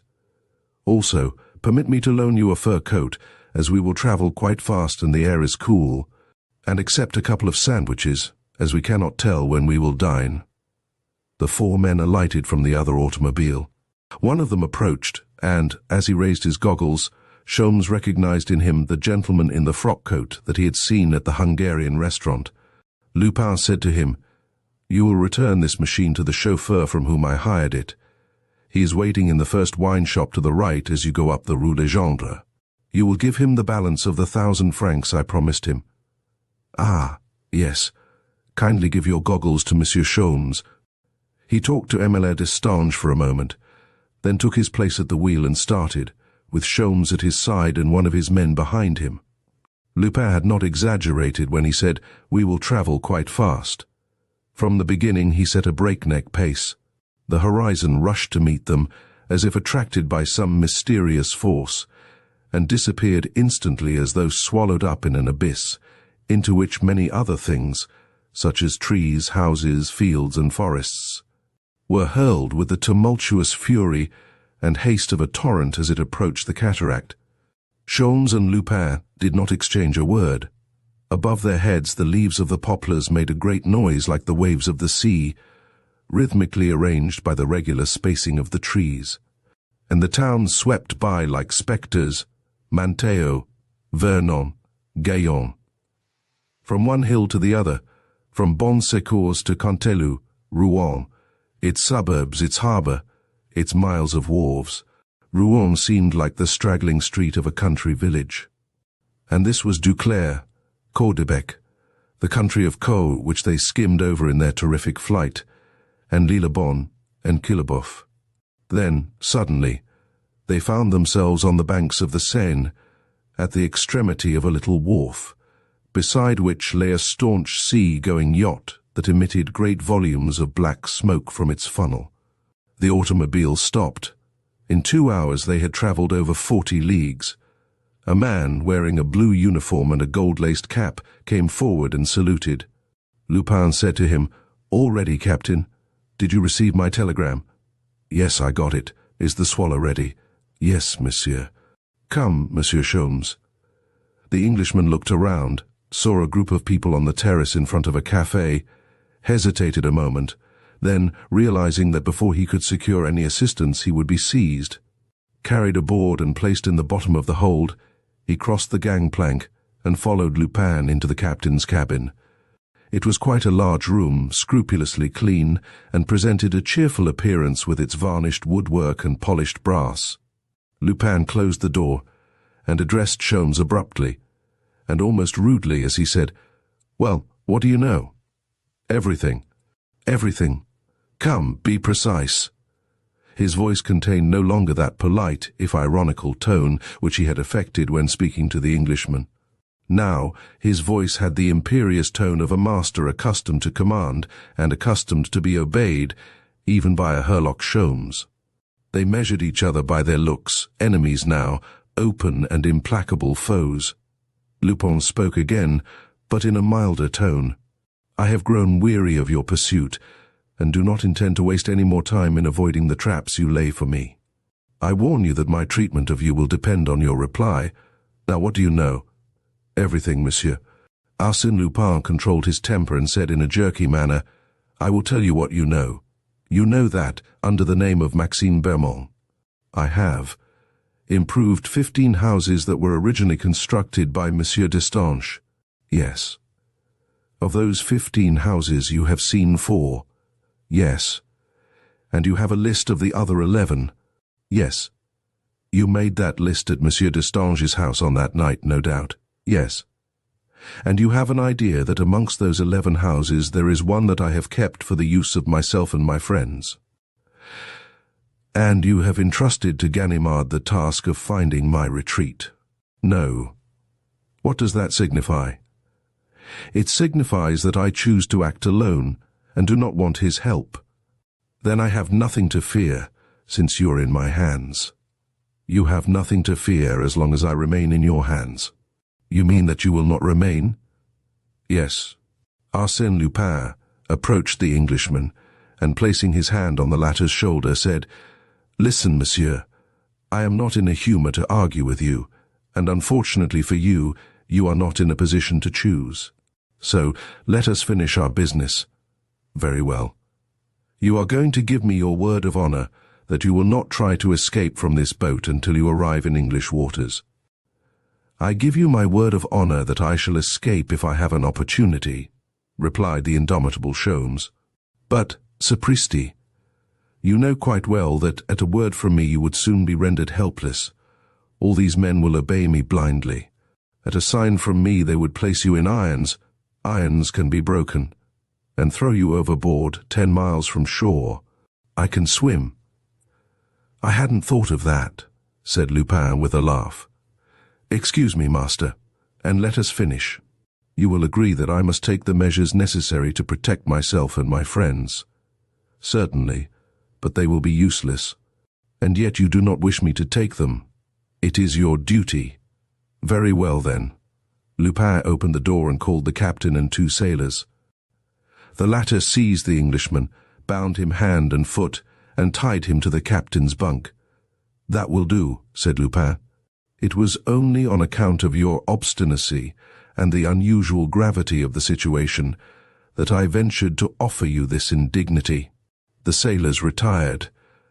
Lupin said to the captain, "Let one of the crew remain here to look after Monsieur Sholmes, and you can give him as much of your own company as possible. Treat him with all due respect and consideration. He's not a prisoner but a guest. What time have you, Captain?" 5 minutes after 2. Lupin consulted his watch, then looked at the clock that was attached to the wall of the cabin. 5 minutes past 2 is right. How long will it take you to reach Southampton? 9 hours, easy-going. Make it 11. You must not land there until after the departure of the midnight boat which reaches Havre at 8 o'clock in the morning. Do you understand, Captain?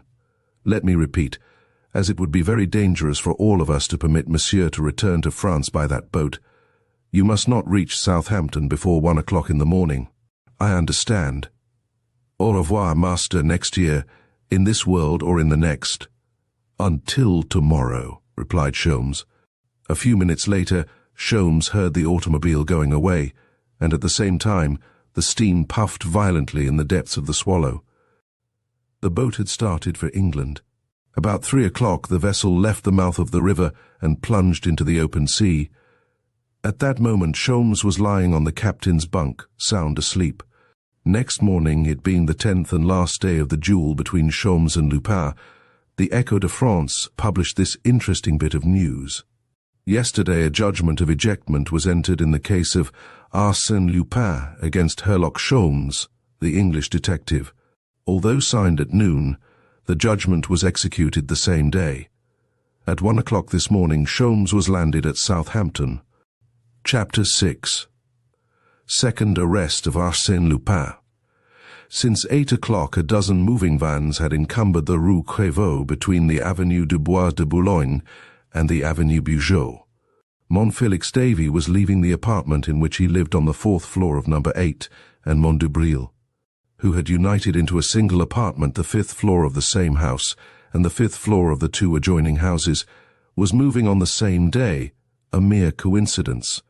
Since the gentlemen were unknown to each other, the vast collection of furniture regarding which so many foreign agents visited him every day, a circumstance which had been noticed by some of the neighbors but was not spoken of until later, was this: none of the 12 vans bore the name and address of the owner, and none of the men accompanying them visited the neighboring wine shops. They worked so diligently that the furniture was all out by 11 o'clock. Nothing remained but those scraps of papers and rags that are always left behind in the corners of the empty rooms.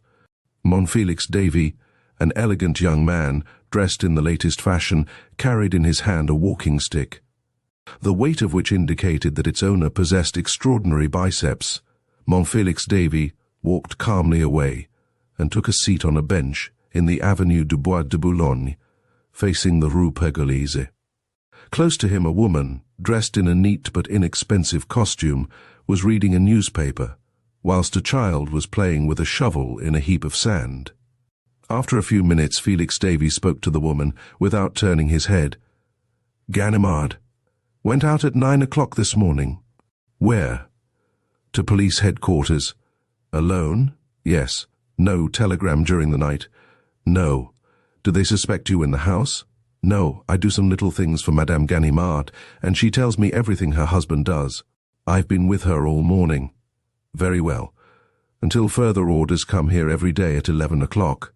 He rose and walked away in the direction of the Dauphine Gate, stopping at the Chinese pavilion, where he partook of a frugal repast consisting of 2 eggs with some fruit and vegetables. Then he returned to the Rue Crevaux and said to the concierge, "I will just glance through the rooms and then give you the keys." He finished his inspection of the room that he had used as a library, then he seized the end of a gas pipe, which hung down the side of the chimney. The pipe was bent and a hole made in the elbow. To this hole he fitted a small instrument in the form of an ear trumpet and blew into it. A slight whistling sound came by way of reply. Placing the trumpet to his mouth, he said, "Anyone around, Dubreuil?" "No." "May I come up?" "Yes." He returned the pipe to its place, saying to himself, "How progressive we are! Our century abounds with little inventions which render life really charming and picturesque, and so amusing, especially when a person knows how to enjoy life as I do." He turned one of the marble mouldings of the mantel, and the entire half of the mantel moved, and the mirror above it glided in invisible grooves, disclosing an opening and the lower steps of a stairs built in the very body of the chimney, all very clean and complete. The stairs were constructed of polished metal and the walls of white tiles. He ascended the steps, and at the 5th floor there was the same opening in the chimney. Mont Dubreuil was waiting for him. "Have you finished in your rooms?" "Yes." "Everything cleared out?" "Yes." "And the people?" "Only the 3 men on guard." "Very well, come on." They ascended to the upper floor by the same means, one after the other, and there found 3 men, one of whom was looking through the window. "Anything new?" "Nothing, Governor." "All quiet in the street?" "Yes." "In 10 minutes I will be ready to leave." "You will go also. But in the meantime, if you see the least suspicious movement in the street, warn me. I have my finger on the alarm bell all the time." "Dubreuil, did you tell the moving men not to touch the wire of that bell?" "Certainly, it is working all right." "That is all I want to know." The 2 gentlemen then descended to the apartment of Felix Davey, and the latter, after adjusting the marble mantle, exclaimed joyfully, "Dubreuil, I should like to see the man who is able to discover all the ingenious devices, warning bells, networks of electric wires and acoustic tubes, invisible passages, moving floors and hidden stairways. A real fairyland. What fame for Arsène Lupin! Fame I could well dispense with. It's a pity to be compelled to leave a place so well equipped and commence all over again, Dubreuil. And on a new model, of course. For it would never do to duplicate this. Curse Herlock Sholmes. Has he returned to Paris? How could he? There has been only one boat come from Southampton, and it left there at midnight. Only one train from Havre, leaving there at 8 o'clock this morning, and due in Paris at 11:15. As he could not catch the midnight boat at Southampton, and the instructions to the captain on that point were explicit, he cannot reach France until this evening via Newhaven and Dieppe. Do you think he will come back? Yes, he never gives up. He will return to Paris, but it will be too late. We will be far away. And Mademoiselle Destange? I am to see her in an hour, at her house. Oh! No, she will not return there for several days. But you, Dubreuil, you must hurry. The loading of our goods will take a long time, and you should be there to look after them. Are you sure that we are not being watched? By whom? I am not afraid of anyone but Sholmes. Dubreuil retired. Felix Davey made a last tour of the apartment, picked up 2 or 3 torn letters. Then, noticing a piece of chalk, he took it and, on the dark paper of the drawing-room, drew a large frame and wrote within it the following. Arsène Lupin, gentleman burglar, lived here for 5 years at the beginning of the 20th century. This little pleasantry seemed to please him very much. He looked at it for a moment, whistling a lively air, then said to himself, "Now that I have placed myself in touch with the historians of future generations, I can go. You must hurry, Herlock Sholmes, as I shall leave my present abode in 3 minutes, and your defeat will be an accomplished fact. 2 minutes more. You are keeping me waiting, Monsieur Sholmes. 1 minute more. Are you not coming? Well then, I proclaim your downfall and my apotheosis. And now I make my escape. Farewell, kingdom of Arsène Lupin. I shall never see you again. Farewell to the 55 rooms of the 6 apartments over which I reigned. Farewell, my own royal bedchamber." His outburst of joy was interrupted by the sharp ringing of a bell, which stopped twice, started again, and then ceased. It was the alarm bell. What was wrong? What unforeseen danger? Ganimard? No, that wasn't possible. He was on the point of returning to his library and making his escape. But first, he went to the window. There was no one in the street. Was the enemy already in the house? He listened and thought he could discern certain confused sounds. He hesitated no longer. He ran to his library, and as he crossed the threshold he heard the noise of a key being inserted in the lock of the vestibule door. "The deuce," he murmured. "I have no time to lose.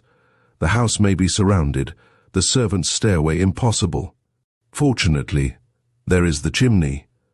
He pushed the moulding. It did not move. He made a greater effort. Still it refused to move. At the same time he had the impression that the door below opened and that he could hear footsteps. "Good God," he cried, "I am lost if this cursed mechanism." He pushed with all his strength. Nothing moved, nothing. By some incredible accident, by some evil stroke of fortune, the mechanism, which had worked only a few moments ago, would not work now. He was furious. The block of marble remained immovable.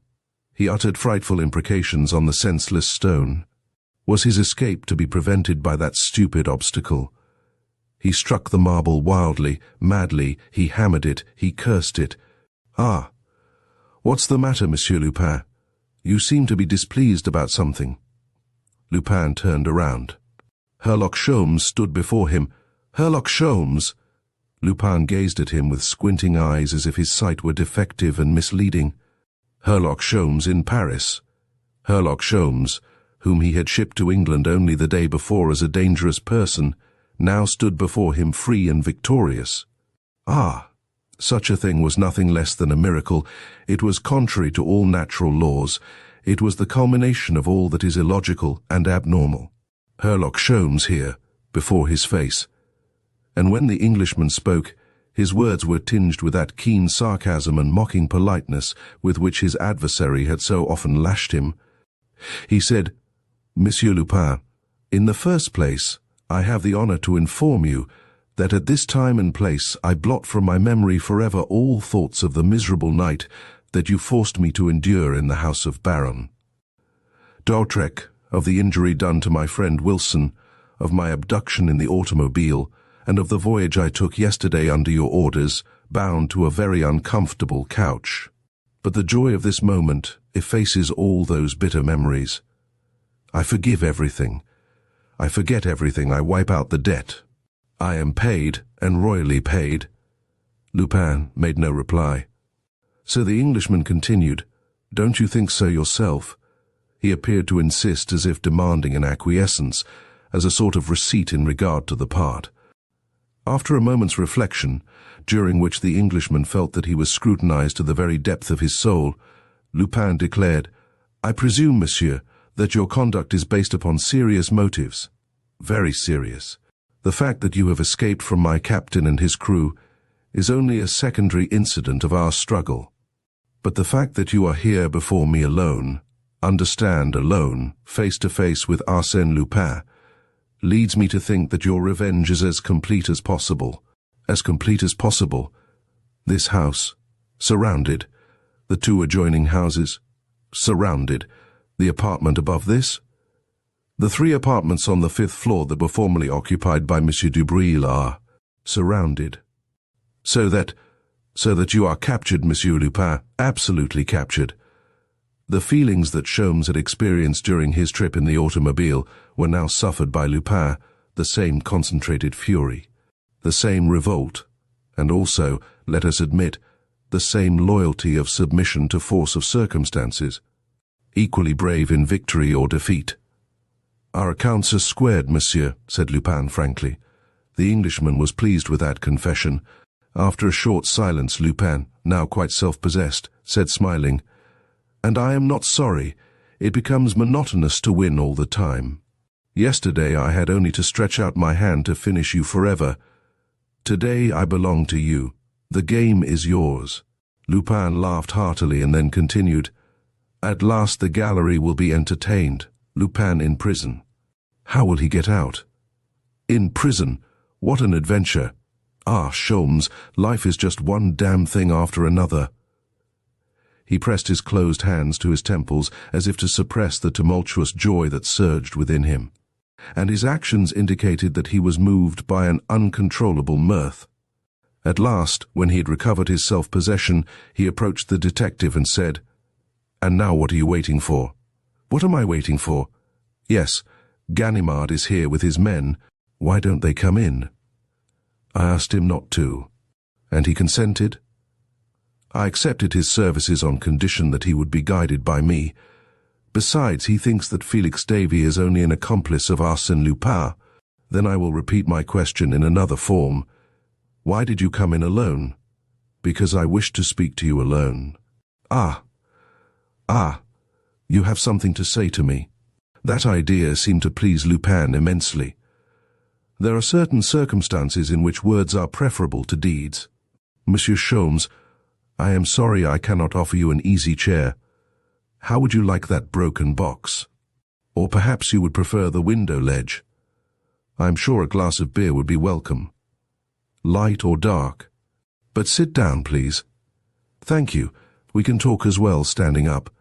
"Very well, proceed. I will be brief. The object of my sojourn in France was not to accomplish your arrest.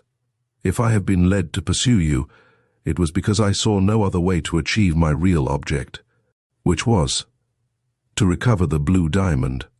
"The blue diamond?"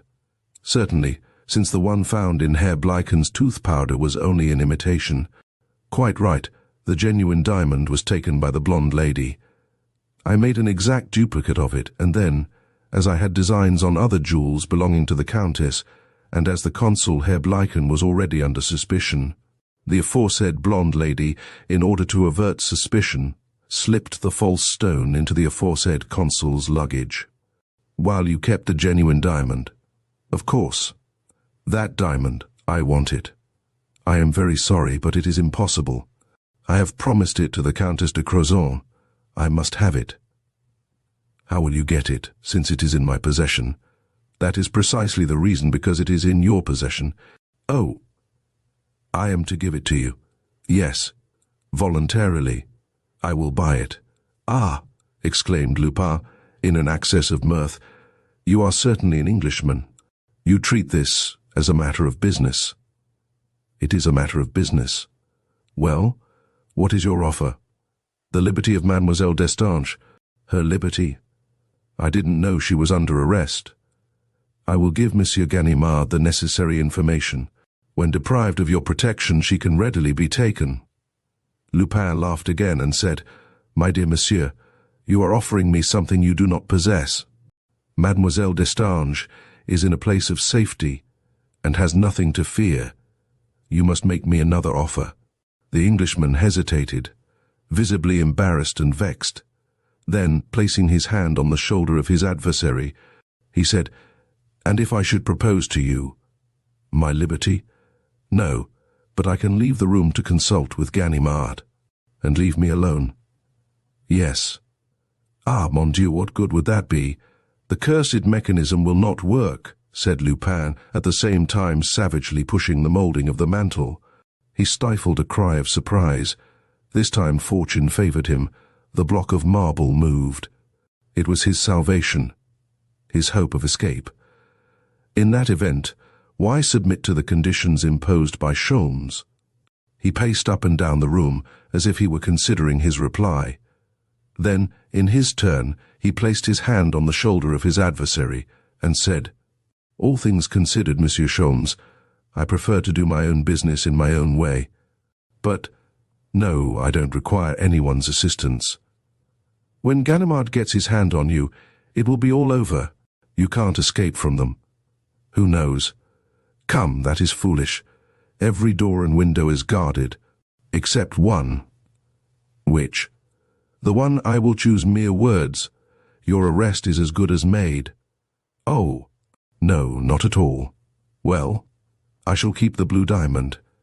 Sholmes looked at his watch and said, "It is now 10 minutes to 3.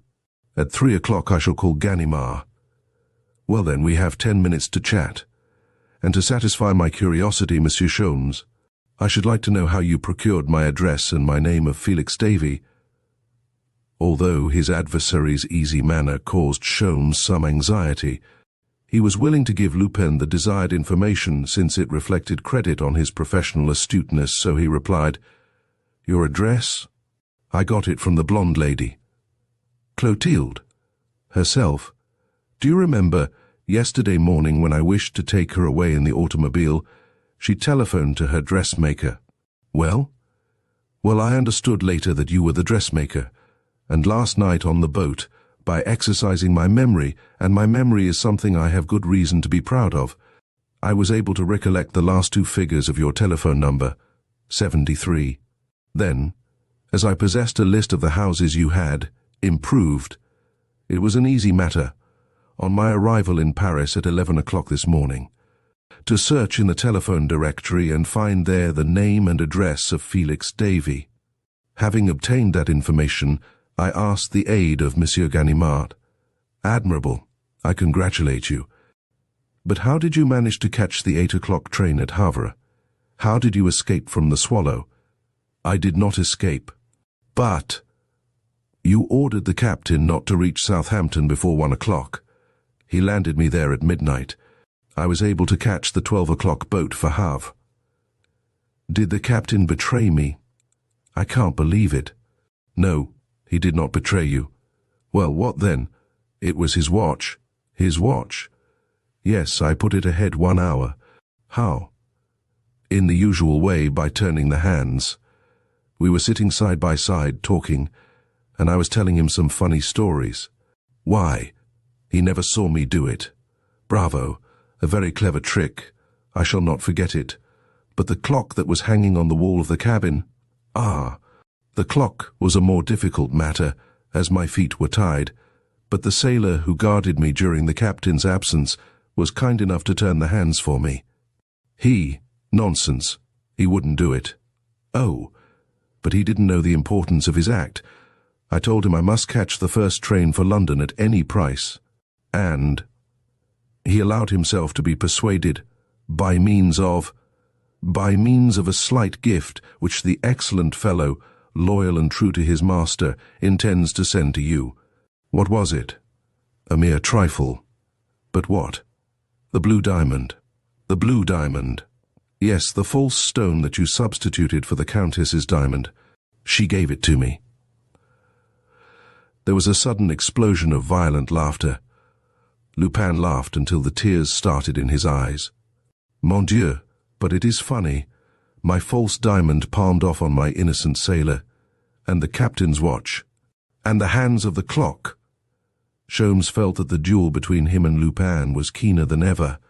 His marvelous instinct warned him that, behind his adversary's display of mirth, there was a shrewd intellect debating the ways and means to escape. Gradually Lupin approached the Englishman, who recoiled, and, unconsciously, slipped his hand into his watch pocket.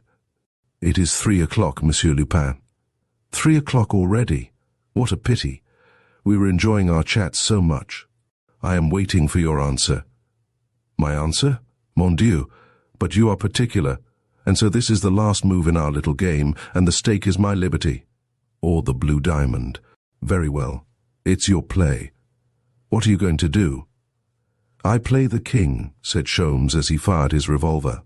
"And I the ace," replied Lupin, as he struck at Sholmes with his fist. Sholmes had fired into the air as a signal to Ganimard, whose assistance he required, but Lupin's fist had caught Sholmes in the stomach and caused him to double up with pain. Lupin rushed to the fireplace and set the marble slab in motion. Too late, the door opened. "Surrender, Lupin, or I fire."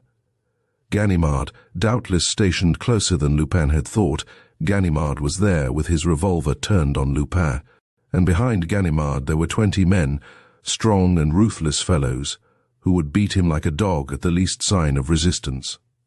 "Hands down, I surrender," said Lupin, calmly, and he folded his arms across his breast. Everyone was amazed. In the room, divested of its furniture and hangings, Arsène Lupin's words sounded like an echo. "I surrender." It seemed incredible. No one would have been astonished if he had suddenly vanished through a trap, or if a section of the wall had rolled away and allowed him to escape. But he surrendered. Ganimard advanced, nervously, and with all the gravity that the importance of the occasion demanded, he placed his hand on the shoulder of his adversary, and had the infinite pleasure of saying, "I arrest you, Arsène Lupin." "Brr," said Lupin. "You make me shiver, my dear Ganimard. What a lugubrious face. One would imagine you were speaking over the grave of a friend. For heaven's sake, don't assume such a funereal air. I arrest you. Don't let that worry you. In the name of the law, of which he is a well-deserving pillar, Ganimard, the celebrated Parisian detective, arrests the wicked Arsène Lupin, an historic event, of which you will appreciate the true importance. And it is the second time that it has happened. Bravo, Ganimard. You are sure of advancement in your chosen profession." And he held out his wrists for the handcuffs. Ganimard adjusted them in a most solemn manner. The numerous policemen, despite their customary presumption and the bitterness of their feelings toward Lupin, conducted themselves with becoming modesty. Astonished at being permitted to gaze upon that mysterious and intangible creature. "My poor Lupin," sighed our hero. "What would your aristocratic friends say if they should see you in this humiliating position?" He pulled his wrists apart with all his strength. The veins in his forehead expanded. The links of the chain cut into his flesh. The chain fell off, broken. Another, comrades. That one was useless. They placed two on him this time. "Quite right," he said. "You cannot be too careful." Then, counting the detectives and policemen, he said, "How many are you, my friends? 25? 30? That's too many. I can't do anything." "Ah, if there had been only 15. There was something fascinating about Lupin. It was the fascination of the great actor who plays his role with spirit and understanding, combined with assurance and ease. Sholmes regarded him as one might regard a beautiful painting, with a due appreciation of all its perfection in coloring and technique. And he really thought that it was an equal struggle between those 30 men on one side, armed as they were with all the strength and majesty of the law, and, on the other side, that solitary individual, unarmed and handcuffed. Yes, the two sides were well matched. "Well, master," said Lupin to the Englishman, "this is your work. Thanks to you, Lupin is going to rot on the damp straw of a dungeon. Confess that your conscience pricks you a little, and that your soul is filled with remorse." In spite of himself, Sholmes shrugged his shoulders, as if to say, "It's your own fault." "Never, never," exclaimed Lupin. "Give you the blue diamond?" "Oh, no, it has cost me too much trouble. I intend to keep it. On my occasion of my first visit to you in London, which will probably be next month, I will tell you my reasons." "But will you be in London next month? Or do you prefer Vienna? Or St. Petersburg?" Then Lupin received a surprise. A bell commenced to ring.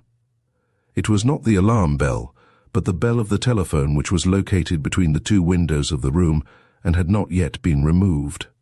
The telephone! Ah, who could it be? Who was about to fall into this unfortunate trap?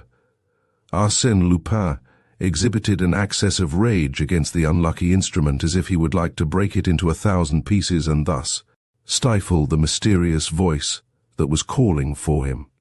But it was Ganimard who took down the receiver and said, "Hello, hello, number 648.73. Yes, this is it." Then Sholmes stepped up, and, with an air of authority, pushed Ganimard aside, took the receiver, and covered the transmitter with his handkerchief in order to obscure the tone of his voice. At that moment, he glanced toward Lupin, and the look which they exchanged indicated that the same idea had occurred to each of them, and that they foresaw the ultimate result of that theory. It was the blonde lady who was telephoning. She wished to telephone to Felix Davey, or rather to Maxime Bermond, and it was to Sholmes she was about to speak. The Englishman said, "Hello, hello." Then, after a silence, he said, "Yes, it is I, Maxime." The drama had commenced and was progressing with tragic precision. Lupin, the irrepressible and nonchalant Lupin, did not attempt to conceal his anxiety, and he strained every nerve in a desire to hear or, at least, to divine the purport of the conversation. And Sholmes continued in reply to the mysterious voice. "Hello, hello. Yes, everything has been moved, and I am just ready to leave here and meet you as we agreed." "Where?" "Where you are now. Don't believe that he is here yet." Sholmes stopped, seeking for words. It was clear that he was trying to question the girl without betraying himself, and that he was ignorant of her whereabouts. Moreover, Ganimard's presence seemed to embarrass him. Ah, if some miracle would only interrupt that cursed conversation.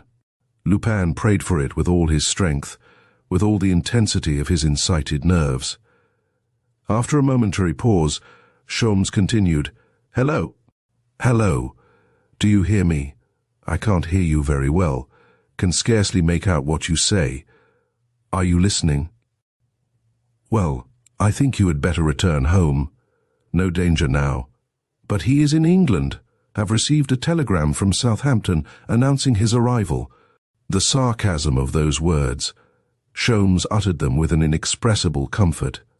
And he added, "Very well, don't lose any time. I will meet you there." He hung up the receiver. "Monsieur Ganimard, can you furnish me with 3 men? For the blonde lady, eh? Yes. You know who she is and where she is?" "Yes." "Good. That settles Monsieur Lupin. Folenfant, take 2 men, and go with Monsieur Sholmes." The Englishman departed, accompanied by the 3 men. The game was ended. The blonde lady was also about to fall into the hands of the Englishman. Thanks to his commendable persistence, and to a combination of fortuitous circumstances, the battle had resulted in a victory for the detective, and in irreparable disaster for Lupin. "Monsieur Sholmes." The Englishman stopped. "Monsieur Lupin." Lupin was clearly shattered by this final blow. His forehead was marked by deep wrinkles. He was sullen and dejected. However, he pulled himself together, and notwithstanding his defeat, he exclaimed in a cheerful tone, "You will concede that fate has been against me. A few minutes ago it prevented my escape through that chimney and delivered me into your hands. Now, by means of the telephone, it presents you with the blonde lady. I submit to its decrees." "What do you mean?" "I mean that I am ready to reopen our negotiation." Sholmes took Ganimard aside and asked, in a manner that did not permit a reply, the authority to exchange a few words with the prisoner. Then he approached Lupin and said in a sharp, nervous tone, "What do you want?" "Mademoiselle Destange's liberty. You know the price." "Yes. And you accept?" "Yes, I accept your terms." "Ah," said the Englishman in surprise, "but you refused for yourself." "Yes, I can look out for myself, Monsieur Sholmes, but now the question concerns a young woman, and a woman I love. In France, understand, we have very decided ideas about such things, and Lupin has the same feelings as other people." He spoke with simplicity and candor. Sholmes replied by an almost imperceptible inclination of his head and murmured, "Very well, the blue diamond. Take my cane there, at the end of the mantle. Press on the head of the cane with one hand, and with the other, turn the iron ferrule at the bottom." Holmes took the cane and followed the directions. As he did so, the head of the cane divided and disclosed a cavity which contained a small ball of wax which, in turn, enclosed a diamond. He examined it. It was the blue diamond. "Monsieur Lupin, Mademoiselle Destange is free. Is her future safety assured? Has she nothing to fear from you?" "Neither from me nor anyone else." "How can you manage it?" "Quite easily. I have forgotten her name and address." "Thank you, and au revoir, for I will see you again sometime, Monsieur Sholmes." "I have no doubt of it."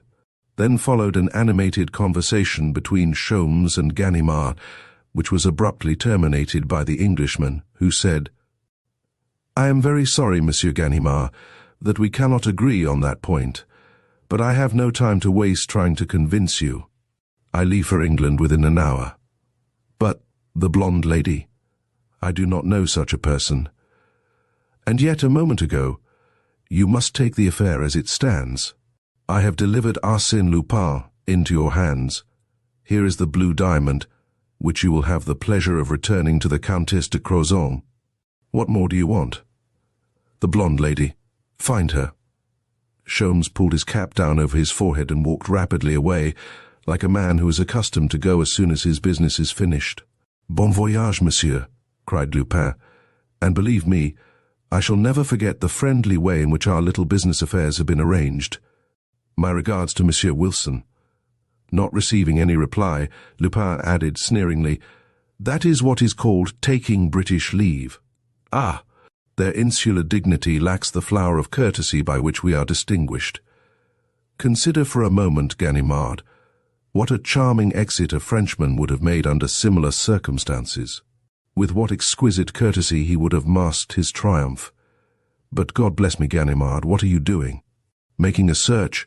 Come, what's the use? There is nothing left, not even a scrap of paper. I assure you my archives are in a safe place. I am not so sure of that, replied Ganimard. I must search everything. Lupin submitted to the operation. Held by 2 detectives and surrounded by the others, he patiently endured the proceedings for 20 minutes. Then he said, Hurry up, Ganimard, and finish. You are in a hurry. Of course I am. An important appointment. At the police station? No, in the city. Ah, at what time? 2 o'clock. It is 3 o'clock now. Just so I will be late. And punctuality is one of my virtues. Well, give me 5 minutes. Not a second more, said Lupin. I am doing my best to expedite. Oh, don't talk so much. Still searching that cupboard. It is empty. Here are some letters. Old invoices, I presume. No, a packet tied with a ribbon. A red ribbon? Oh, Ganimard, for God's sake, don't untie it. From a woman? Yes. A woman of the world? The best in the world. Her name? Madame Ganimard. Very funny, exclaimed the detective. At that moment the men, who had been sent to search the other rooms, returned and announced their failure to find anything. Lupin laughed and said, Parbleu! Did you expect to find my visiting list or evidence of my business relations with the Emperor of Germany? But I can tell you what you should investigate, Ganimard. All the little mysteries of this apartment. For instance, that gas pipe is a speaking tube. That chimney contains a stairway. That wall is hollow. And the marvelous system of bells. Ah, Ganimard, just press that button. Ganimard obeyed. Did you hear anything? Asked Lupin. No. Neither did I. And yet you notified my aeronaut to prepare the dirigible balloon which will soon carry us into the clouds. Come, said Ganimard, who had completed his search. We've had enough nonsense. Let's be off. He started away, followed by his men. Lupin did not move. His guardians pushed him in vain. Well, said Ganimard, do you refuse to go? Not at all, but it depends. On what? Where you want to take me. To the station house, of course. Then I refuse to go. I have no business there. Are you crazy? Did I not tell you that I had an important appointment? Lupin! Why, Ganimard, I have an appointment with the blonde lady. And do you suppose I would be so discourteous as to cause her a moment's anxiety? That would be very ungentlemanly. Listen, Lupin, said the detective, who was becoming annoyed by this persiflage. I have been very patient with you, but I will endure no more. Follow me. Impossible. I have an appointment, and I shall keep it. For the last time, follow me. Impossible. At a sign from Ganimard, 2 men seized Lupin by the arms, but they released him at once, uttering cries of pain. Lupin had thrust 2 long needles into them. The other men now rushed at Lupin with cries of rage and hatred, eager to avenge their comrades and to avenge themselves for the many affronts he had heaped upon them, and now they struck and beat him to their heart's desire. A violent blow on the temple felled Lupin to the floor. If you hurt him, you will answer to me, growled Ganimard in a rage. He leaned over Lupin to ascertain his condition. Then, learning that he was breathing freely, Ganimard ordered his men to carry the prisoner by the head and feet, while he himself supported the body. "Go gently now. Don't jolt him." "Ah, the brutes would have killed him. Well, Lupin, how goes it?" "None too well, Ganimard. You let them knock me out." "It was your own fault. You were so obstinate," replied Ganimard. "But I hope they didn't hurt you." They had left the apartment and were now on the landing. Lupin groaned and stammered, "Ganimard, the elevator. They are breaking my bones." "A good idea. An excellent idea," replied Ganimard. "Besides, the stairway is too narrow." He summoned the elevator. They placed Lupin on the seat with the greatest care. Ganimard took his place beside him and said to his men, "Go down the stairs and wait for me below. Understand?" Ganimard closed the door of the elevator.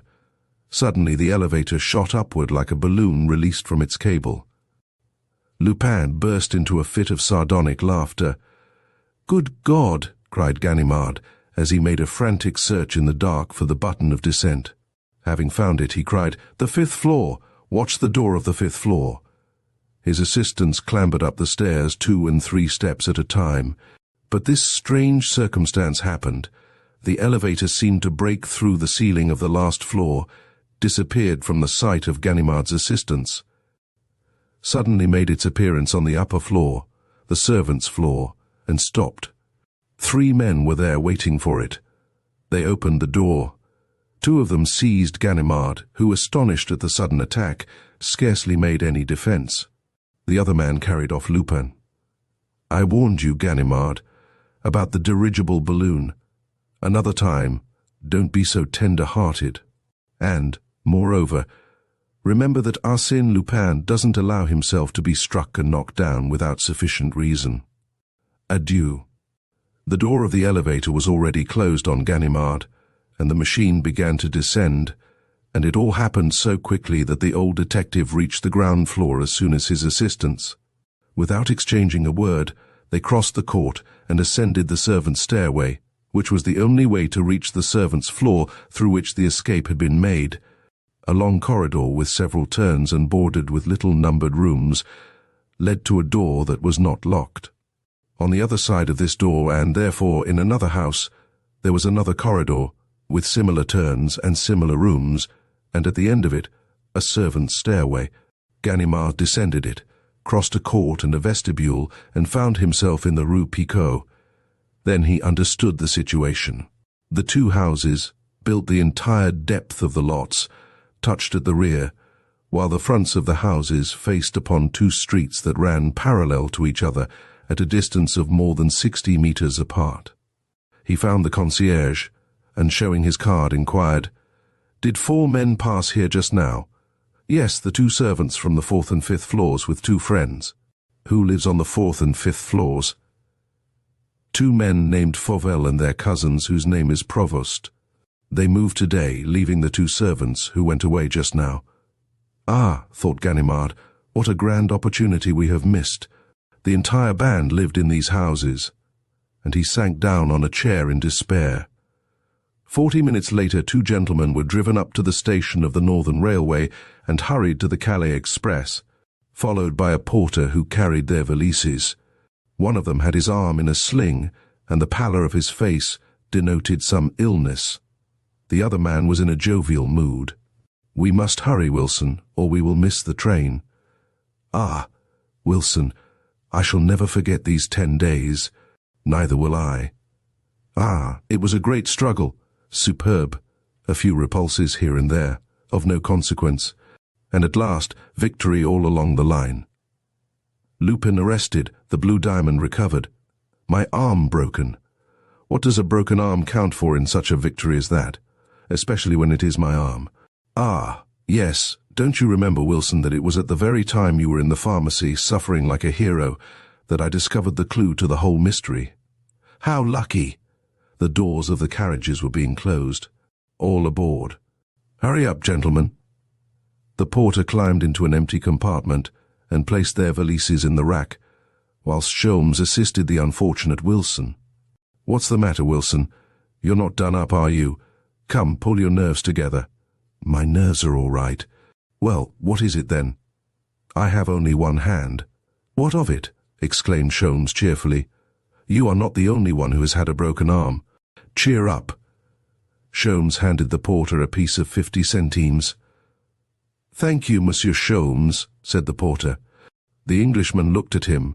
It was Arsène Lupin. You, he stammered, absolutely astounded. And Wilson brandished his sound arm in the manner of a man who demonstrates a fact as he said, You, but you were arrested.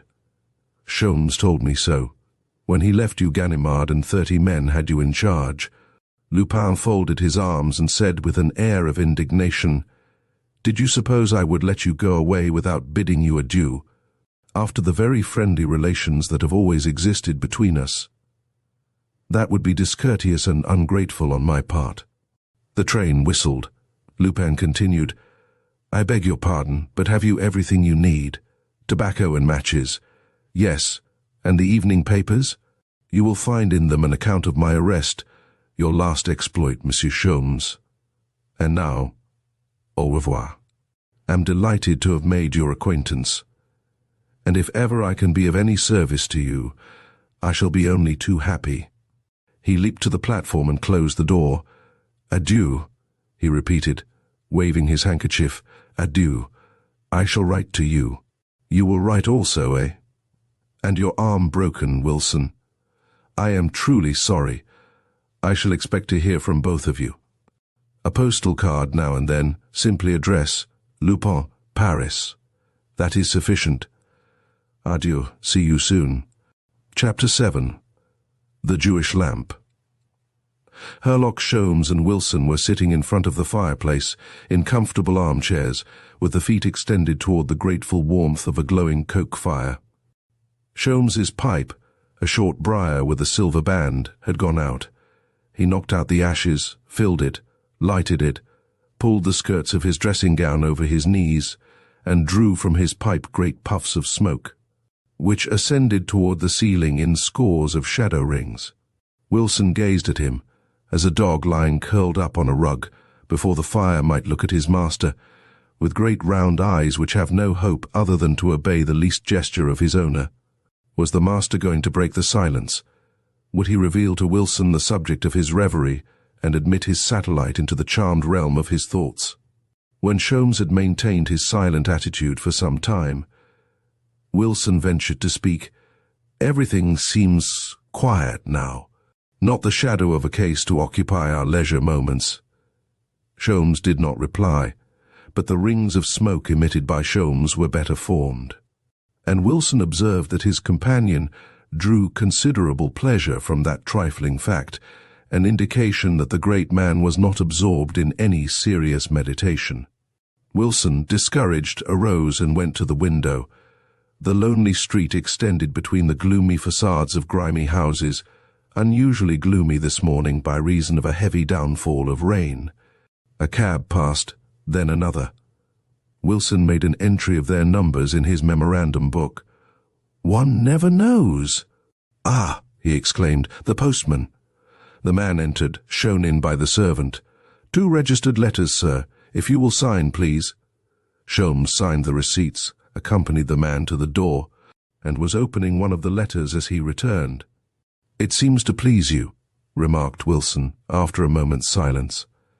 This letter contains a very interesting proposition. You are anxious for a case, here's one. Read. Wilson read.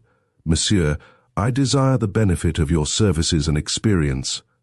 I have been the victim of a serious theft, and the investigation has as yet been unsuccessful. I am sending to you by this mail a number of newspapers which will inform you of the affair, and if you will undertake the case. I will place my house at your disposal and ask you to fill in the enclosed check, signed by me, for whatever sum you require for your expenses. Kindly reply by telegraph, and much oblige. Your humble servant, Baron Victor d'Imbleval, 18 Rue Murillo, Paris. Ah, exclaimed Sholmes, that sounds good. A little trip to Paris. And why not, Wilson? Since my famous duel with Arsène Lupin, I have not had an excuse to go there. I should be pleased to visit the capital of the world under less strenuous conditions." He tore the check into 4 pieces and, while Wilson, whose arm had not yet regained its former strength, uttered bitter words against Paris and the Parisians, Sholmes opened the second envelope. Immediately, he made a gesture of annoyance, and a wrinkle appeared on his forehead during the reading of the letter.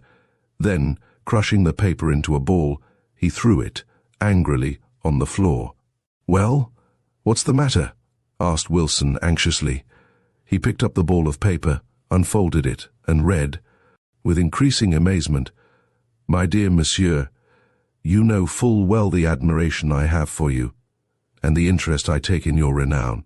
Well, believe me, when I warn you to have nothing whatever to do with the case on which you have just now been called to Paris, your intervention will cause much harm, your efforts will produce a most lamentable result, and you will be obliged to make a public confession of your defeat. Having a sincere desire to spare you such humiliation, I implore you, in the name of the friendship that unites us, to remain peacefully reposing at your own fireside. My best wishes to Monsieur Wilson, and, for yourself, the sincere regards of your devoted Arsène Lupin." "Arsène Lupin," repeated Wilson, astounded. Sholmes struck the table with his fist and exclaimed, "Ah! He is pestering me already, the fool. He laughs at me as if I were a schoolboy. The public confession of my defeat. Didn't I force him to disgorge the blue diamond?" "I tell you, he's afraid," suggested Wilson. "Nonsense. Arsène Lupin is not afraid, and this taunting letter proves it." "But how did he know that the Baron d'Imblevalle had written to you? What do I know about it?" "You do ask some stupid questions, my boy. I supposed, what? That I am a clairvoyant, or a sorcerer? No, but I have seen you do some marvelous things. No person can perform marvelous things. I know more than you. I reflect, I deduct, I conclude. That is all. But I do not divine. Only fools divine."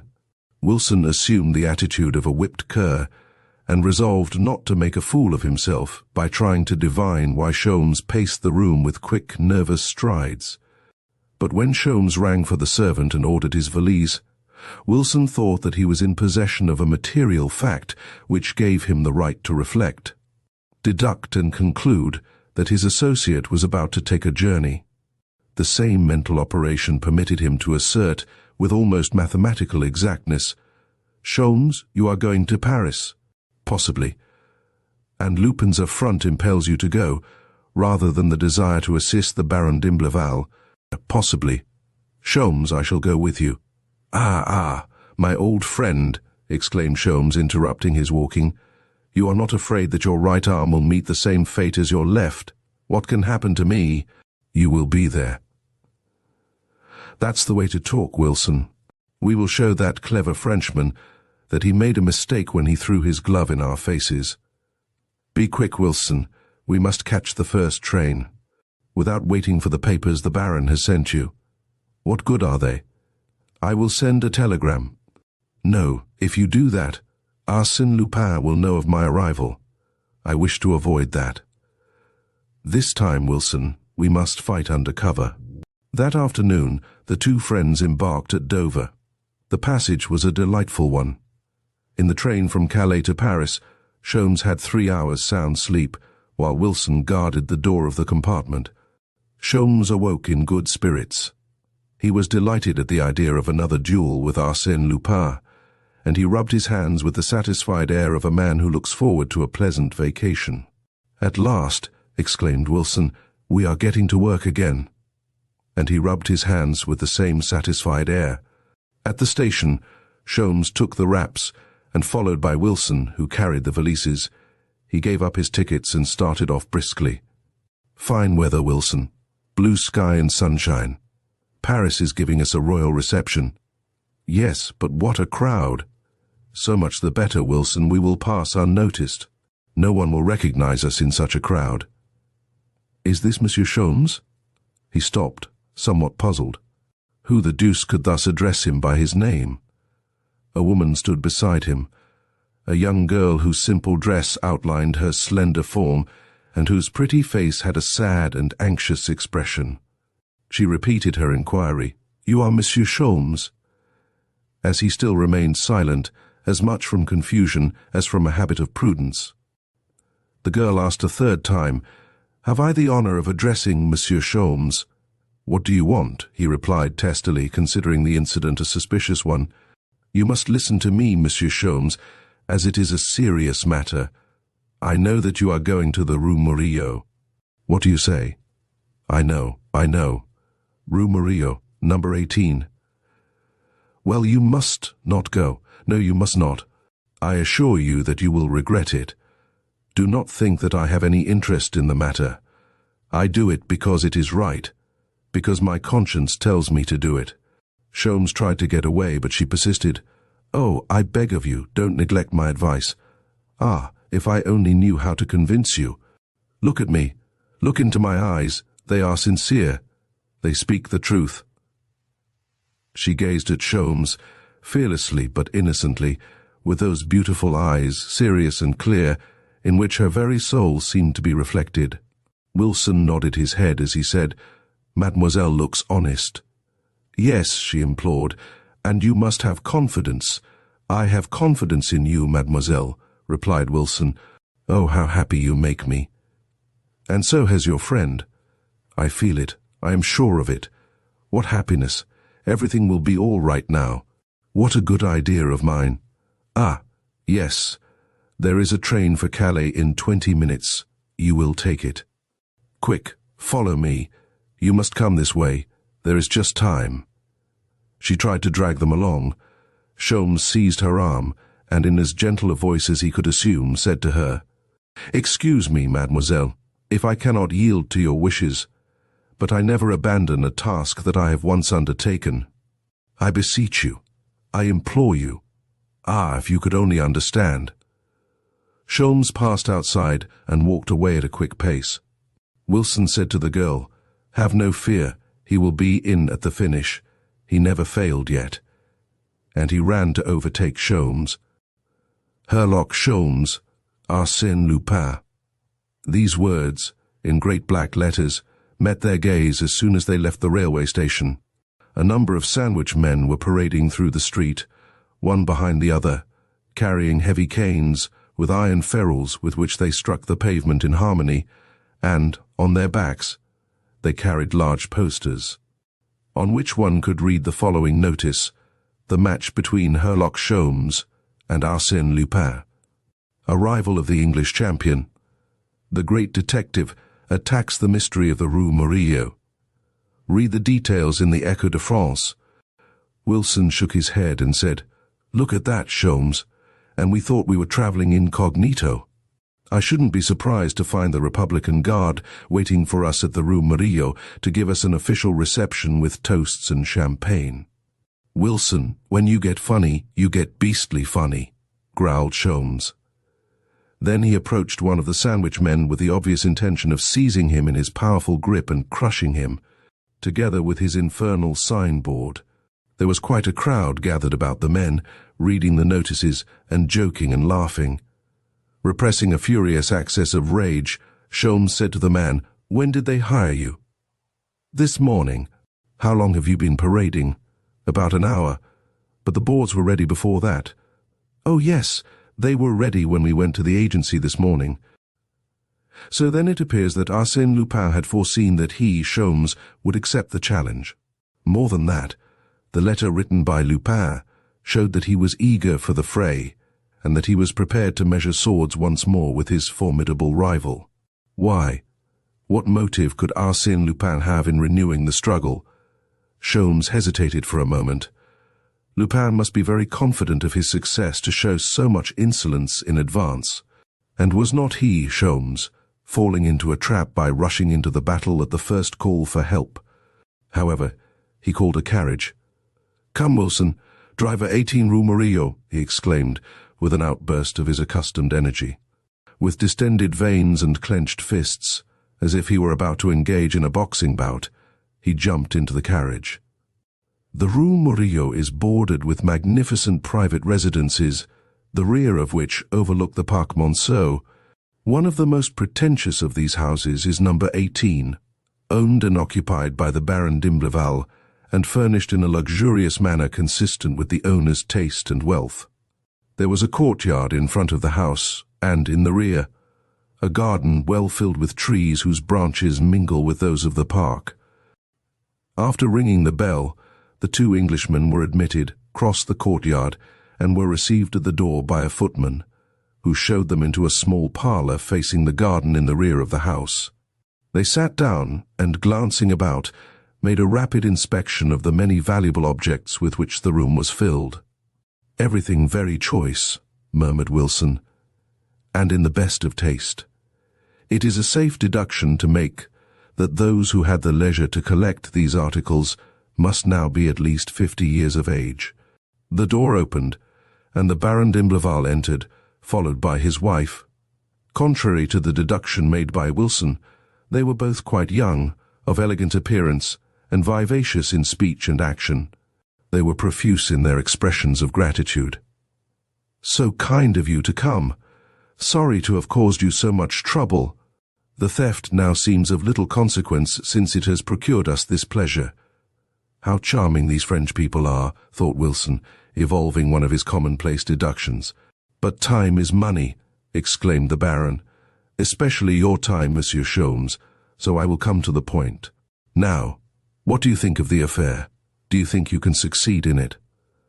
"Before I can answer that, I must know what it is about." "I thought you knew." "No, so I must ask you for full particulars, even to the smallest detail. First, what is the nature of the case?"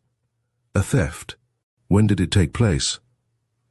"Last Saturday," replied the Baron, "or at least some time during Saturday night or Sunday morning. That was 6 days ago. Now you can tell me all about it." "In the first place, monsieur, I must tell you that my wife and I, conforming to the manner of life that our position demands, go out very little.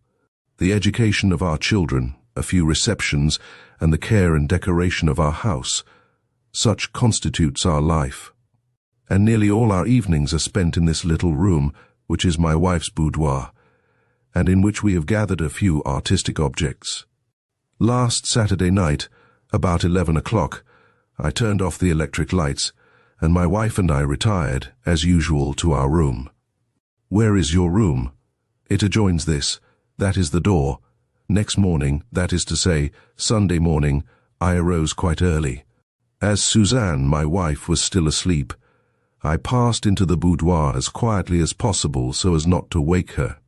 What was my astonishment when I found that window open, as we had left it closed the evening before. A servant. No one enters here in the morning until we ring.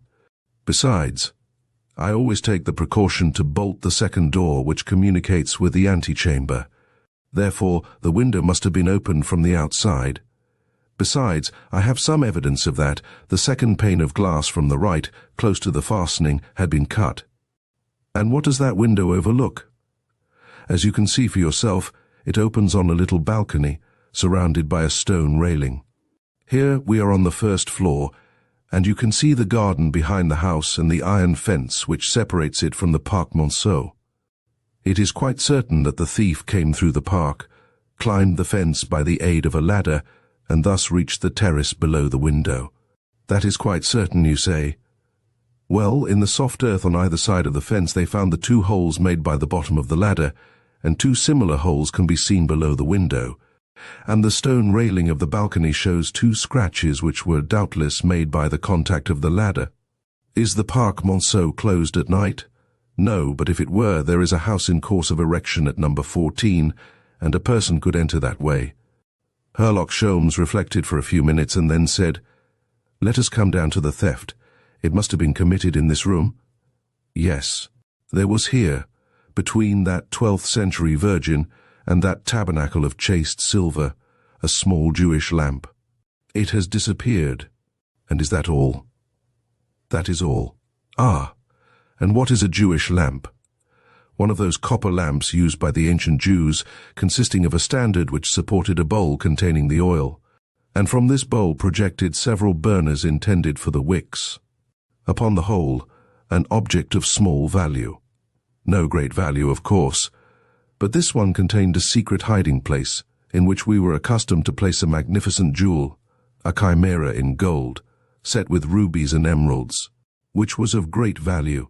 Why did you hide it there? Oh, I can't give any reason, monsieur, unless it was an odd fancy to utilize a hiding place of that kind. Did anyone know it? No. No one, except the thief, said Sholmes. Otherwise he would not have taken the trouble to steal the lamp.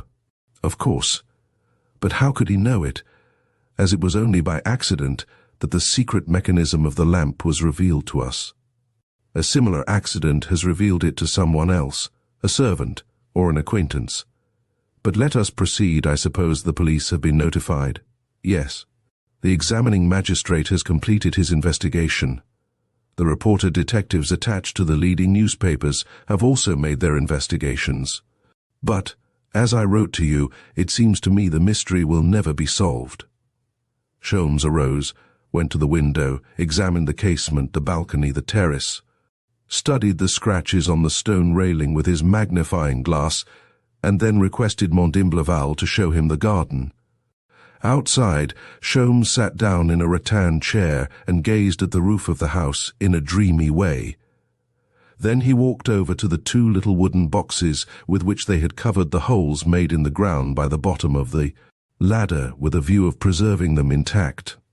He raised the boxes, kneeled on the ground, scrutinized the holes and made some measurements, after making a similar examination of the holes near the fence.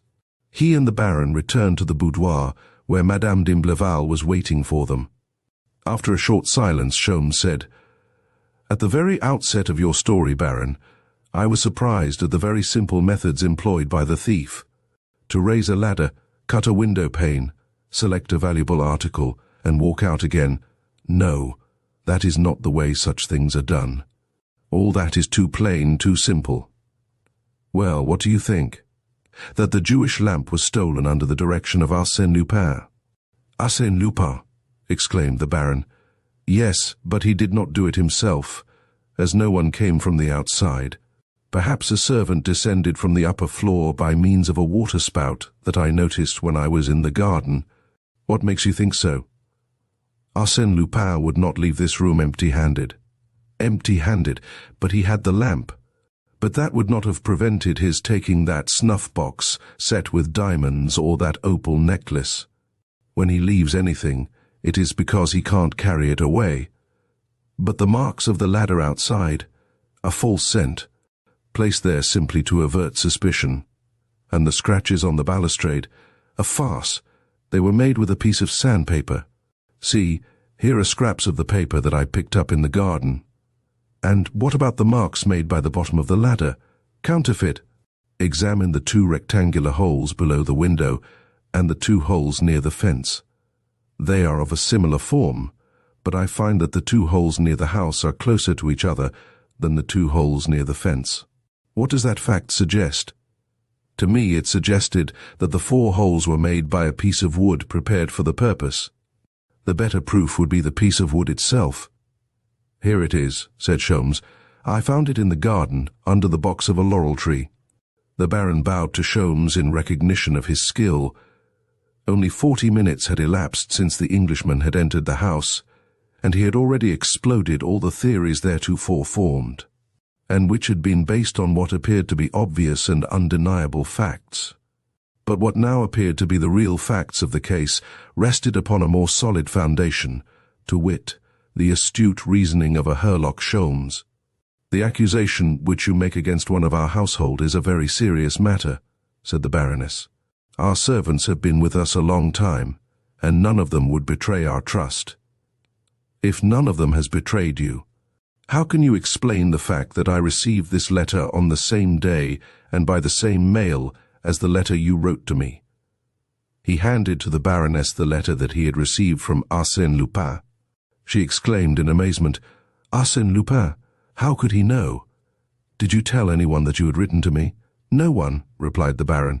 "The idea occurred to us the other evening at the dinner table, before the servants." No, only our 2 children. Oh, no. Sophie and Henriette had left the table, hadn't they, Suzanne? Madame d'Imbleval, after a moment's reflection, replied, yes, they had gone to Mademoiselle. Mademoiselle? Queried Sholmes. The governess, Mademoiselle Alice Demoun. Does she take her meals with you? No, her meals are served in her room. Wilson had an idea. He said, the letter written to my friend Herlock Sholmes was posted? Of course. Who posted it? Dominique, who has been my valet for 20 years, replied the Baron. Any search in that direction would be a waste of time.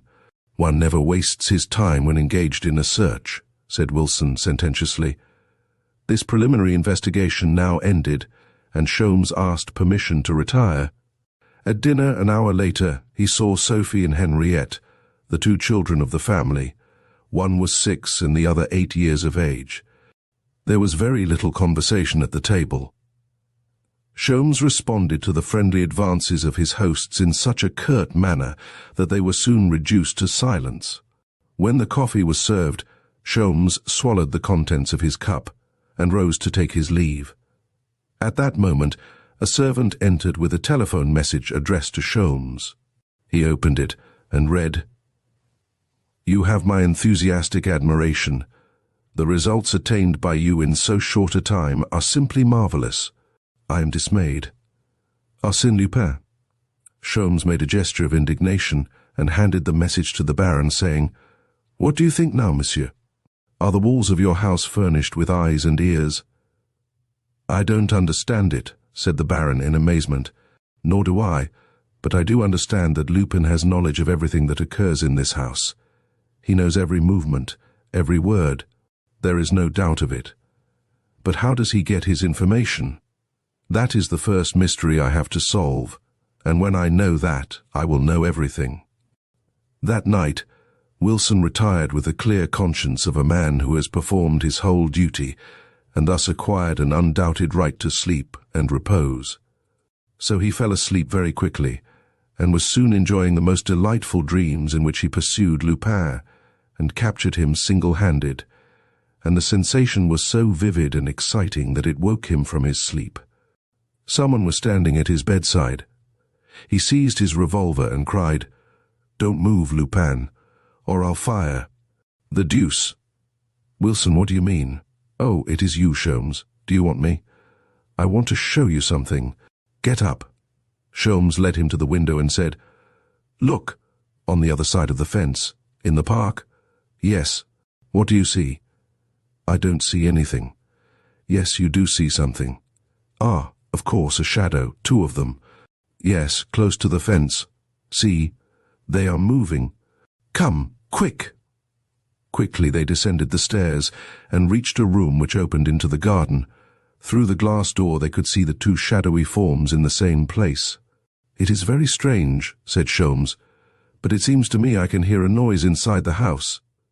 Inside the house. Impossible. Everybody is asleep. Well, listen. At that moment a low whistle came from the other side of the fence, and they perceived a dim light which appeared to come from the house. The Baron must have turned on the light in his room.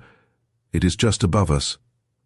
That must have been the noise you heard, said Wilson. Perhaps they are watching the fence also. Then there was a second whistle, softer than before.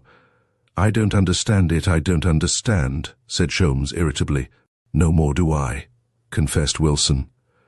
Sholmes turned the key, drew the bolt, and quietly opened the door. A third whistle, louder than before, and modulated to another form, and the noise above their heads became more pronounced. Sholmes said, It seems to be on the balcony outside the boudoir window.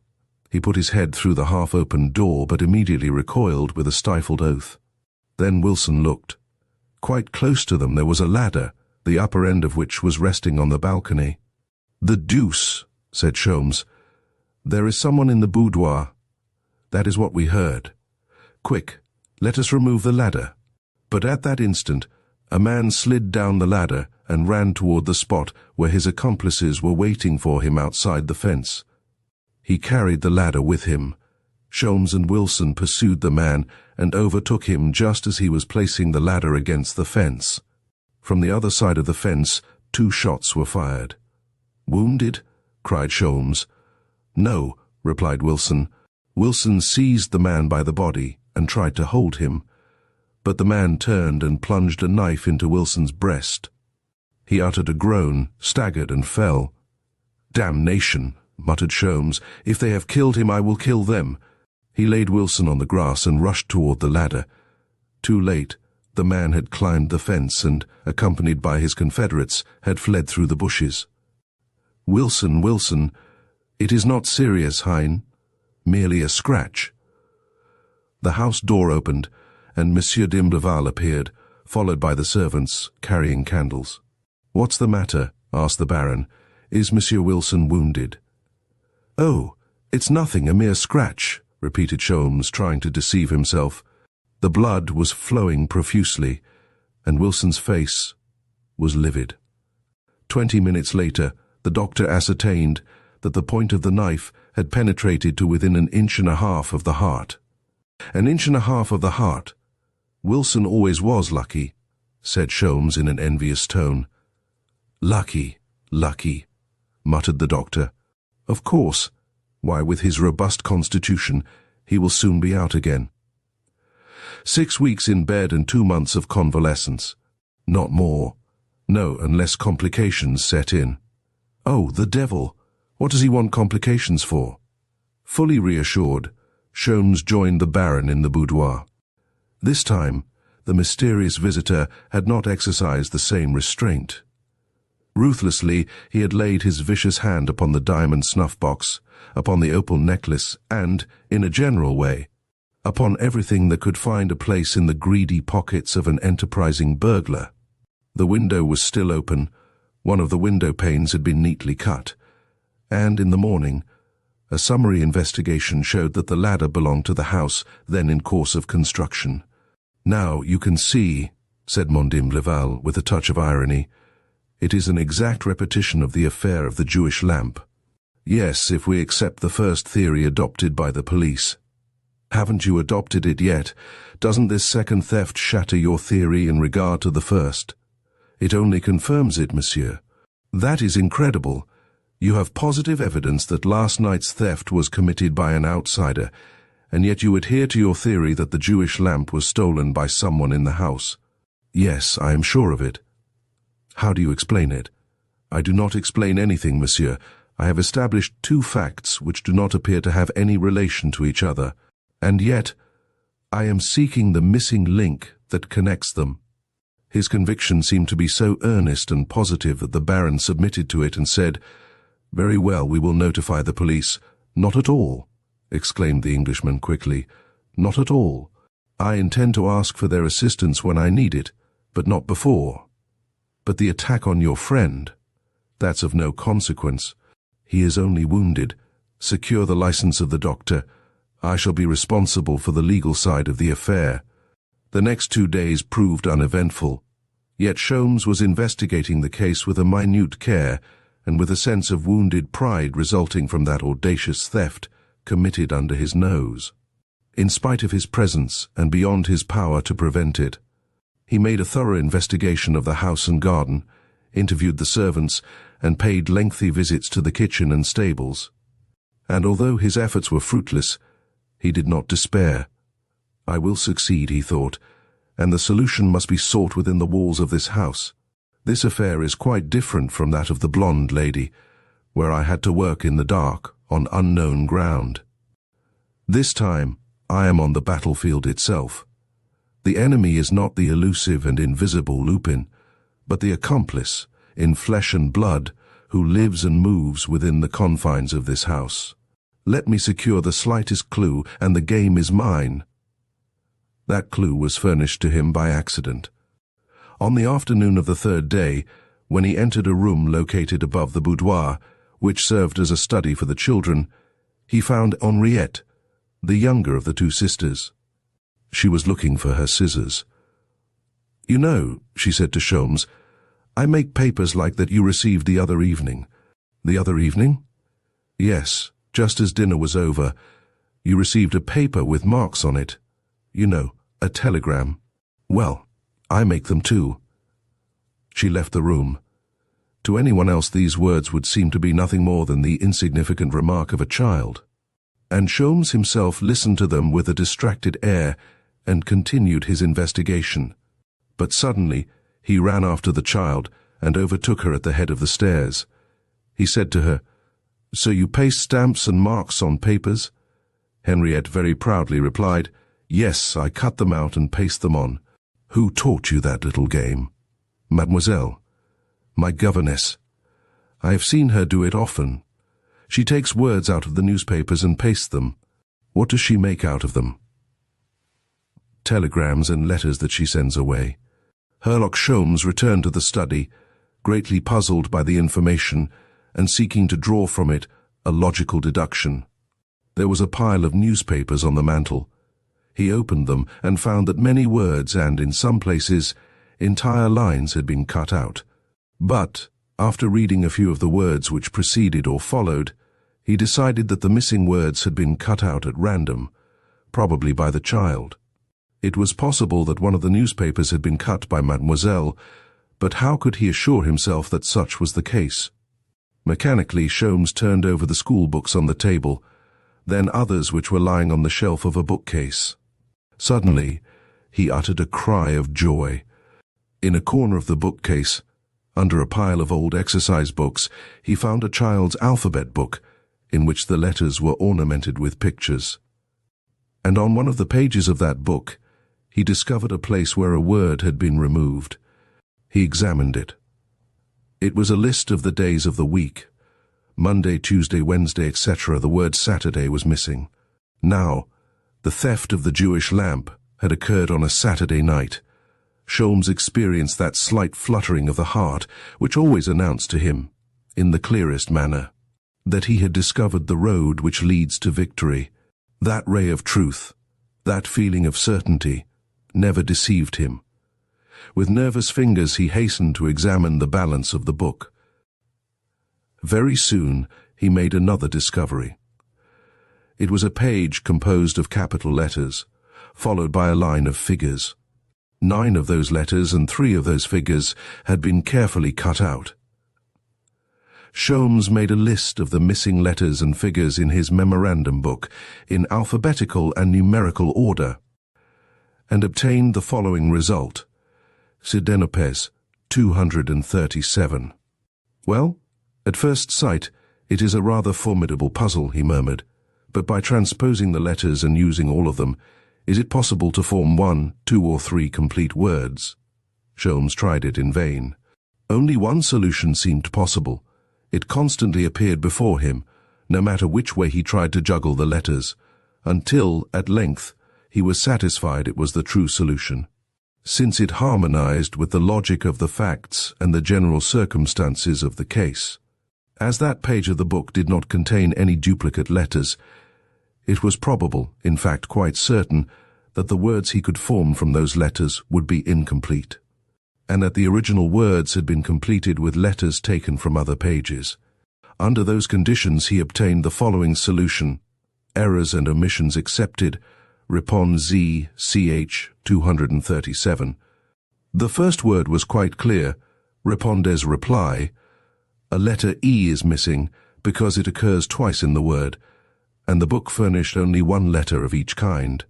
As to the second incomplete word, no doubt it formed, with the aid of the number 237, an address to which the reply was to be sent.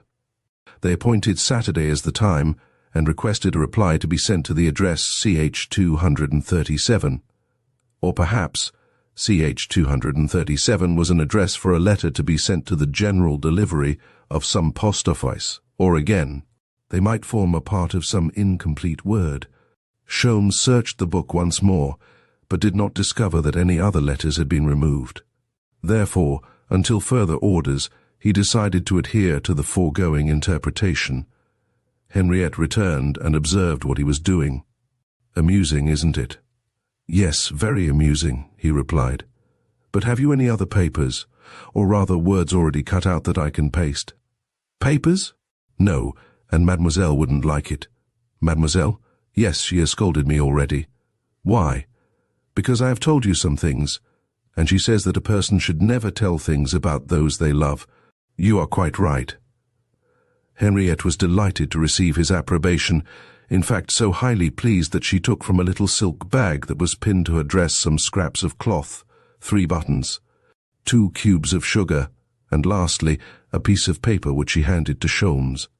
"See, I give it to you just the same." It was the number of a cab, 8279. Where did this number come from? It fell out of her pocketbook. When? Sunday at Mass, when she was taking out some sous for the collection. Exactly, and now I shall tell you how to keep from being scolded again. Do not tell mademoiselle that you saw me. Sholmes then went to Dimbleval and questioned him in regard to mademoiselle. The Baron replied indignantly, "Alice de Mun, how can you imagine such a thing? It is utterly impossible. How long has she been in your service?" "Only a year. But there is no one in the house in whom I have greater confidence. Why have I not seen her yet?" "She has been away for a few days. But she is here now." "Yes, since her return she has been watching at the bedside of your friend. She has all the qualities of a nurse, gentle, thoughtful. Monsieur Wilson seems much pleased." "Ah," said Sholmes, who had completely neglected to inquire about his friend. After a moment's reflection he asked, "Did she go out on Sunday morning, the day after the theft?" "Yes." The Baron called his wife and asked her. She replied, "Mademoiselle went to the 11 o'clock Mass with the children as usual. But before that?" "Before that? No. Let me see. I was so upset by the theft. But I remember now that on the evening before, she asked permission to go out on Sunday morning, to see a cousin who was passing through Paris, I think. But surely you don't suspect her?" "Of course not, but I would like to see her." He went to Wilson's room. A woman dressed in a grey cloth dress, as in the hospitals, was bending over the invalid, giving him a drink. When she turned her face, Sholmes recognized her as the young girl who had accosted him at the railway station. Alice de Mun smiled sweetly. Her great, serious, innocent eyes showed no sign of embarrassment. The Englishman tried to speak, muttered a few syllables, and stopped. Then she resumed her work, acting quite naturally under Sholmes's astonished gaze, moved the bottles, unrolled and rolled cotton bandages, and again regarded Sholmes with her charming smile of pure innocence. He turned on his heels, descended the stairs, noticed Dimbleval's automobile in the courtyard, jumped into it, and went to Levallois, to the office of the cab company, whose address was printed on the paper he had received from Henriette. The man who had driven carriage number 8279 on Sunday morning not being there, Sholmes dismissed the automobile and waited for the man's return. He told Sholmes that he had picked up a woman in the vicinity of the Parc Monceau, a young woman dressed in black, wearing a heavy veil, and apparently quite nervous. "Did she have a package?" "Yes, quite a long package." "Where did you take her?" "Avenue des Ternes, corner of the Place Saint Ferdinand. She remained there about 10 minutes and then returned to the Parc Monceau." "Could you recognize the house in the Avenue des Ternes?" "Parbleu! Shall I take you there?" "Presently. First take me to 36 Quai des Orfèvres." At the police office he saw Detective Ganimard. "Monsieur Ganimard, are you at liberty? If it has anything to do with Lupin, no. It has something to do with Lupin. Then I do not go." "What? You surrender?" "I bow to the inevitable. I am tired of the unequal struggle in which we are sure to be defeated. Lupin is stronger than I am, stronger than the two of us, therefore we must surrender." "I will not surrender. He will make you as he has all others." "And you would be pleased to see it, eh, Ganimard?" "At all events it is true," said Ganimard frankly, "and since you are determined to pursue the game, I will go with you." Together they entered the carriage and were driven to the Avenue des Ternes. Upon their order the carriage stopped on the other side of the street, at some distance from the house, in front of a little café, on the terrace of which the two men took seats amongst the shrubbery. It was commencing to grow dark. "Waiter," said Sholmes, "some writing material." He wrote a note, recalled the waiter and gave him the letter with instructions to deliver it to the concierge of the house which he pointed out. In a few minutes the concierge stood before them. Sholmes asked him if, on the Sunday morning, he had seen a young woman dressed in black. In black? Yes, about 9 o'clock. She went to the second floor. Have you seen her often? No, but for some time, well, during the last few weeks I have seen her almost every day. And since Sunday? Only once. Until today. What? Did she come today? She is here now. Here now. Yes, she came about 10 minutes ago. Her carriage is standing in the place St. Ferdinand as usual. I met her at the door. Who is the occupant of the second floor? There are two. A modiste, Mademoiselle Longet, and a gentleman who rented 2 furnished rooms a month ago under the name of Bresson. Why do you say under the name?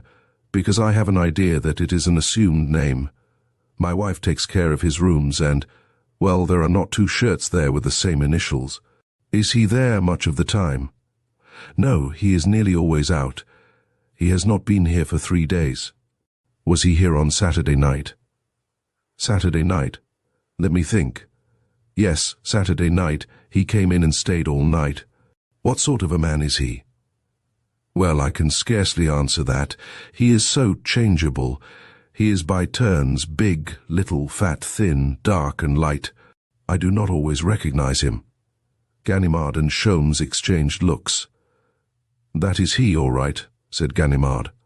Ah, said the concierge. There is the girl now. Mademoiselle had just emerged from the house and was walking toward her carriage in the Place St. Ferdinand. And there is Monsieur Bresson. Monsieur Bresson.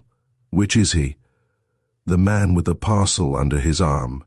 But he is not looking after the girl. She is going to her carriage alone. Yes, I have never seen them together. The 2 detectives had arisen. By the light of the street lamps they recognized the form of Arsène Lupin, who had started off in a direction opposite to that taken by the girl. Which will you follow? Asked Ganimard. I will follow him, of course. He's the biggest game. Then I will follow the girl, proposed Ganimard. No, said Sholmes quickly, who did not wish to disclose the girl's identity to Ganimard. I know where to find her. Come with me. They followed Lupin at a safe distance, taking care to conceal themselves as well as possible amongst the moving throng and behind the newspaper kiosks. They found the pursuit an easy one, as he walked steadily forward without turning to the right or left, but with a slight limp in the right leg, so slight as to require the keen eye of a professional observer to detect it. Ganimard observed it and said, He is pretending to be lame. Ah, if we could only collect 2 or 3 policemen and pounce on our man, we run a chance to lose him. But they did not meet any policemen before they reached the Porte d'Eterne, and having passed the fortifications, there was no prospect of receiving any assistance. We had better separate, said Sholmes, as there are so few people on the street. They were now on the boulevard Victor Hugo. They walked one on each side of the street and kept well in the shadow of the trees. They continued thus for 20 minutes, when Lupin turned to the left and followed the Seine. Very soon they saw him descend to the edge of the river. He remained there only a few seconds, but they could not observe his movements. Then Lupin retraced his steps. His pursuers concealed themselves in the shadow of a gateway. Lupin passed in front of them. His parcel had disappeared, and as he walked away, another man emerged from the shelter of a house and glided amongst the trees. He seems to be following him also, said Sholmes in a low voice. The pursuit continued, but was now embarrassed by the presence of the third man. Lupin returned the same way, passed through the Porte d'Eterne, and re-entered the house in the Avenue d'Eterne. The concierge was closing the house for the night when Ganimard presented himself. Did you see him? Yes, replied the concierge. I was putting out the gas on the landing when he closed and bolted his door. Is there any person with him? No, he has no servant. He never eats here. Is there a servant's stairway? No. Ganimard said to Sholmes, I had better stand at the door of his room while you go for the commissary of police in the Rue des Morts. "And if he should escape during that time," said Sholmes, "while I am here, he can't escape. 1-to-1 with Lupin is not an even chance for you." "Well, I can't force the door. I have no right to do that, especially at night." Sholmes shrugged his shoulders and said, "When you arrest Lupin, no one will question the methods by which you made the arrest. However, let us go up and ring and see what happens then." They ascended to the second floor. There was a double door at the left of the landing. Ganimard rang the bell. No reply. He rang again. Still no reply. "Let us go in," said Sholmes. "All right, come on," replied Ganimard. Yet they stood still, irresolute. Like people who hesitate when they ought to accomplish a decisive action, they feared to move, and it seemed to them impossible that Arsène Lupin was there, so close to them, on the other side of that fragile door that could be broken down by one blow of the fist. But they knew Lupin too well to suppose that he would allow himself to be trapped in that stupid manner. No, 1,000 times no, Lupin was no longer there.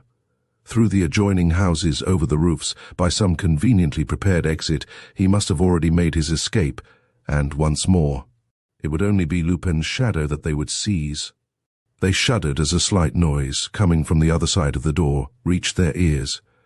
Then they had the impression, amounting almost to a certainty, that he was there, separated from them by that frail wooden door, and that he was listening to them, that he could hear them. What was to be done? The situation was a serious one. In spite of their vast experience as detectives, they were so nervous and excited that they thought they could hear the beating of their own hearts. Ganimard questioned Sholmes by a look. Then he struck the door a violent blow with his fist. Immediately they heard the sound of footsteps, concerning which there was no attempt at concealment. Ganimard shook the door. Then he and Sholmes, uniting their efforts, rushed at the door and burst it open with their shoulders. Then they stood still in surprise. A shot had been fired in the adjoining room. Another shot, and the sound of a falling body. When they entered, they saw the man lying on the floor with his face toward the marble mantel. His revolver had fallen from his hand.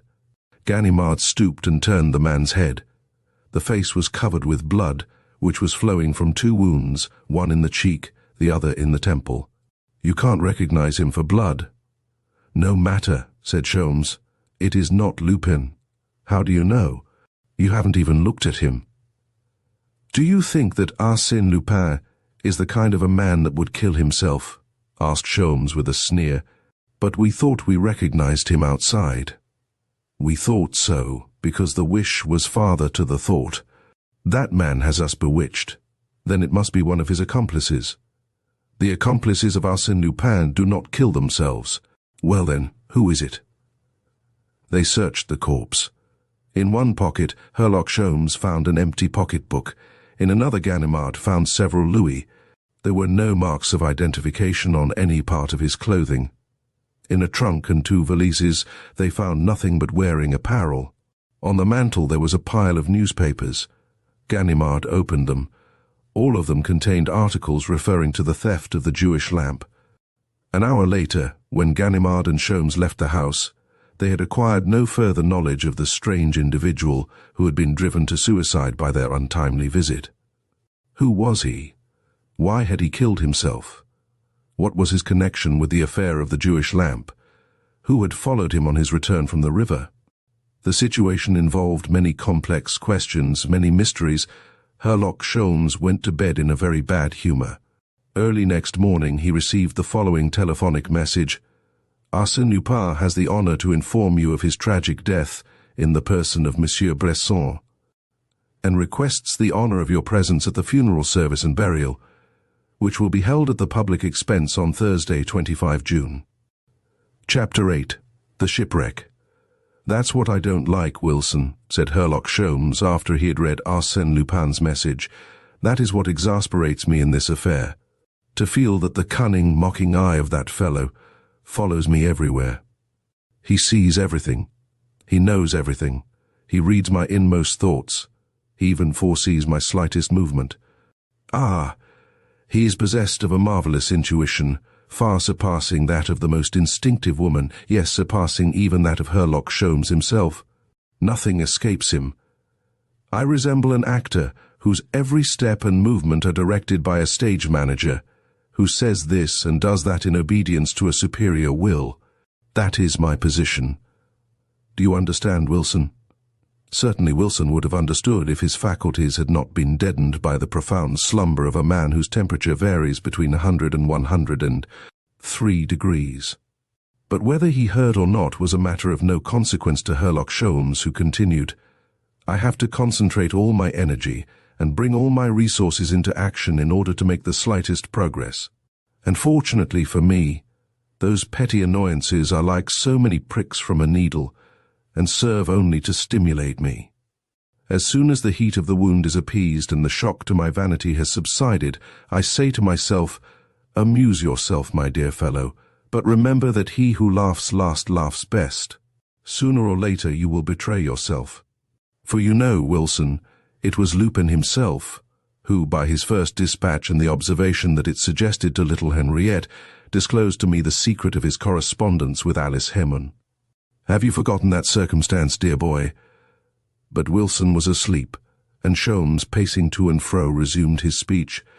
And now things are not in a bad shape, a little obscure perhaps, but the light is creeping in. In the first place, I must learn all about Monsieur Bresson. Ganimard and I will visit the bank of the river, at the spot where Bresson threw away the package, and the particular role of that gentleman will be known to me. After that the game will be played between me and Alice Demun. Rather a lightweight opponent, Hein, Wilson. And do you not think that I will soon know the phrase represented by the letters clipped from the alphabet book, and what the isolated letters, the C and the H, mean? That is all I want to know, Wilson. Mademoiselle entered at that moment, and observing Sholmes gesticulating, she said in her sweetest manner, Monsieur Sholmes, I must scold you if you waken my patient. It isn't nice of you to disturb him. The doctor has ordered absolute rest. He looked at her in silence, astonished, as on their first meeting, at her wonderful self-possession. Why do you look at me so, Monsieur Sholmes? You seem to be trying to read my thoughts. No? Then what is it? She questioned him with the most innocent expression on her pretty face and in her frank blue eyes. A smile played upon her lips, and she displayed so much unaffected candor that the Englishman almost lost his temper. He approached her and said in a low voice, Bresson killed himself last night. She affected not to understand him, so he repeated, Bresson killed himself yesterday. She did not show the slightest emotion. She acted as if the matter did not concern or interest her in any way. You have been informed, said Sholmes, displaying his annoyance. Otherwise, the news would have caused you to start at least. Ah. You are stronger than I expected, but what's the use of your trying to conceal anything from me? He picked up the alphabet book, which he had placed on a convenient table, and opening it at the mutilated page, Will you tell me the order in which the missing letters should be arranged in order to express the exact wording of the message you sent to Bresson 4 days before the theft of the Jewish lamp? The order? Bresson? The theft of the Jewish lamp. She repeated the words slowly, as if trying to grasp their meaning. He continued, Yes. Here are the letters employed, on this bit of paper. What did you say to Bresson? The letters employed. What did I say? Suddenly she burst into laughter. Ah, that is it. I understand. I am an accomplice in the crime. There is a Monsieur Bresson who stole the Jewish lamp, and who has now committed suicide. And I am the friend of that gentleman. Oh, how absurd you are. Whom did you go to see last night on the 2nd floor of a house in the Avenue des Ternes? Who? My modiste, Mademoiselle Longet. Do you suppose that my modiste and my friend Monsieur Bresson are the same person? Despite all he knew, Sholmes was now in doubt. A person can feign terror, joy, anxiety, in fact all emotions, but a person cannot feign absolute indifference or light, careless laughter. Yet he continued to question her. Why did you accost me the other evening at the Northern Railway station? And why did you entreat me to leave Paris immediately without investigating this theft? Ah, "You are too inquisitive, Monsieur Sholmes," she replied, still laughing in the most natural manner. "To punish you, I will tell you nothing, and besides, you must watch the patient while I go to the pharmacy on an urgent message. Au revoir." She left the room. "I am beaten by a girl," muttered Sholmes. "Not only did I get nothing out of her, but I exposed my hand and put her on her guard." And he recalled the affair of the blue diamond and his first interview with Clotilde Destange. Had not the blonde lady met his question with the same unruffled serenity? And was he not once more face to face with one of those creatures who, under the protection and influence of Arsène Lupin, maintained the utmost coolness in the face of a terrible danger? Sholmes. Sholmes. It was Wilson who called him. Sholmes approached the bed and, leaning over, said, "What's the matter, Wilson? Does your wound pain you?" Wilson's lips moved, but he could not speak. At last, with a great effort, he stammered, "No, Sholmes, it is not she. That is impossible." "Come, Wilson. What do you know about it? I tell you that it is she. It is only when I meet one of Lupin's creatures, prepared and instructed by him, that I lose my head and make a fool of myself. I bet you that within an hour Lupin will know all about our interview." "Within an hour? What am I saying?" "Why, he may know already. The visit to the pharmacy, urgent message. All nonsense. She has gone to telephone to Lupin." Sholmes left the house hurriedly, went down the Avenue de Messine, and was just in time to see Mademoiselle enter a pharmacy. 10 minutes later, she emerged from the shop carrying some small packages and a bottle wrapped in white paper. But she had not proceeded far when she was accosted by a man who, with hat in hand and an obsequious air, appeared to be asking for charity. She stopped, gave him something, and proceeded on her way. "She spoke to him," said the Englishman to himself. If not a certainty, it was at least an intuition, and quite sufficient to cause him to change his tactics.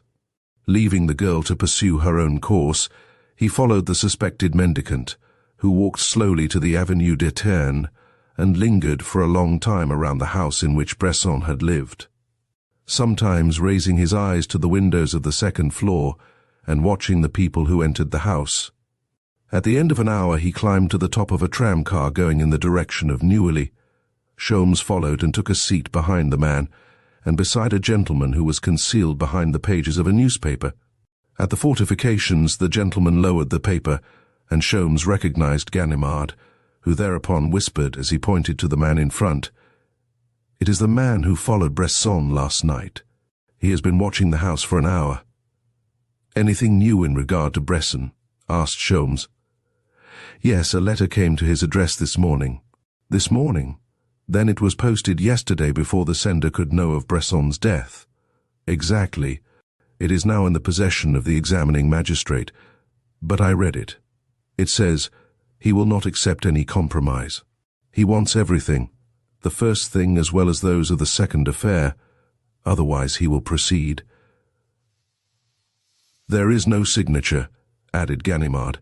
"It seems to me those few lines won't help us much." "I don't agree with you, Monsieur Ganimard. To me those few lines are very interesting." "Why so? I can't see it." "For reasons that are personal to me," replied Sholmes, with the indifference that he frequently displayed toward his colleague. The tramcar stopped at the Rue de Château, which was the terminus. The man descended and walked away quietly. Sholmes followed at so short a distance that Ganimard protested, saying, "If he should turn around, he will suspect us." "He will not turn around." "How do you know?" "He is an accomplice of Arsène Lupin, and the fact that he walks in that manner with his hands in his pockets proves, in the first place, that he knows he is being followed, and in the second place, that he is not afraid. But I think we are keeping too close to him. Not too close to prevent his slipping through our fingers. He is too sure of himself. Ah, look there. In front of that cafe there are 2 of the bicycle police. If I summon them to our assistance, how can the man slip through our fingers?" "Well, our friend doesn't seem to be worried about it. In fact, he's asking for their assistance himself." "Mon Dieu, exclaimed Ganimard. "He has a nerve." The man approached the two policemen just as they were mounting their bicycles. After a few words with them, he leaped on a third bicycle, which was leaning against the wall of the café, and rode away at a fast pace, accompanied by the two policemen. "Hein! 1, 2, 3 and away," growled Sholmes. "And through whose agency, Monsieur Ganimard?" "Two of your colleagues." "Ah. But Arsène Lupin has a wonderful organization, bicycle policemen in his service. I told you our man was too calm, too sure of himself." "Well then," said Ganimard, quite vexed, "what are we to do now? It is easy enough to laugh. Anyone can do that. Come, come, don't lose your temper. We will get our revenge. But in the meantime, we need reinforcements. Folenfant is waiting for me at the end of the Avenue de Neuilly. Well, go and get him and join me later. I will follow our fugitive."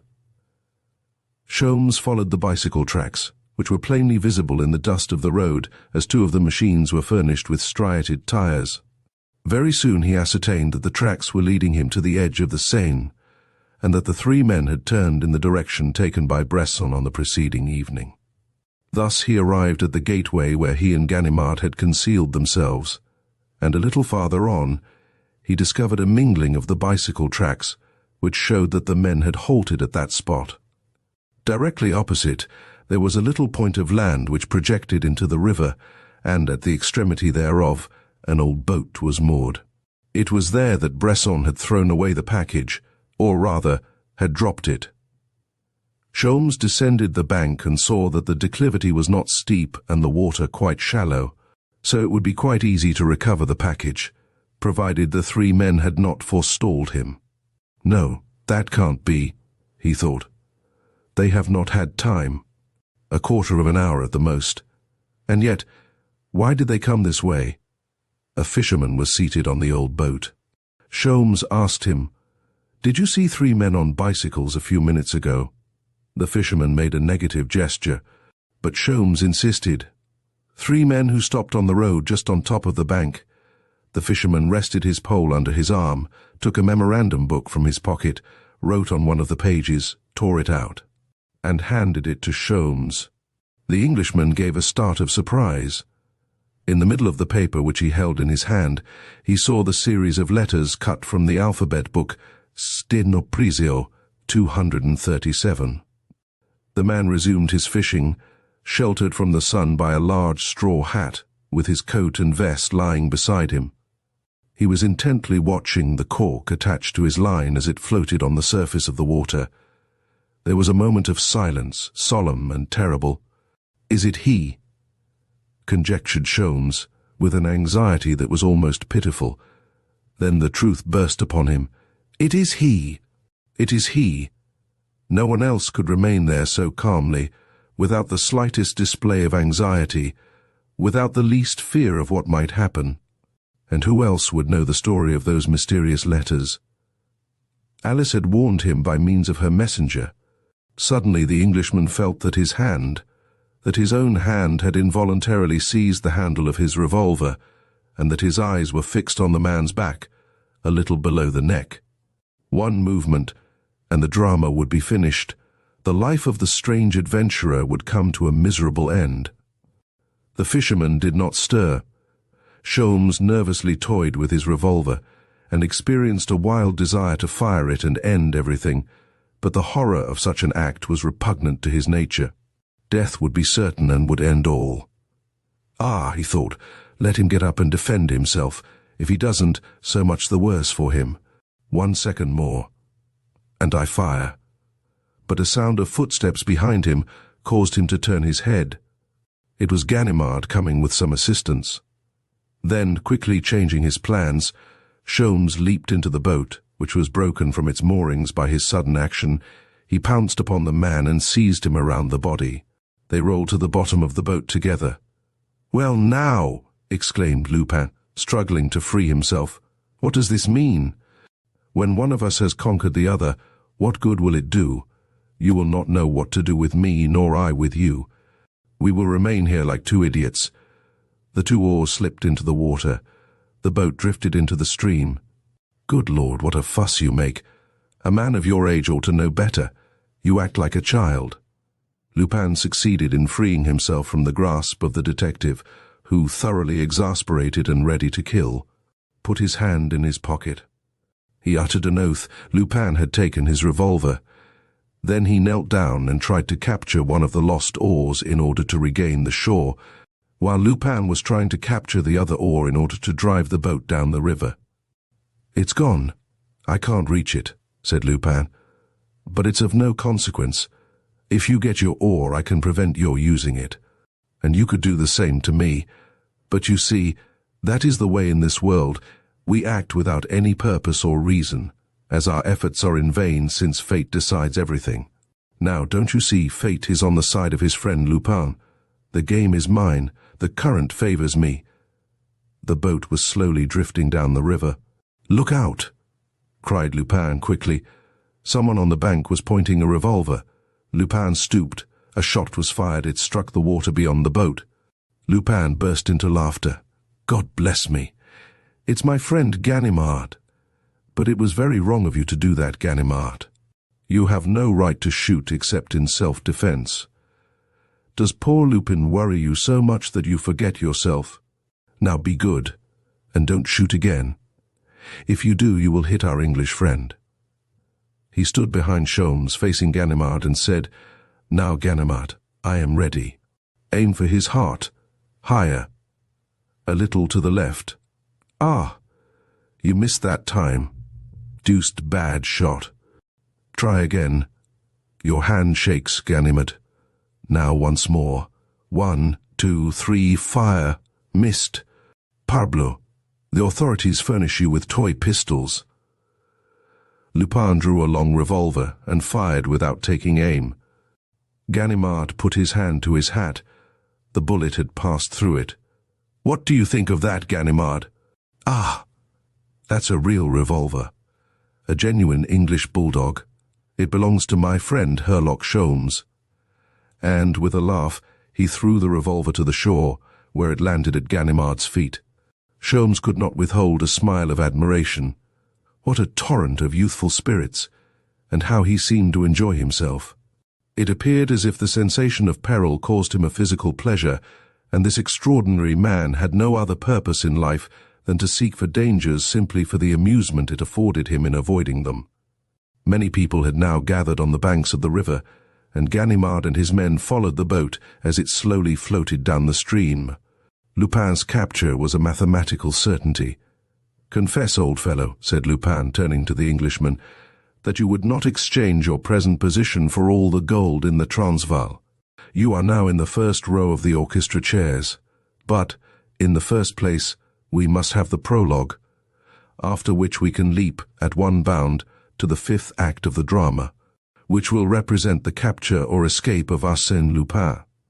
Therefore, I am going to ask you a plain question, to which I request a plain answer, a simple yes or no. Will you renounce this affair? At present I can repair the damage you have done. Later it will be beyond my power. Is it a bargain?" "No." Lupin's face showed his disappointment and annoyance. He continued, "I insist. More for your sake than my own, I insist, because I am certain you will be the first to regret your intervention. For the last time, yes or no?" "No." Lupin stooped down, removed one of the boards in the bottom of the boat, and for some minutes was engaged in a work the nature of which Sholmes could not discern. Then he arose, seated himself beside the Englishman, and said, "I believe, monsieur, that we came to the river today for the same purpose, to recover the object which Bresson threw away. For my part, I had invited a few friends to join me here, and I was on the point of making an examination of the bed of the river, when my friends announced your approach. I confess that the news did not surprise me, as I have been notified every hour concerning the progress of your investigation.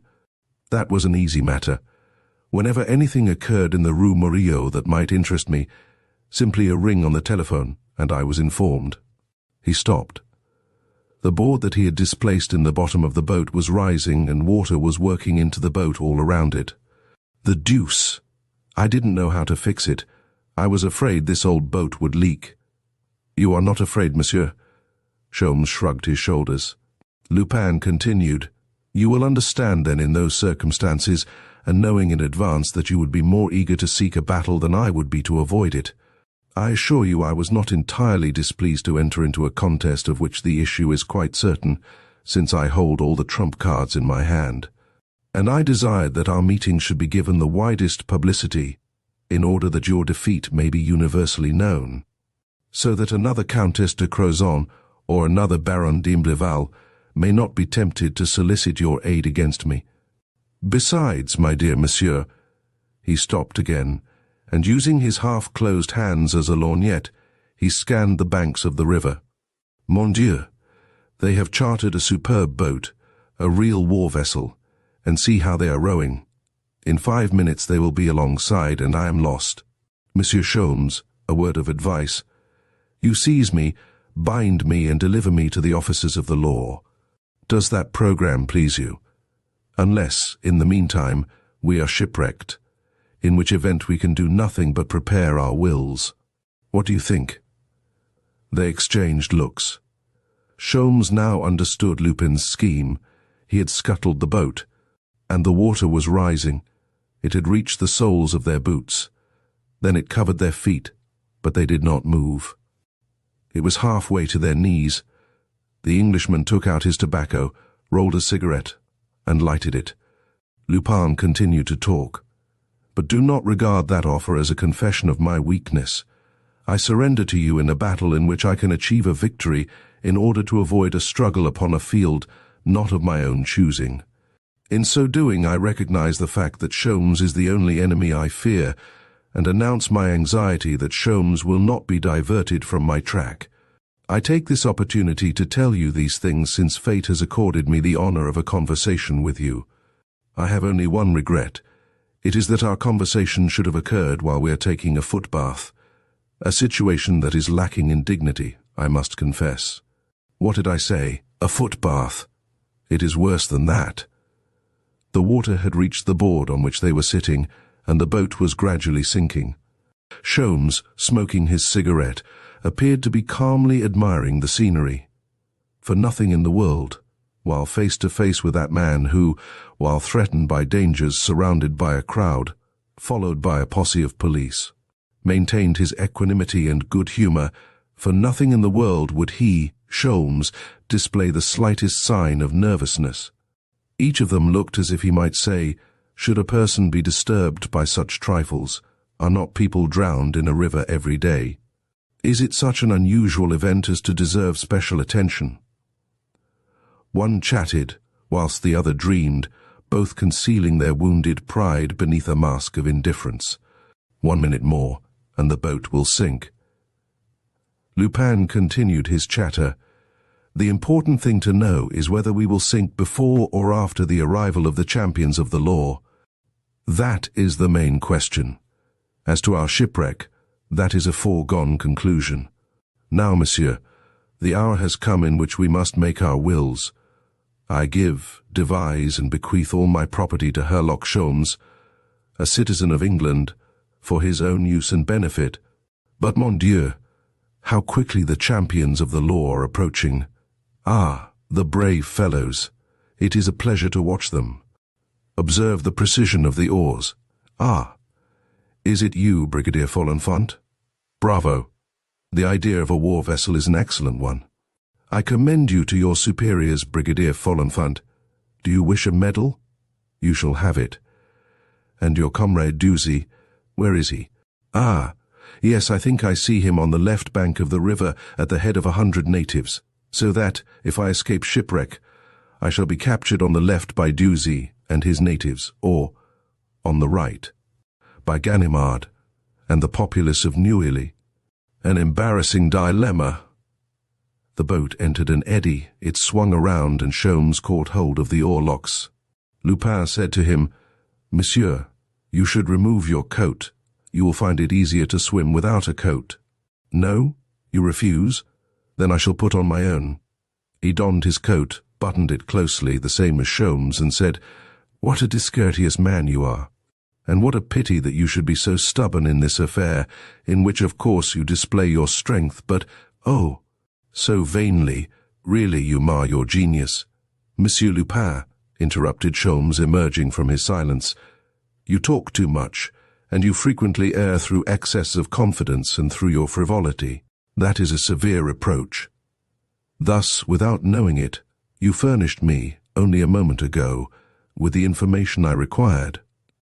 What? You required some information and you didn't tell me. I had no occasion to ask you for it. You volunteered it. Within 3 hours I can deliver the key of the mystery to Monsieur d'Imbleval. That is the only reply. He did not finish the sentence. The boat suddenly sank, taking both of the men down with it. It emerged immediately, with its keel in the air. Shouts were heard on either bank, succeeded by an anxious moment of silence. Then the shouts were renewed. One of the shipwrecked party had come to the surface. It was Herlock Sholmes. He was an excellent swimmer, and struck out, with powerful strokes, for Folenfant's boat. "Courage, Monsieur Sholmes," shouted Folenfant. "We are here. Keep it up. We will get you." "A little more, Monsieur Sholmes. Catch the rope." The Englishman seized the rope they had thrown to him. But while they were hauling him into the boat, he heard a voice behind him saying, "The key of the mystery, monsieur. Yes, you shall have it. I am astonished that you haven't got it already." "What then? What good will it do you? By that time you will have lost the battle." Now comfortably installed astride the keel of the boat, Lupin continued his speech with solemn gestures, as if he hoped to convince his adversary. "You must understand, my dear Sholmes, there is nothing to be done, absolutely nothing. You find yourself in the deplorable position of a gentleman." "Surrender, Lupin!" shouted Folenfant. "You are an ill-bred fellow, Folenfant, to interrupt me in the middle of a sentence." "I was saying, surrender, Lupin." "Oh, parbleu, Brigadier Folenfant, a man surrenders only when he is in danger. Surely you do not pretend to say that I am in any danger. For the last time, Lupin, I call on you to surrender. Brigadier Folenfant, you have no intention of killing me. You may wish to wound me, since you are afraid I may escape. But if by chance the wound prove mortal, just think of your remorse. It would embitter your old age." The shot was fired. Lupin staggered, clutched at the keel of the boat for a moment, then let go and disappeared. It was exactly 3 o'clock when the foregoing events transpired. Precisely at 6 o'clock, as he had foretold, Herlock Sholmes, dressed in trousers that were too short and a coat that was too small, which he had borrowed from an innkeeper at Neuilly, wearing a cap and a flannel shirt, entered the boudoir in the Rue Murillo, after having sent word to Monsieur and Madame d'Imbleval that he desired an interview. They found him walking up and down the room, and he looked so ludicrous in his strange costume that they could scarcely suppress their mirth. With pensive air and stooped shoulders, he walked like an automaton from the window to the door, and from the door to the window, taking each time the same number of steps, and turning each time in the same manner. He stopped, picked up a small ornament, examined it mechanically, and resumed his walk. At last, planting himself before them, he asked, "Is Mademoiselle here?" "Yes, she is in the garden with the children." "I wish Mademoiselle to be present at this interview." "Is it necessary?" "Have a little patience, monsieur. From the facts I am going to present to you, you will see the necessity for her presence here." "Very well. Suzanne, will you call her?" Madame d'Imbleval arose, went out, and returned almost immediately, accompanied by Alice de Mun. Mademoiselle, who was a trifle paler than usual, remained standing, leaning against a table, and without even asking why she had been called. Sholmes did not look at her, but, suddenly turning toward Monsieur d'Imbleval, he said, in a tone which did not admit of a reply, "After several days' investigation, monsieur, I must repeat what I told you when I first came here. The Jewish lamp was stolen by someone living in the house. The name of the guilty party. I know it. Your proof. I have sufficient to establish that fact, but we require more than that. We desire the restoration of the stolen goods." "The Jewish lamp? It is in my possession." "The opal necklace?" "The snuff box?" The opal necklace, the snuff box, and all the goods stolen on the second occasion are in my possession." Sholmes delighted in these dramatic dialogues, and it pleased him to announce his victories in that curt manner. The Baron and his wife were amazed, and looked at Sholmes with a silent curiosity, which was the highest praise. He related to them, very minutely, what he had done during those 3 days. He told of his discovery of the alphabet book, wrote upon a sheet of paper the sentence formed by the missing letters, then related the journey of Bresson to the bank of the river and the suicide of the adventurer, and finally his struggle with Lupin, the shipwreck, and the disappearance of Lupin. When he had finished, the Baron said in a low voice, "Now, you have told us everything except the name of the guilty party. Whom do you accuse?" "I accuse the person who cut the letters from the alphabet book and communicated with Arsène Lupin by means of those letters." "How do you know that such correspondence was carried on with Arsène Lupin?" "My information comes from Lupin himself. He produced a piece of paper that was wet and crumpled. It was the page which Lupin had torn from his memorandum book, and upon which he had written the phrase, 'And you will notice,' said Sholmes with satisfaction, 'that he was not obliged to give me that sheet of paper, and in that way disclose his identity. Simple childishness on his part, and yet it gave me exactly the information I desired." "What was it?" asked the Baron. "I don't understand." Sholmes took a pencil and made a fresh copy of the letters and figures. "Kinaprisio 237th. "Well," said the Baron, "it is the formula you showed me yourself." "No. If you had turned and returned that formula in every way, as I have done, you would have seen at first glance that this formula is not like the first one." "In what respect do they differ?" "This one has 2 more letters, an E and an O." "Really? I hadn't noticed that." "Join those 2 letters to the C and the H, which remained after forming the word respondes, and you will agree with me that the only possible word is echo." "What does that mean?" "It refers to the Echo de France, Lupin's newspaper, his official organ, the one in which he publishes his communications. Reply in the Echo de France, in the personal advertisements, under number 237. That is the key to the mystery, and Arsène Lupin was kind enough to furnish it to me. I went to the newspaper office. What did you find there?" "I found the entire story of the relations between Arsène Lupin and his accomplice." Sholmes produced 7 newspapers, which he opened at the 4th page, and pointed to the following lines. 1. Ars. Lup. Lady implores protection. 540. 2. 540. Awaiting particulars. Al. 3. Al. Under domin. Enemy. Lost. 4. 540. Right address. Will make investigation. 5. Almerio. 6. 540. Park 3 o'clock. Violets. 7. 237. Understand. Sat. Will be sun. Morn. Park. "And you call that the whole story?" exclaimed the Baron. "Yes, and if you will listen to me for a few minutes, I think I can convince you. In the first place, a lady who signs herself 540 implores the protection of Arsène Lupin, who replies by asking for particulars. The lady replies that she is under the domination of an enemy, who is Bresson, no doubt, and that she is lost if someone does not come to her assistance.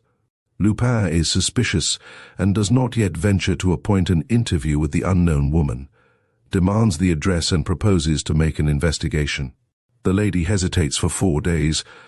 Look at the dates. Finally, under stress of circumstances and influenced by Bresson's threats, she gives the name of the street, Murillo.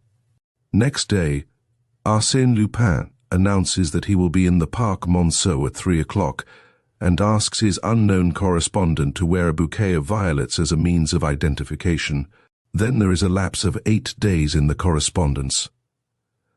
Arsène Lupin and the lady do not require to correspond through the newspaper now, as they see each other or write directly. The scheme is arranged in this way in order to satisfy Bresson's demands, The lady is to carry off the Jewish lamp. The date is not yet fixed.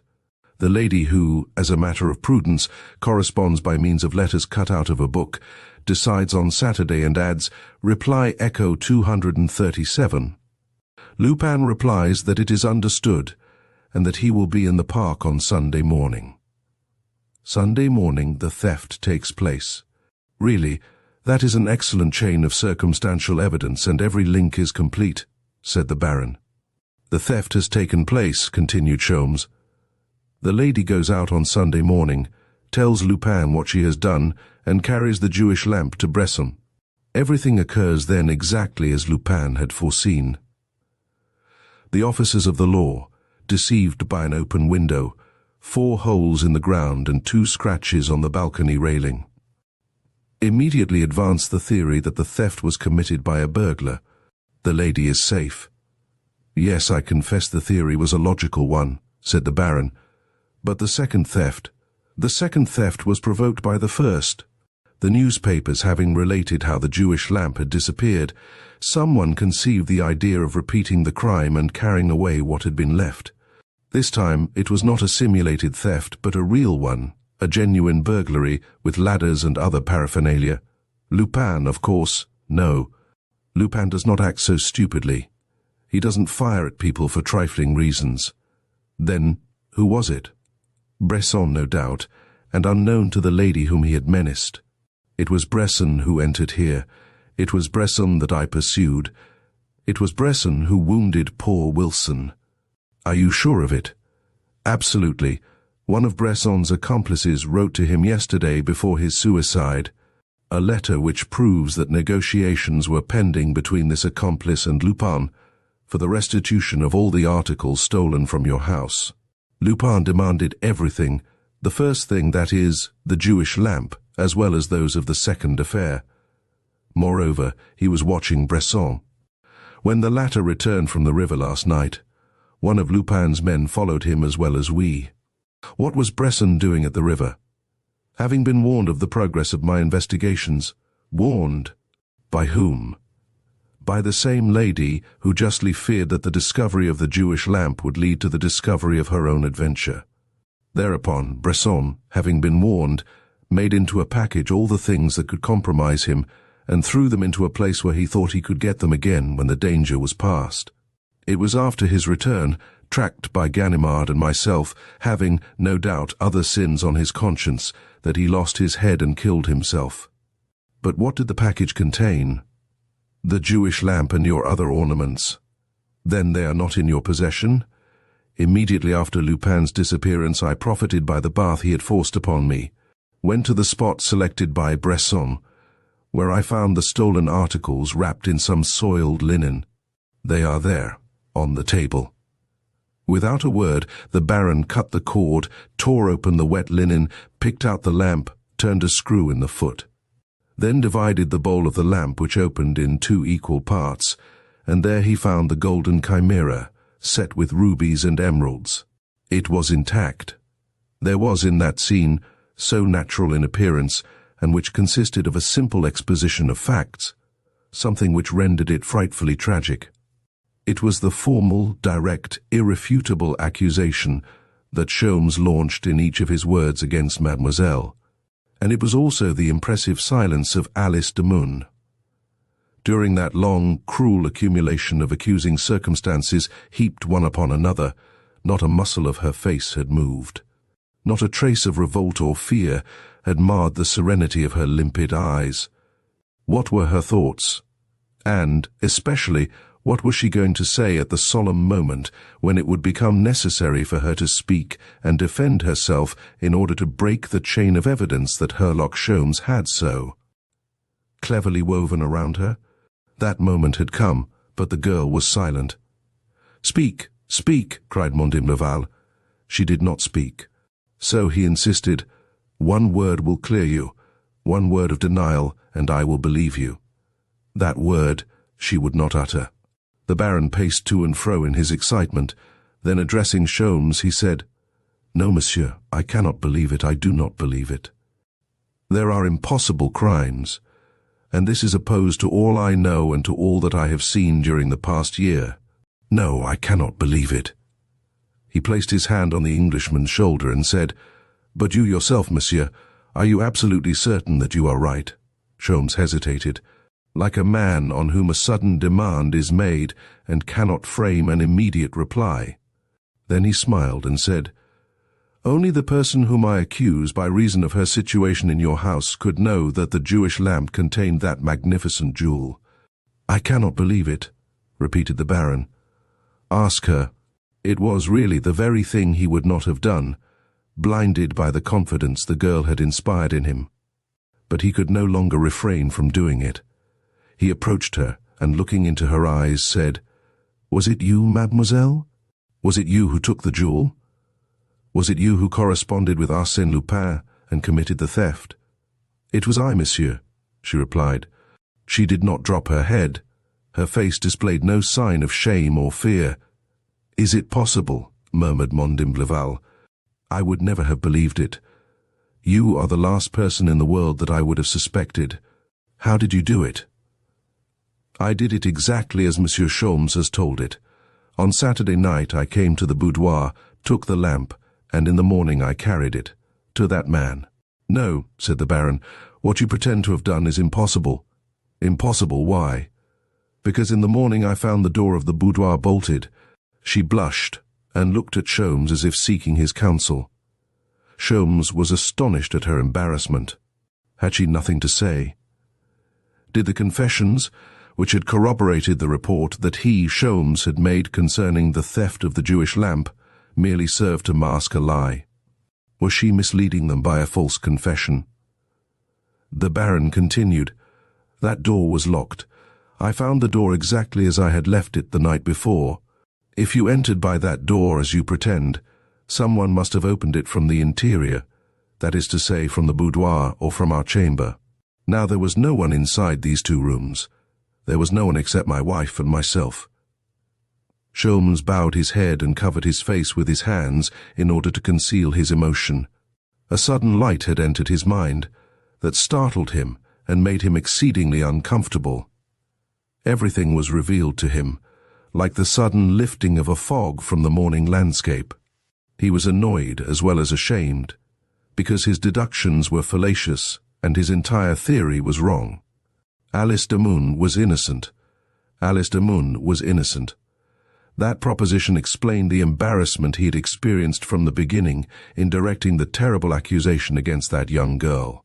Now, he saw the truth. He knew it. After a few seconds, he raised his head and looked at Madame d'Imblevalle as naturally as he could. She was pale with that unusual pallor which invades us in the relentless moments of our lives. Her hands, which she endeavored to conceal, were trembling as if stricken with palsy. 1 minute more, thought Sholmes, and she will betray herself. He placed himself between her and her husband in the desire to avert the awful danger which, through his fault, now threatened that man and woman. But at sight of the Baron, he was shocked to the very center of his soul. The same dreadful idea had entered the mind of Monsieur d'Imblevalle. The same thought was at work in the brain of the husband. He understood also. He saw the truth. In desperation, Alice Demun hurled herself against the implacable truth, saying, "You are right, monsieur. I made a mistake. I did not enter by this door. I came through the garden and the vestibule, by aid of a ladder. It was a supreme effort of true devotion, but a useless effort." The words rang false. The voice did not carry conviction, and the poor girl no longer displayed those clear, fearless eyes and that natural air of innocence which had served her so well. Now she bowed her head, vanquished. The silence became painful. Madame d'Imblevalle was waiting for her husband's next move, overwhelmed with anxiety and fear. The Baron appeared to be struggling against the dreadful suspicion, as if he would not submit to the overthrow of his happiness. Finally he said to his wife, "Speak, explain." "I have nothing to tell you," she replied, in a very low voice, and with features drawn by anguish. "So then, Mademoiselle saved me," through devotion, through affection, and accused herself. Saved you from what? From whom? From that man. Bresson? Yes, it was I whom he held in fear by threats. I met him at one of my friends, and I was foolish enough to listen to him. Oh, there was nothing that you cannot pardon. But I wrote him 2 letters. Letters which you will see. I had to buy them back. You know how. Oh, have pity on me. I have suffered so much. You, Suzanne. He raised his clenched fists, ready to strike her, ready to kill her, but he dropped his arms and murmured, You, Suzanne, you, is it possible? By short, detached sentences, she related the heartrending story, her dreadful awakening to the infamy of the man, her remorse, her fear. And she also told of Alice's devotion, how the young girl divined the sorrow of her mistress, wormed a confession out of her, wrote to Lupin, and devised the scheme of the theft in order to save her from Bresson. You, Suzanne, you, repeated Monsieur d'Imblevalle, bowed with grief and shame. How could you? On the same evening, the steamer City of London, which plies between Calais and Dover, was gliding slowly over the smooth sea. The night was dark. The wind was fainter than a zephyr. The majority of the passengers had retired to their cabins, but a few, more intrepid, were promenading on the deck, or sleeping in large rocking chairs, wrapped in their travelling rugs. One could see, here and there, the light of a cigar, and one could hear, mingled with the soft murmur of the breeze, the faint sound of voices which were carefully subdued to harmonize with the deep silence of the night. One of the passengers, who had been pacing to and fro upon the deck, stopped before a woman who was lying on a bench, scrutinized her, and, when she moved a little, he said, I thought you were asleep, Mademoiselle Alice. No, Monsieur Sholmes, I am not sleepy. I was thinking. Of what, if I may be so bold as to inquire? I was thinking of Madame d'Imblevalle. She must be very unhappy. Her life is ruined. Oh, no, he replied quickly. Her mistake was not a serious one. Monsieur d'Imblevalle will forgive and forget it. Why, even before we left, his manner toward her had softened. Perhaps. But he will remember it for a long time, and she will suffer a great deal. You love her, very much. It was my love for her that gave me strength to smile when I was trembling from fear, that gave me courage to look in your face when I desired to hide from your sight. And you are sorry to leave her? Yes, very sorry. I have no relatives, no friends but her. You will have friends, said the Englishman, who was affected by her sorrow. I have promised that. I have relatives, and some influence. I assure you that you will have no cause to regret coming to England. That may be, monsieur, but Madame d'Imblevalle will not be there.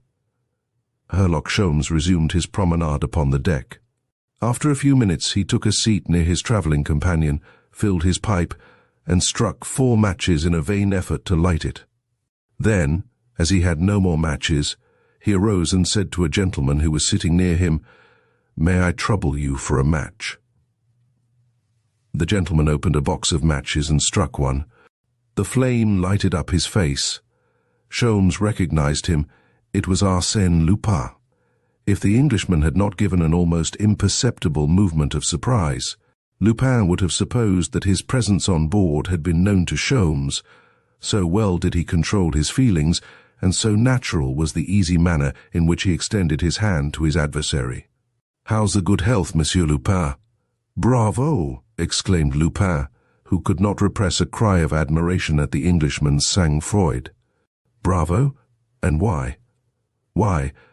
Because I appear before you like a ghost, only a few hours after you saw me drowned in the Seine, and through pride, a quality that is essentially English, you evince not the slightest surprise.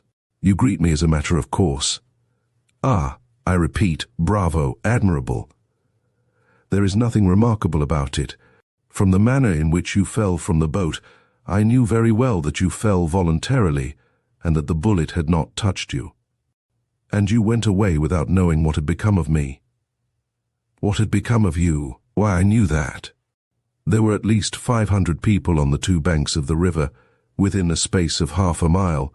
If you escaped death, your capture was certain. And yet I am here. Monsieur Lupin, there are two men in the world at whom I am never astonished. In the first place, myself, and then Arsène Lupin.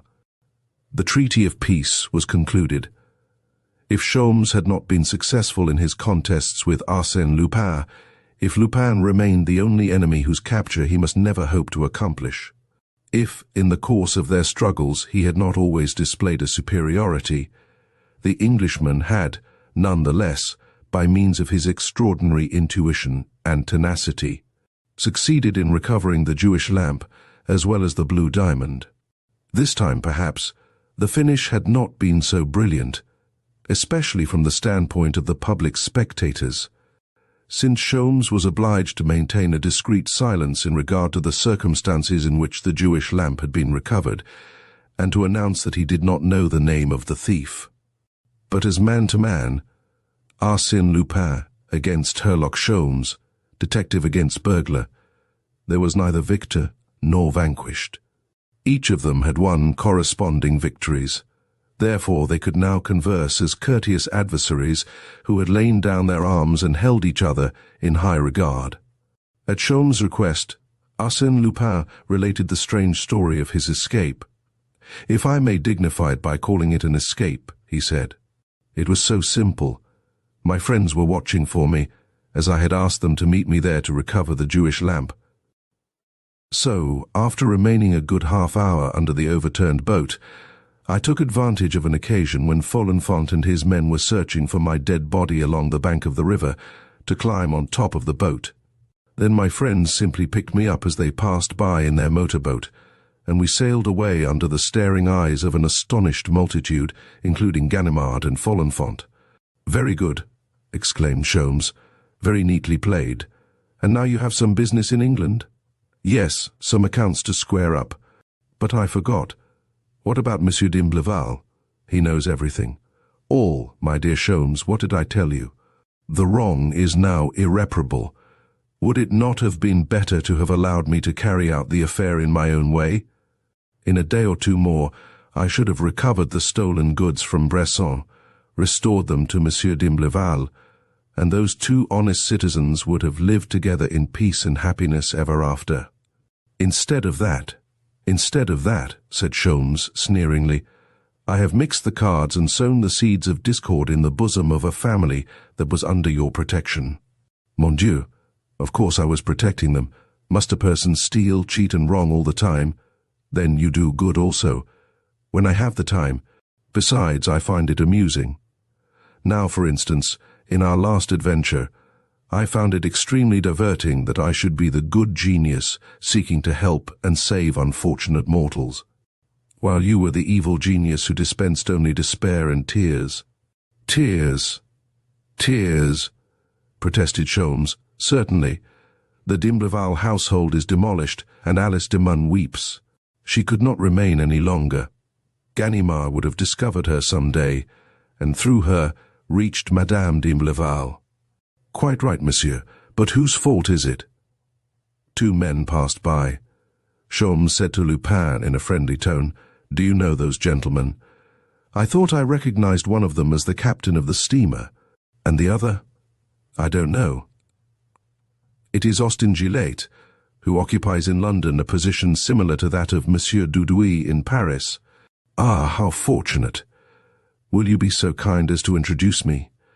Monsieur Dudouis is one of my best friends, and I shall be delighted to say as much of Monsieur Austin Gillet." The two gentlemen passed again. "And if I should take you at your word, Monsieur Lupin," said Sholmes, rising and seizing Lupin's wrist with a hand of iron, "why do you grasp me so tightly, monsieur? I am quite willing to follow you."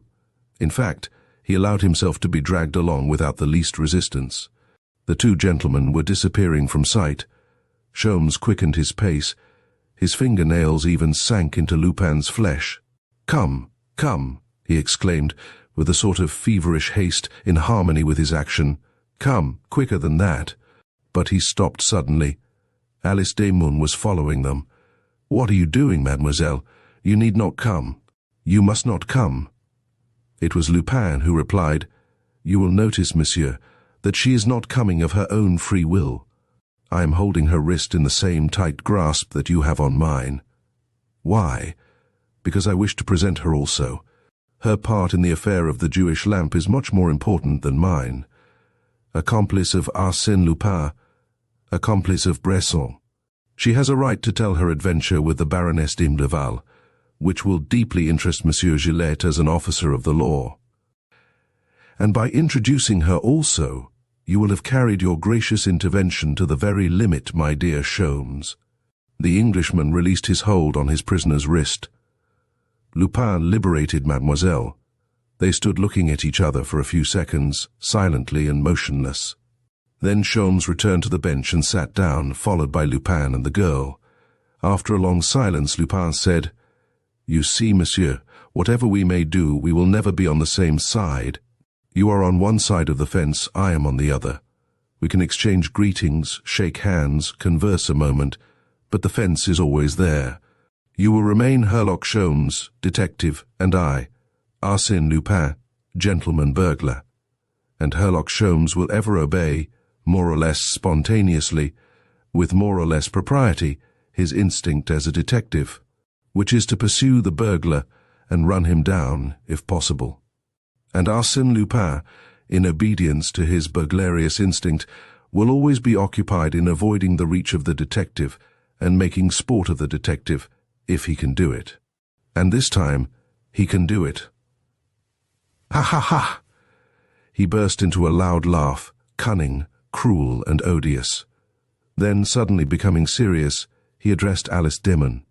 You may be sure, mademoiselle, even when reduced to the last extremity, I shall not betray you. Arsène Lupin never betrays anyone, especially those whom he loves and admires. And may I be permitted to say, I love and admire the brave dear woman you have proved yourself to be. He took from his pocket a visiting card, tore it in two, gave one half of it to the girl, as he said, in a voice shaken with emotion. If Monsieur Sholmes's plans for you do not succeed, mademoiselle, go to Lady Strongborough. You can easily find her address, and give her that half of the card, and at the same time say to her, faithful friend. Lady Strongborough will show you the true devotion of a sister.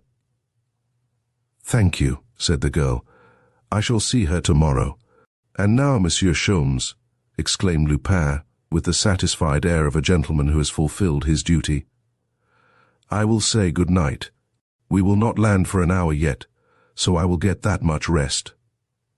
He lay down on the bench, with his hands beneath his head. In a short time the high cliffs of the English coast loomed up in the increasing light of a new-born day. The passengers emerged from the cabins and crowded the deck, eagerly gazing on the approaching shore. Austin Gillette passed by, accompanied by two men whom Sholmes recognized as sleuths from Scotland Yard. Lupin was asleep on his bench. Thank you for joining us on this adventure through Arsène Lupin versus Herlock Sholmes. We hope you enjoyed the clever maneuvers and thrilling confrontations between these iconic characters. Maurice Leblanc masterfully intertwined suspense and humor, leaving us captivated until the very end. As we conclude our story, remember that the battle of wits between a master thief and a brilliant detective is never truly over. Stay tuned for more intriguing tales from Storytime Haven, where we bring literature to life one story at a time.